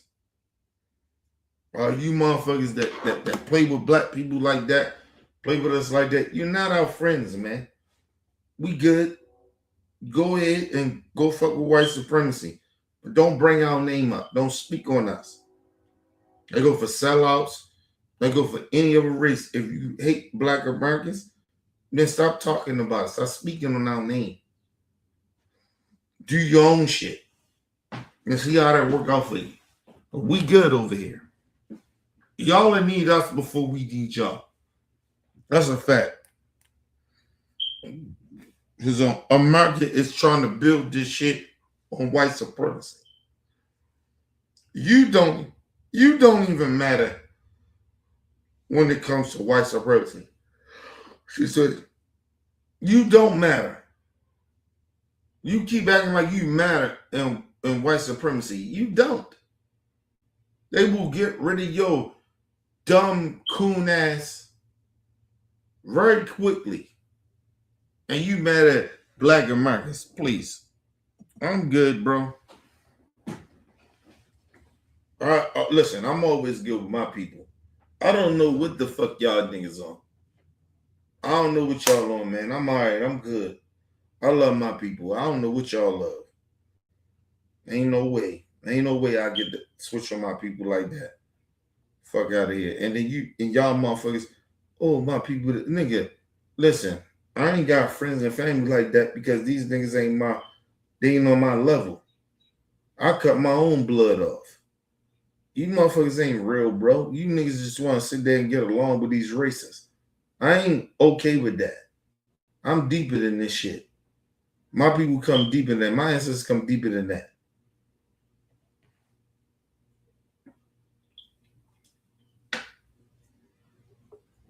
Listen, I had people send me some shit.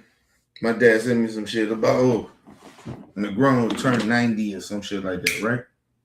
She had that 90 of some birthday. Right? Listen, people. I don't give a fuck about none of that shit. Nigga, you can't play me like that. You know what I mean? Listen, I love my grandma. Love her to death. I would never let no motherfucker play me like that. You ain't never been a dad to me. You give a fuck about being a dad to me. But I'm supposed to give a fuck about some shit you care about. Fuck out of here, bro. You ain't my dad. Listen, I love my grandma. I'm glad she turned 90. I get that. Well, I always told y'all she was always 90-something years old, but her birthday, they want to do that. I don't give a fuck about that shit. You know what I mean? Like, people, listen, stop pretending that we cool. Motherfuckers want to be cool all of a sudden when shit that they feel like it's okay to do. We should be okay regardless of this shit. Let me ask y'all a question, right? When I say this shit to my dad to the same way, nigga, you only texted me some shit. I've been texting him for months. Never texted me back. But all of a sudden he texts me back when he want me to be a part of something. Oh, now you can tolerate me. Right? I was a big problem for you before, but now you can handle me now. Now you okay with me coming?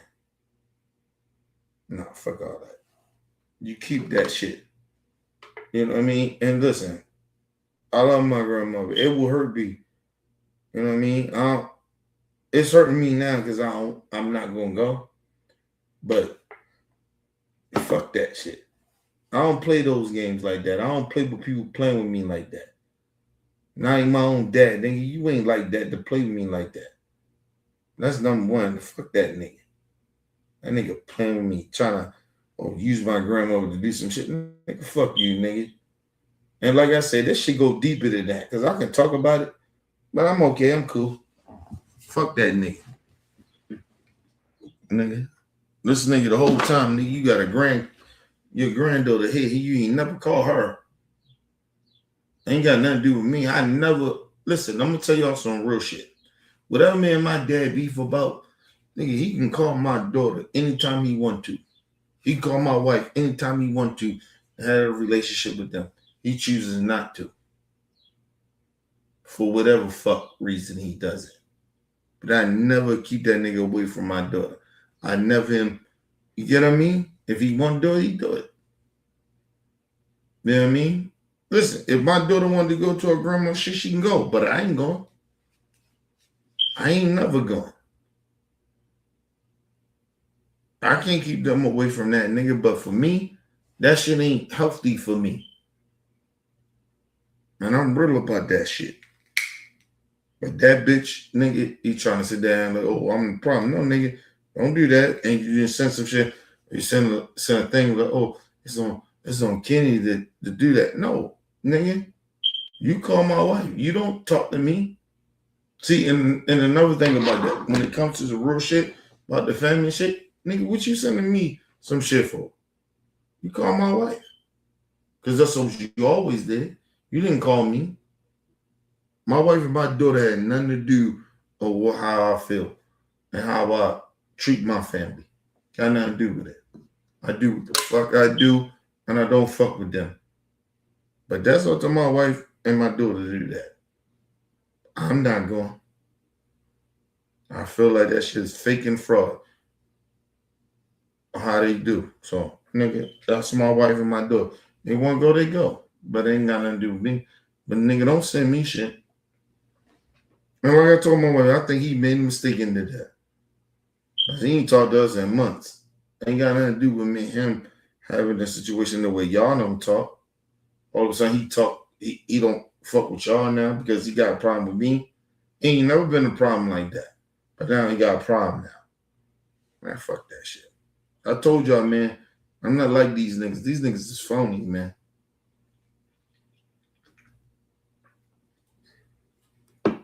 I'm out, man. Let y'all come. Listen, I was trying to tell y'all, I'm the one of the realest niggas in the world, man. These niggas be playing. And just be acting like, yo, Kenny, yo, you be on some bullshit. Nigga, I don't even fuck my dad. And that nigga, I know that nigga phony. Nigga, I'll rap for him. Like, he been talking to my wife the whole time. You know what I'm saying? He don't talk to her no more because me and him ain't cool. And listen, if that was the case, nigga, I would have made it Nigga, don't talk to my wife no more. I done said that. They ain't never happened. Ever. So I know that nigga's a fraud. Fuck him and fuck everybody in that family. On my side of the family. Fuck them all, bro. They all fucking suckers. They lying and shit. They making up shit, trying to act like I'm against them. Fuck you. If you think that, then fuck you then. You can't prove and nigga, prove it to me. Prove me that I'm a fuck nigga like that. Prove to me that I'm against you like that. Because if that was the case, I would never give a fuck about my daughter, giving a fuck about nothing. I let my daughter fuck with them and everything. But their kids, I don't talk to their kids. Ain't no nothing like that. I don't talk to them no more. We done. And then because I want to do it, it's because they how they are. Now they want trying to make it like, oh, well, your kid don't want to talk to us no more. Your wife don't want to talk. Nigga, fuck out of here, nigga. No, I been talking to you without me. Had nothing to do with me. Fuck you talking about. It's just a lie. But anyway, people, leave your comments, hit that like button, support your boy. It's your boy, Mr. OBF. Peace and love to the world.